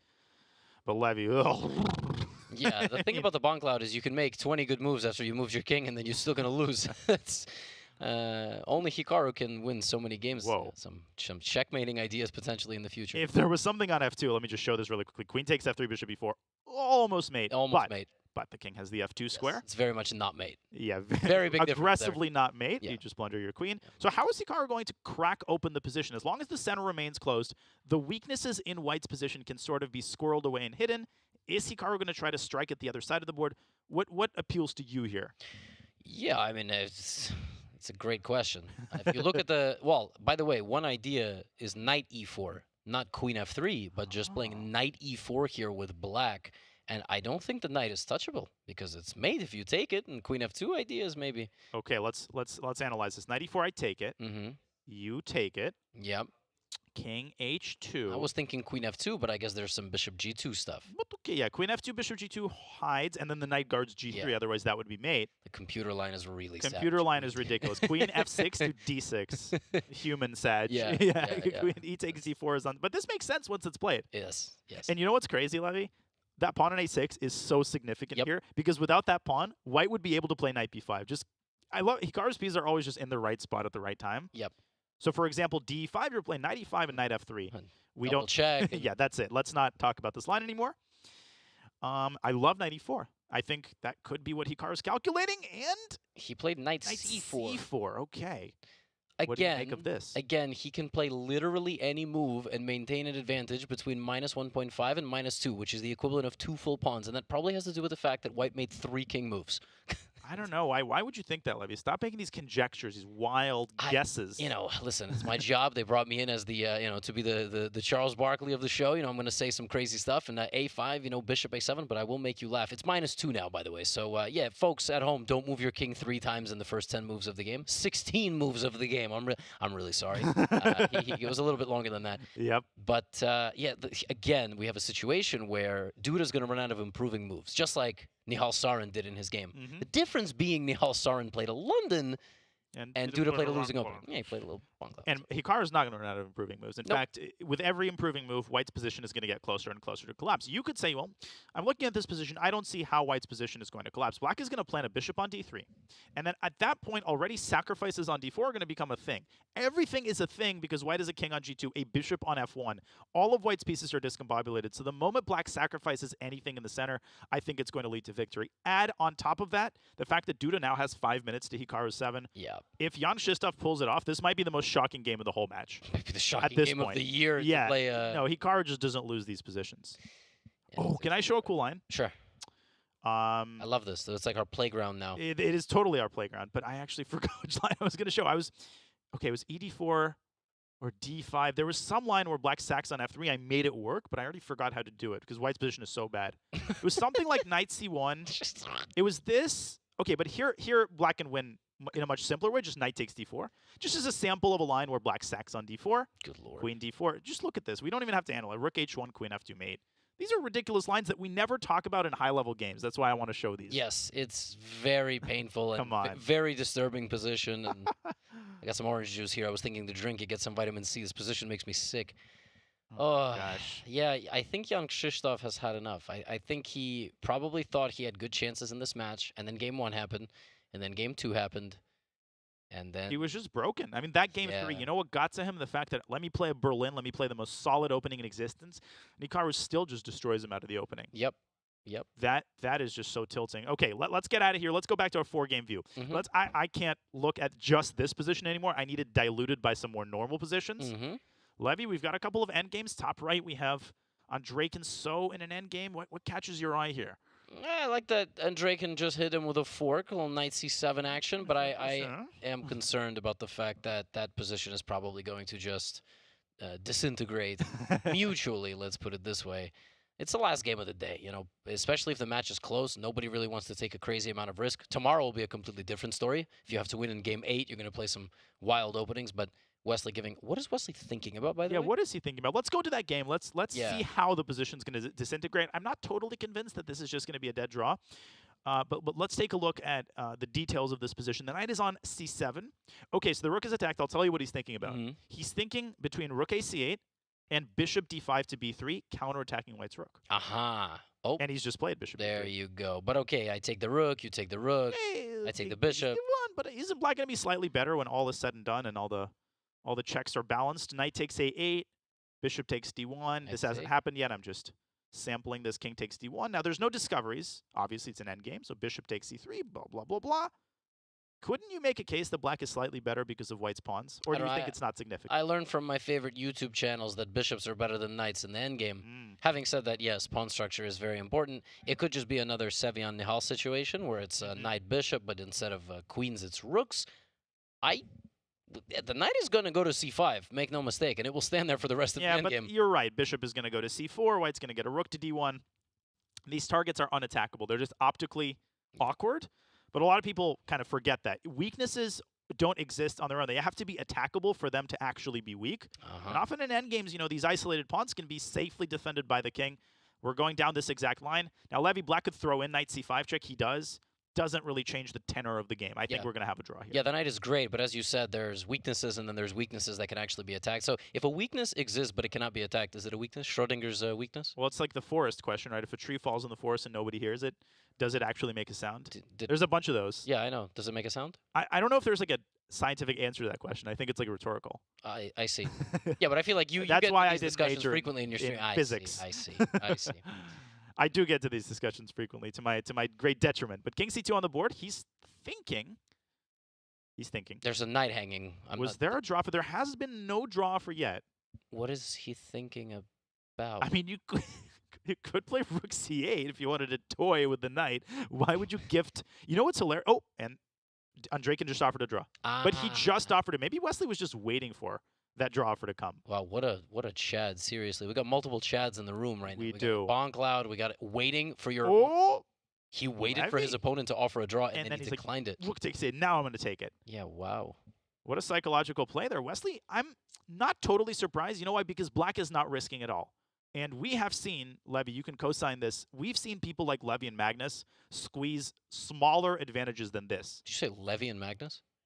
Did I just say Levy and Magnus? Yeah. I meant to say Wesley and Magnus. Oh. Aren't you flattered? I confused you with Wesley? I thought that was such an effortless line. I just said, like, you just, like, threw it in there. I was, like, supposed to read the compliment. I mean, I'm sure you've squeezed advantages like this before as well. Yes. I've squeezed advantages out of positions back to my opponents. So before we jump to another game, can we even visualize a reality where black somehow wins this game? Maybe he sets his pawns in motion. What do you think about that? Actually, yeah, very legitimately. Yeah, rook d6, b5, a4. Rook d6, b5, a4, and then maybe put a knight on b3. Put a knight on b3. And again, black is not risking. We can't say that enough, right? Yep. Levy could make 30 moves, say, hey, I didn't work out. Let's make the draw. So it totally makes sense that You he said Levy again. Oh my God, what's wrong with me? I'm like, are you complimenting me? I mean, listen, man, I'm flattered. I could absolutely make 30 more moves. I could also make 30 more moves and lose them for both sides. I actually think I confused your name earlier. Okay, Wesley. We'll see if Wesley can squeeze out this advantage. But let's go to another game. Let's take a look at the Anish Giri game. We haven't checked in a while. We have a London-y type of position. Although we remind you, this did not come from a London. This came from a Samish Nimzo Indian, and a queen trade is in the cards, or is it in the cards? Right, exactly. There was it looks like a London, but the bishop on f4 somehow perished. Yeah, where did it go? Very interesting position. What is Anish bobbing to? I heard producers or somebody involved in the show outside talking about if we can get the information of the playlists public, and we can like see what they're listening to. I don't know if we have that information. I would be very curious. Yeah. I'd be curious if somebody could actually guess. Okay, the queen trade has happened, and Timur follows it up. Oh, I didn't say Levy. I actually named the player correctly. Rook a2, preparing to double rooks on a1. So from a purely visual perspective, Levy, it would seem like white is better because the a6 pawn is a weakness. But there's a big extenuating factor.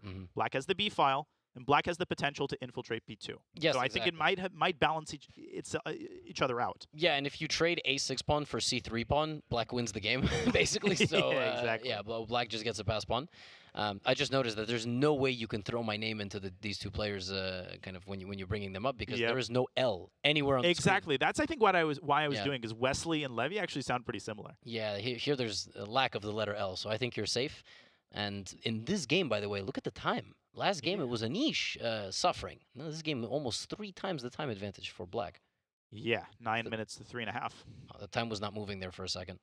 Speaking of tree fall in the forest, we can have a whole conversation about time being a social construct, but it seems like it has began moving once again. It has indeed. Now, do we think black is going to go... I'm pretty sure black is going to go rook fb8. Can we forecast what we think is going to happen? So let's say rook f8 is played.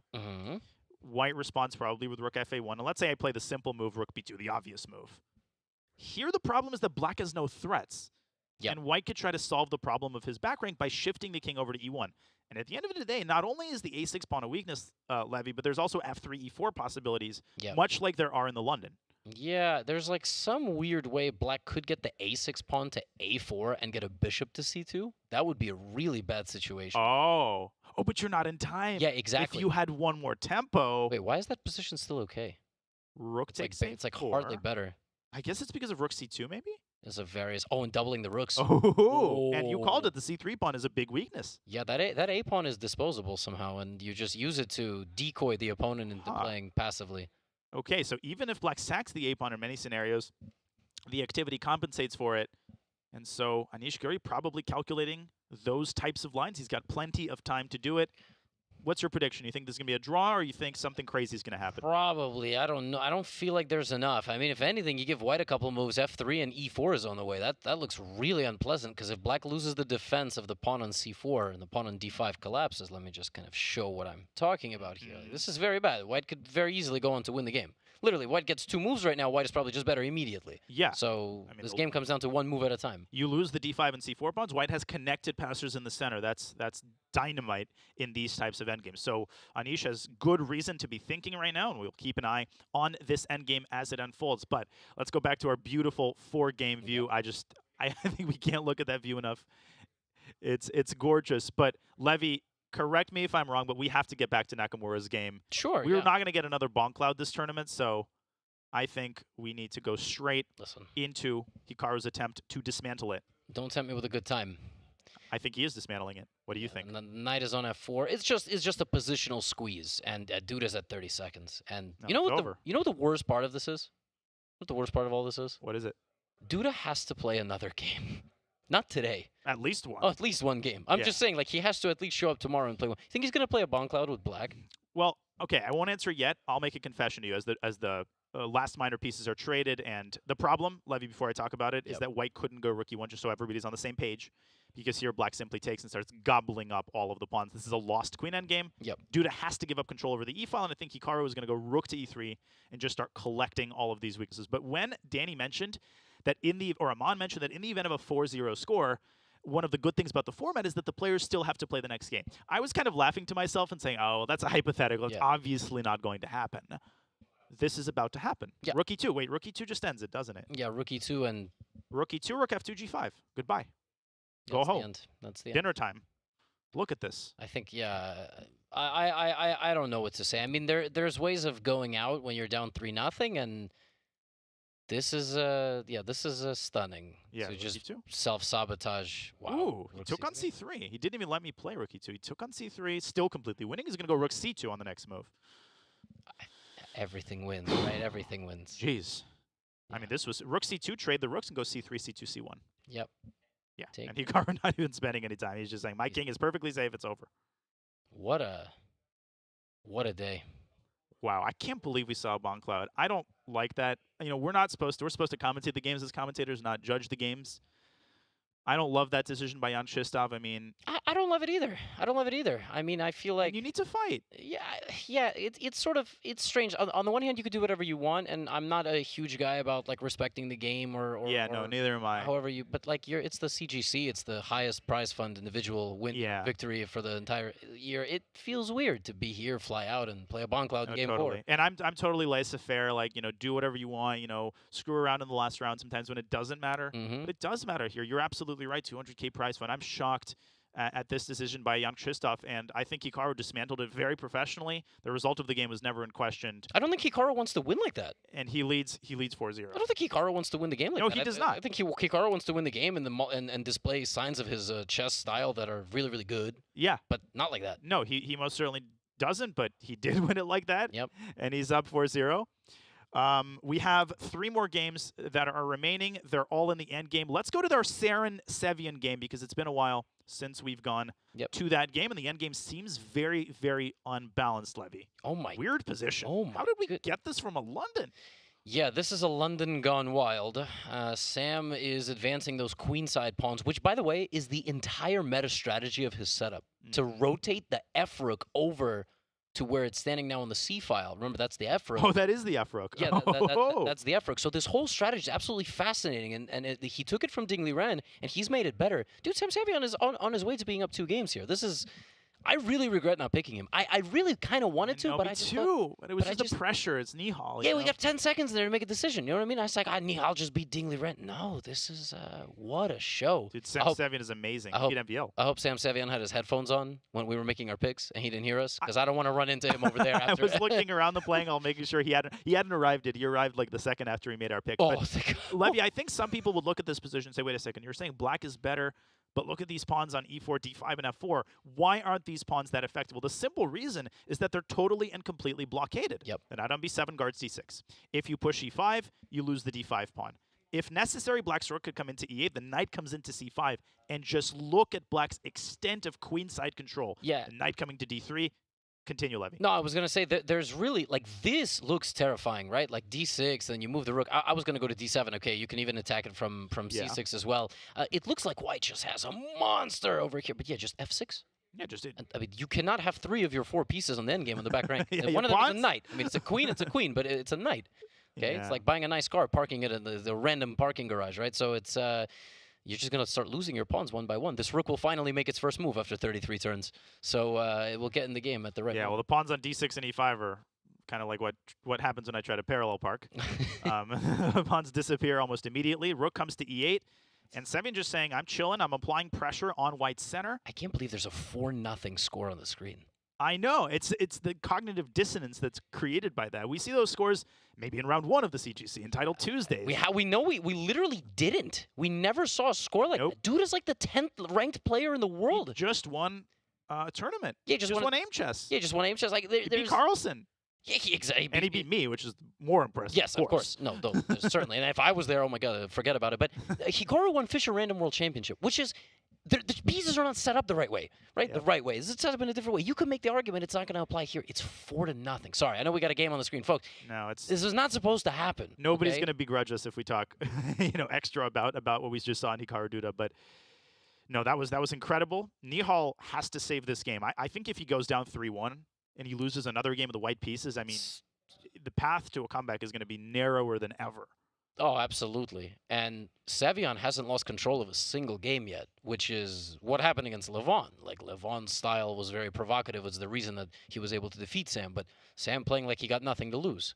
And very, very strong performance thus far. Game's not over, though. He's still got to win it, which is a skill in and of itself that's very difficult. I know. And I think Nihal might have to play d6 and e5. Right now, the pawn on e4 is hanging. And if you play e5, you drop the pawn on d5. If you drop one of these pawns, the game is over immediately. I actually think the only way to generate counterplay, Levy, if we go down this line, d6, rook d7, e5, f6, this is the position Nihal might be stuck Like on. c4? And say, yeah, I think you have to sack on c4. Oh. Now, it's not a panacea. It forks the knights technically, but one knight can drop back and defend the other. The other knight defends a4. You have a symbiotic relationship here, but maybe, okay, rook is White can try somehow to keep the pawns alive, but even if he finds all of these moves, with a minute 46 currently on his clock, I don't see him pulling this one out.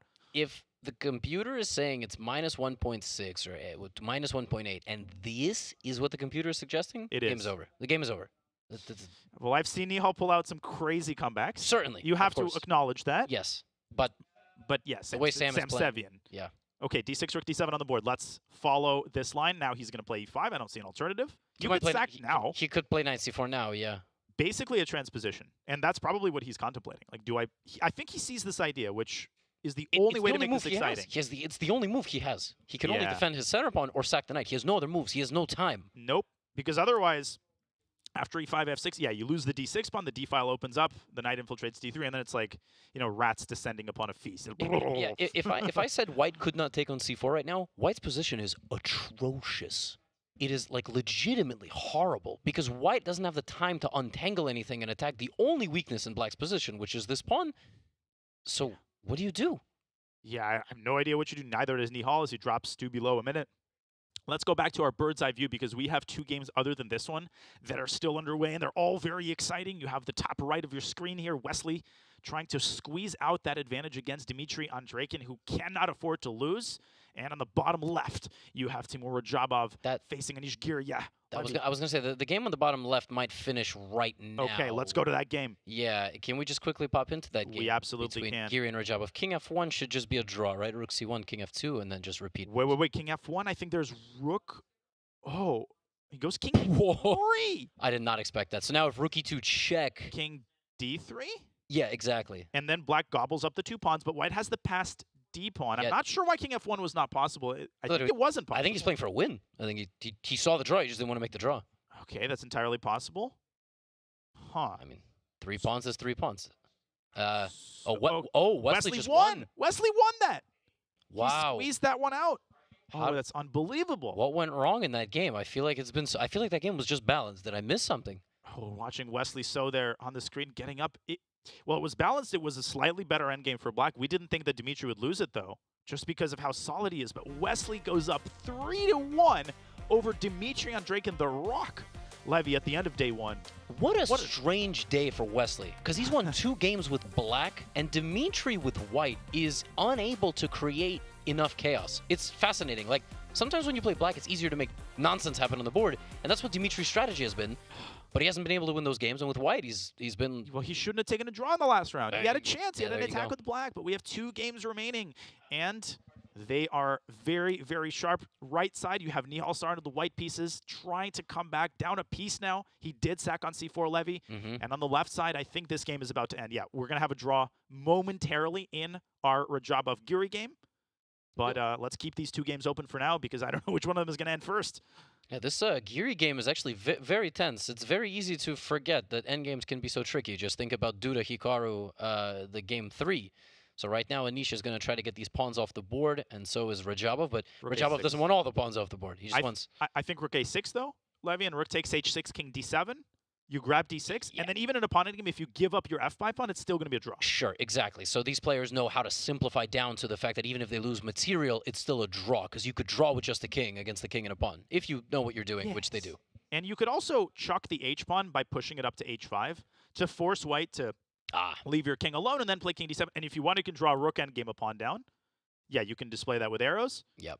Okay, he gives a check on a3. Also possible, literally anything draws. Yeah, this game is purely like academic at this point. Even the result is not a question. Even this is a good move for always getting rook e3 and forcing the king to be very passive. Are you sure that's not your twin brother in there? F4 on the board. Yeah, that's it. Yeah. King d7. Yeah. And we can divert our eyes to the right side. Yep. Okay, rook e3, for example, and literally anything. You could leave the f4 pawn, take d6. You have a Philidor position on steroids. Yeah, just don't go rook e3, king f2, rook e6 probably, and even that I think even that is a draw. But this is just a very trivial draw for these guys. I don't know why he played it that way, though, Levy. Now his king is cut off. I think the only way to actually draw this is to go rook b7 and rook e7 now. Oh, my gosh. I think if you don't do that, white's going to get his king around through the king side, f2, g3, g4, and then eventually you're going to get a Lucina position. Oh, I see what you're saying. Yeah. Oh, but rook b3 now. Or rook b7, rook e7, because the pawn is too far in front. I see. Oh, my God, look at the other board, by the way. Yeah. What's happening there? There we see rook b7, the retreat. Yeah, Nihal's pawns have made it through. This is actually a very bad sign for Sevian. Okay, now Giri has indeed played rook e7, clearing the path for his king, and that's okay. We can officially call that game a draw. He's not going to lose that. What's happening in Sevian Sarin? E6 on the board. What happens if you take that pawn, Levy? Does white play d7? Yes, but don't you have another rook? Can't the other rook go back? So we're saying rook takes c6, d7, and a draw agreed, by the way. A draw agreed and a drop of Giri. Yeah, something like this. Rook e6, and there we see Giri. Very productive day at the office. Indeed. He is the leader in his match after the first 4 games by a score of 2.5, 1.5. That one's going to go easily 7 or 8 games, if not more. All the games have been so close. Even the one resultative decisive game, it was a time scramble. It was a 40-move time scramble, and Timuri's going to be disappointed. But man, is this match close. Speaking of close matches, we have a must-save game, essentially, for Nihal Sarin. E6 is on the board. Levy, pick it up from here. You were talking about a line. Exactly. So if you play rook e6, white is going to try to sneak the pawn in with d7, and you cannot capture because obviously you have a hanging rook here. But the move rook b8 is possible. And after rook takes, knight takes, rook c8 check, it's actually not as dangerous as it looks because the promotion square is covered. Yep. And the rook is defended. It's a crazy, crazy sequence of moves there. And I could pull it up, of course. But he's actually played rook bb8. Yes. So he hasn't taken the pawn. He hasn't taken either pawn. Sam thinking that he can survive no matter what. 3 seconds on the clock for Nihal Sarin. d7. Oh, but knight takes d7. Yes, knight d7. Oh, you can't take. Yeah, he blundered that. Or maybe he has a trick. I don't think he had anything, though, because if you had defended the d6 pawn, you would have lost the other pawn. Okay, I think the trick is he's going to take on a4, and he's going to try to hold us down a piece, which is not impossible. He still has that e6 pawn. He still has a lot of piece activity. Work is still required here for Sam Sevian, but this is where Sevian's time management really steps in. He's got a minute 45, and that's really plenty of time. He needs a couple more accurate moves here. Yeah, I guess you just go knight d c5, or even knight f6, because the rook can't take... Uh-huh. And knight f6 if I go e7? I didn't think that far. But just rook d7, I guess. Yeah, just rook d7. Okay, he plays a very natural move. Knight f8. Oh, knight f8 wins the pawn. Oh, knight f8. But there's... Is there e7 or something? So knight f8. He goes knight f6. Oh, but knight f5. And if you play knight takes e6, there's knight e7 check. Oh my goodness! And it blocks off the rook. Oh my god, this is not over. Oh, but there's knight e4 check for black now. The knight, the c, Knight c e4. Yeah. King moves. There's too many knights. Oh my god, look at this is mate. Knight c4, king h4, g5 is literally checkmate. Yeah, don't blunder that. Knight c4, king f3. Your g pawn is also hanging, and if black loses both of his remaining pawns, Levy, then white gets serious chances. This is an awful spot. Nihal has made this a complete mess, and he had 14 seconds versus 3.5 minutes. This is a worst nightmare scenario for Sam Sevian, whose his head is in his hands. He's not thinking he's in any bad shape. He's thinking, I might mess this up. I got 45 seconds. I mean, this is going to turn into a 3-result game if Sevian drops to 10 seconds. I mean, I've seen crazier things happen. He finds knight c4 check. Yes, that's a move. big move. That was the only move, actually, to keep a decisive advantage. But can he gather the guts to take on e6? And he does. He does. Now king f8, best move. Rook g6. Try to go after black's last remaining pawn. h5 here maybe, or knight g5 check, I don't know. Dude, let's take a second just to appreciate how Nihal is defending this with no time. Yeah. He's finding every last chance. Yeah, I mean, players have skill sets, and this is his skill set. And Sevian getting more and more nervous as his clock ticking down. You can see the concentration. Knight e4 to g5 check might be the only way here to untangle your pieces. They're almost at the same time. This is a disaster. There's some chances that Nihal even somehow pulls this off, but I doubt that happens, but never say never. Oh my god, knight d5 check. Can Nihal get to that last pawn without blundering a fork? I think he can. I think he's going to win the pawn. Yeah, the pawn on h6 is falling. Oh, Sevian is going to be so frustrated here. That's it, h6 is falling. But it's not over yet because black's still up a piece. He can torture him for 50 moves here if he wants. Yep. Rook takes h6. I think it's safe to capture. 2 seconds. Rook d3 check. King's going to go forward. Oh, that's very important. Otherwise, you could get mated there. This is so absurd. King h5. How is he doing this? Levy, whichever knight gives the check on f4, the king has only one escape square. That's all it needs. Yes. It's just dancing between h4 and g5. Sevian has 5 seconds. Oh. Rook f6 check. g5. Nihal is the one making progress. I know. This is completely ridiculous. Just sublime, superb defensive defense here by Nihal Sarin. King g4 still not over. Knight d5. Still not over. There's some knight e3. We'll get the knights off. Yeah, that's a draw. It's a draw, but he should make 50 moves. Yes. Actually, you might not even be able to win the pawn. Like, this might be an even easier draw than it is without the pawn.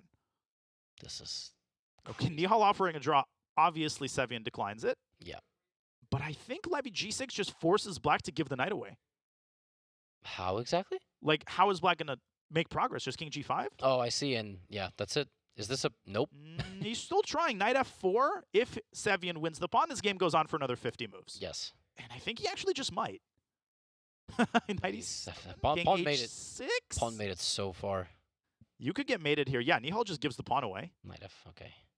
But the good news, buckle your seatbelts, folks. We're here for another 50 moves. Yes, you get to hear our voices, a little ASMR there for you as we talk over this fascinating endgame here. Yes, Levy. Well, but this endgame is much easier to defend than rook and bishop versus rook. Yes. I remember when I defended it against Robert Hubner in the Dortmund tournament in 1975. Rook g4, and you should play this out, of course. And the reason this is so hard to defend, imagine the knight was a bishop, it would cover the king's escape. It would be checkmate. It would. In a few moves, you know? So it would, yeah, you're right. Rook h1 would literally be checkmate if the knight were replaced with the bishop. The only way I've seen King the G6. side of the knight lose this... King g6. If rook h1, king g6. Oh, my God. Did you just have to... It's been a long day. I didn't say my sentence because I saw the same thing. Yeah, no, I see why you stopped there. But the only way I've seen people lose this is either on time or you blunder a fork. Yeah. It's almost impossible to blunder checkmate because even if you set up a quote-unquote mating net, the rook will always have a lateral check to dislodge the king. That's it's exactly what it is that black could set up various checkmating ideas, and if white allows them, well, then you deserve to lose, and if you don't allow them, then good job, you held the draw. Now, Sevian is completely he's not doing anything wrong. Okay, playing a Bongcloud in game 4 and losing the match, the way it happened in Duda's match, yeah, that was probably doing something wrong. And Sevian is completely within his right to play, and you never know what might happen. Never know the internet, right? Might go out or something like that. But wow, he could have been up 3-1 and It's only a one game match. I can't believe Nihal is, well, I don't want to jinx him. It's not over yet, but if nothing crazy happens, he's going to save the game. Listen, if he comes back tomorrow, this game is a potential turning point. I mean, he keeps the lead to 1 point.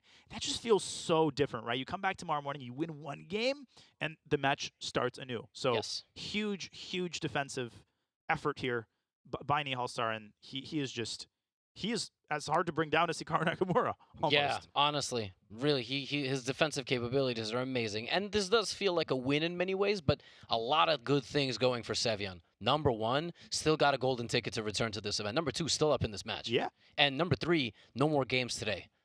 So I don't know how mad Sevian is going to be about this, because if Sevian didn't win the game where he was winning, it's a different story. Here... It wasn't like, it wasn't +7, it wasn't +8. Nihal literally found that knight takes c4 move. Play that with 5 seconds on the board? Come on, just understand that you have to sack your knight for Black's remaining pawns. Is a hard thing to do in a classical game, much less with the sort of pitiful couple of seconds he had on his clock. And okay, there are 115 moves in, Levy.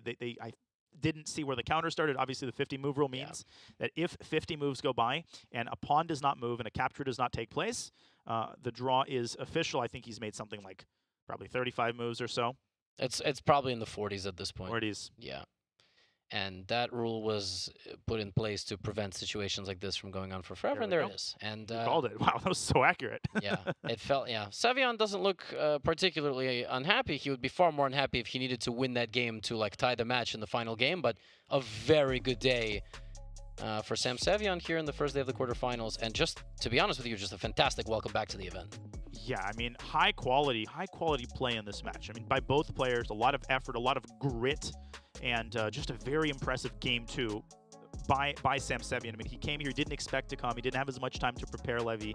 So let's tip our hats to Sam Sevian. And the guy is just, he's 21 years old. And like I said earlier, he plays with the positional acumen and the confidence of a seasoned 50-year-old Soviet grandmaster.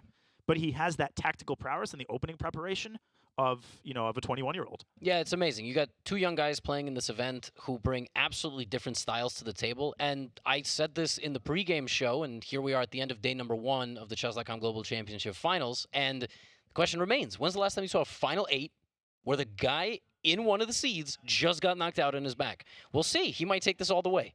He might, and it's the first time Sevian has experienced something like this, so he's determined to make it count. Imagine what a story it would be if he wins the whole thing. I'm sure that's going through Sam Sevian's mind. I'm sure he's playing that scenario through, and he's saying, hey, I got to give it my all. I've got to give it a shot. Yeah, it's super exciting to see what happens in tomorrow's second day of the quarterfinal, but thus far a fantastic start for him. You can't ask for much more. 1 win in potential 4 against Nihal Sarin, who hasn't lost at all in the Chess.com Global Championship. Good for Sevian. I know. What a crazy match. Can't wait for the second day. And we, folks, will be back in a bit for our brave move of the day. But for a recap of this entire day of epic action, let's kick it back to Danny, Robert, James, and Amon in the playing hall. Danny, we go to you. Thank you, Danya. Wow, what wild games we just saw. A lot to break down, like you said. Let's reintroduce our chairs here. We've got myself, Danny Wrench, Grandmaster Robert Hess, FIDE Master James Campty, and now Grandmaster Amon Hambleton on the end. Guys, there's a lot to unpack. Amon, I'm going to start in reverse order with you. Your biggest takeaway right now before we head into day 2? Sam Sevian, underestimated. You know, I'll even eat my own words there. I had Nihal Sarin in this match, Danny, and I can say that his performance right now is the most surprising, and in some ways it's the most consistent, because we've seen a lot of blunders, uncharacteristic from some of these other players. Mismates, material hanging, and just conversions failing. So I think Sam Sevian is playing one of the cleanest matches so far. Canty, I'm going to ask you in a second for your biggest thought. I want to quickly point out that we do have all 4 of the match scores before you. Of course, Amon just talking about Sevian and the surprise performance right now that is. Giri also has the same lead that Sevian does over Sarin, over Radjabov. Wesley So with a 3-1 lead, and surprising, almost just kind of, it ended so quickly fashion. And then you have Hikaru Nakamura with an absolute dominant performance at 4-0. Canty, let's get the same answer from you. Your biggest takeaway, the biggest match or moment of the day for you at this point. It's got to be against Sam stole the day for me. Sam, I was definitely thinking Nihal was, that Indian water and that Indian food over there. Them boys are good. They really, really good, especially Arjun, and you see Gukas 2700s, right? So you see him eating up everything here, but Nihal was unable to really hit Sam today. So I see Sam pushing forward and actually making it further than what we thought. Robert. Well, I predicted Sam would win. Yeah. So, So did I, by the way. Well, you did it by accident. I intentionally did it. Yeah. No, but in all seriousness, I thought Sam played a very measured match. Yeah. Like, it's only halfway through, but the way the games went, he had like the hold of the position in game 2, that one that he actually did win. It felt like he handled that opening surprise well, and then was able to even obtain more. So I like the way Sam Sevian is playing thus far. For the record, even though it looked like an accident on camera, I did double down and stay with my Sevian pick, and I want to give one more point about the Sevian story we're all covering. The Chess.com Global Championship was about anyone having a chance to become a global champion. Who's the only player in the field still standing who had to qualify his way into the event? Sam Sevian. Amon, your thoughts on that? Yeah, that's a great point. I mean, that's what makes this tournament so interesting, Danny, that we truly do have somebody, basically writing out that storyline that everyone is like, oh yeah, can that actually happen? Yep. But it can. Sam is doing that right now, but he's not just here. He's saying, I don't deserve to be here. I deserve to be in the next round. That's what he's basically making a statement. We'll see how far he can go. A person who also deserves to be here as his play continues to show, Hikaru Nakamura with a 4-0 lead. He caught up with Nemo just a few moments ago, and let's take a listen in. Hi, Hikaru. How do you feel about your games today? Yeah, I feel pretty good. Obviously, a somewhat unexpected score, but I played well, and then 3 good games. And then the last game, Duda decided to have some fun, and it didn't quite work out for him. That is certainly true. So, Duda played the Bongcloud against you just now. Did you feel disrespected or just confident you had an easy position? Well, I mean, it was very clear he was on tilt when he did this. I thought that he would try to play something more normal, but again, against a player of your own caliber where they can just play sensible moves, it's obviously absolute garbage. So there's a reason it's a meme. And this is also very true. How are you feeling about your games tomorrow?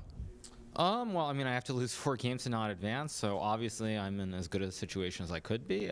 Just overall, I'm happy with how I've played, and I mean, it's great to have ideas that I didn't use before and be able to use them here, so I'm just pretty happy. Thank you very much. Guys, all of us were standing together along with a current U.S. champion who just got here. We'll talk about that later, when Nakamura faced the Bongcloud, and the facial expressions that only Hikaru can give, had us all reacting. But your thoughts on what Hikaru said about the Bongcloud, about facing it, and the thoughts that maybe Duda is just on full tilt right now? Well, I think Hikaru is proving that he won't be distracted. That there's going to be a lot of conversation, oh, this meme, this and that. He's like, I'm here to win the global championship. He just won the Fisher Random World Championship. Why not make it 2 in a row? And it just goes to show how professional he is when he sits down at the board or the laptop and plays these chess games. Canty, your thoughts on facing the Bongcloud with $200,000 for first place? How would you have reacted in that moment? First off, I thought it was a board glitch. I was like, I looked at it, I'm like, what? no, yeah, hey, get the security. Like, something's wrong with the board, right? Yeah. But it was nothing wrong with the board. He definitely played the Bongcloud there. You saw Hikaru's facial expression, and he's checked out, I say, Duda is at this point. But of course, Hikaru is playing great chess out of his mind. Just won official random. He's hot off of that right now, hot hand today. It's really tough, and it definitely got to Duda today. Yeah, I agree. Like, the other thing is, I think Nakamura has an opportunity now. Now, hear me out. He's a professional, total. And the way he handled that was exactly what you should do. You got to punish people that play the Bongcloud. But now he's up 4-0. Right. I say he comes back, first game tomorrow, Bongcloud. I was just going to ask that, whether Hikaru would return the favor. We've seen him do it before in big online events. So when you're up 4-0, I'm going to guess Hikaru secures the match first and foremost before we see a Bongcloud. That's my guess. Robert? Well, do they have to play all 8 games, right? If the match is done, then it's done. So he might only have 1 chance. And as he himself said, he's unlikely to lose 4 straight games tomorrow. So he can have some fun with it. It's pretty a relaxing night for him. And then he's going to have to start preparing for either Wesley or Dimitri, likely Wesley at this point. Well, we're going to talk about all that will be tomorrow's matchups in just a moment. But before we do, let's send things back over to Danya and Levy for the Brave Move of the Day. Thank you, Danny. That was an awesome recap. It is now time for the Brave Move of the Day, in which we highlight a key move or set of moves that decided the outcome of one of our matches today. And it really wasn't a decision at all. There was one move that we absolutely have to highlight. We dig into Game 3 of Hikaru Nakamura's match against Jan Krzysztof Duda, and the position in front of you is an opposite-colored bishop endgame that stemmed from some impressive Berlin preparation by Hikaru Nakamura Levy. Hikaru's up a pawn here, but we thought at this point that Jan Krzysztof has excellent drawing chances. And then, lo and behold. Yeah, and then here came the one remaining trick of the position, bishop to b5, with a seemingly just innocuous passback of, let's trade all the pawns, we both understand what's going on here, and then savagery. I'm locking your bishop away. The tallest room of the tallest tower. You will not get that key diagonal, and I'm going to walk in there with my king and take care of business with my bare hands like in a good mafia movie. I love these types of ideas. The reason you don't play CB, as you pointed out, Levy, is that black captures on a5, opens up the entire diagonal for his bishop, and then black can use his king to stop the pawns on the other side of the board. After a6, after bc, g4, Duda simply resigned, because all you can try to do is hold the white king with the black king, but if you move your bishop back and forth, white simply creates a passer on the other side. This is what I love the most. Yep. You create a passer, and all you have is one pawn left. You're going to have one pawn left, and you use it to win the game. The king gets to b7, knocking the bishop out, and then you make a new queen. Ladies and gentlemen, yeah. Such a disgusting idea, and I was just completely stunned when he found it in basically 3 seconds. That's the whole reason he played bishop b5. He could have retreated the bishop basically anywhere. And again, it just goes to show the level difference. It's this tiny little sprinkle of salt at the ending point of cooking the full meal. And Hikaru will find that nuance better than any other player in this field. It's a nightmare to get that deep into the game against him. That's why his playing style is classified as intense, because that was an intense game. It most certainly was, and that, folks, was our Brave Move of the day. Remember, it's time to make your move from Chrome to Brave. Try it now at brave.com/chess. And now, without further ado, we send it back to our hosts in the playing hall. Danny, back to you. Thank you, Danya and Levy. It was a joy to watch your guys' commentary and breakdown. A6, definitely a worthy Brave Move of the day. That thing was nasty. Well, all right, let's talk about tomorrow, guys, and get your thoughts on each of the upcoming matchups. But before we do, remind everybody of the scores heading in. It will be a 4-0 perfect score for Hikaru Nakamura over Jan Krzysztof. Wesley So in about as commanding a position as we thought anybody would be before Hikaru showed up and did his thing. Also with a 3-1 lead. And 2.5 to 1.5 is the score that both Giri and Sevian lead Radjabov and Sarin. Both those matchups, I think, are going to come down to the wire. Let's talk about what we're going to see tomorrow, guys. And what matchup are you circling first and foremost, Robert? Well, I think I have to look at the newcomer or the re-entrant in Sam Sevian against Nihal Sarin. It's been the talk of the day outside of the Nakamura matchup against Duda. I think that Sam has proven himself. Yep. And it just goes to show that anybody in the Chess.com Global Championship from the round of 64 to the end can beat anybody else. And he may have lost to Levon Aronian, does not mean he's going to lose to anybody. If he wins, are you still going to say I picked him by accident forever? I'm going to let you figure that one out. Okay. Canty, your thoughts. What matchup you have circled? Yeah, looking at the Wesley So Andreikin match, of course. Andreikin's actually I love how he plays, like the tactics and the stuff that happens in his games. Of course, it didn't work today, Wesley So, but we do have a bounce back. We got 4 games tomorrow. Maybe he gets back and like looks at some lines. Maybe make some corrections and some better things, and then come in here, stronger tomorrow. So, yeah. What chances you give Radjabov to turn things around against Giri? I think he has great chances, Danny, honestly. I think, first of all, I think we're going to see all the games played. I think we're going to see 8 games in that match. It does seem to be the most even of all the matches that we've seen. Giri has obviously played well. He's got the edge, but I definitely think that Radjabov can make a comeback in that match, and he definitely has better chances than some of the other matches, which are a little more one-sided. Yeah. I'm not going to pick an epic comeback in the only matchup we haven't covered yet for Jan Krzysztof. Down 4-0 is crazy. But I am going to say that you really need to be careful if you're Sam Sevian not to allow an epic comeback. I think you need to start off well tomorrow. You need to make sure that you come as poised and as focused as we saw him today. I think that Sarin was the favorite for most people for a reason. And if that matchup starts with an early win for Sarin, Sevian, he's got that shadow in the back of his head too, right? Do I belong here? I'm here by accident. I think if he starts strong, though, we might see the upset that the people's champion everyone is looking for, given that he qualified his way into the event. So, all right, well, This has been awesome. Thank you, guys. This has been quite the day, the first day of the Chess.com Global Championship. We got so many more ahead, 5 to be exact. But before we head out, I want to give a reminder to everyone that the women's candidates has also kicked off already. It's reached the semifinals for Pool A, in fact. Lei Tinji versus Anna Muzichuk. Who will make it through to the finals and one step closer to that coveted seat across from world champion Ju Wenjun in the 2023 Women's World Championship? You don't want to miss a thing. Game 3 is Friday, November 4th here at twitch.tv/chess. Type the command women's candidates in the chat for all the details and make sure you tune in. All right, everybody, this has been awesome. That is going to complete our coverage of opening day at the quarterfinals of the CGC from Toronto. Thanks for the head bob, Hikaru. Thanks for joining us, everybody. Our thanks to Robert, Canty, Amon, and all of our commentators here. This was a great day one. Make sure to join us on Thursday. That's tomorrow, in case you're lost. On Twitch and YouTube for our coverage. Games 5 through 8. How many matches will go the distance? We're going to find out. Our live stream starts at 2:30 Eastern Time. That's 11:30 a.m. Pacific. And the chess starts at noon Eastern, 9 a.m. Pacific. Lots of exciting moments today. There are some players in good shape for tomorrow, others fighting for their lives. I'm Danny Wrench. This has been awesome, and this is Good Night from Toronto.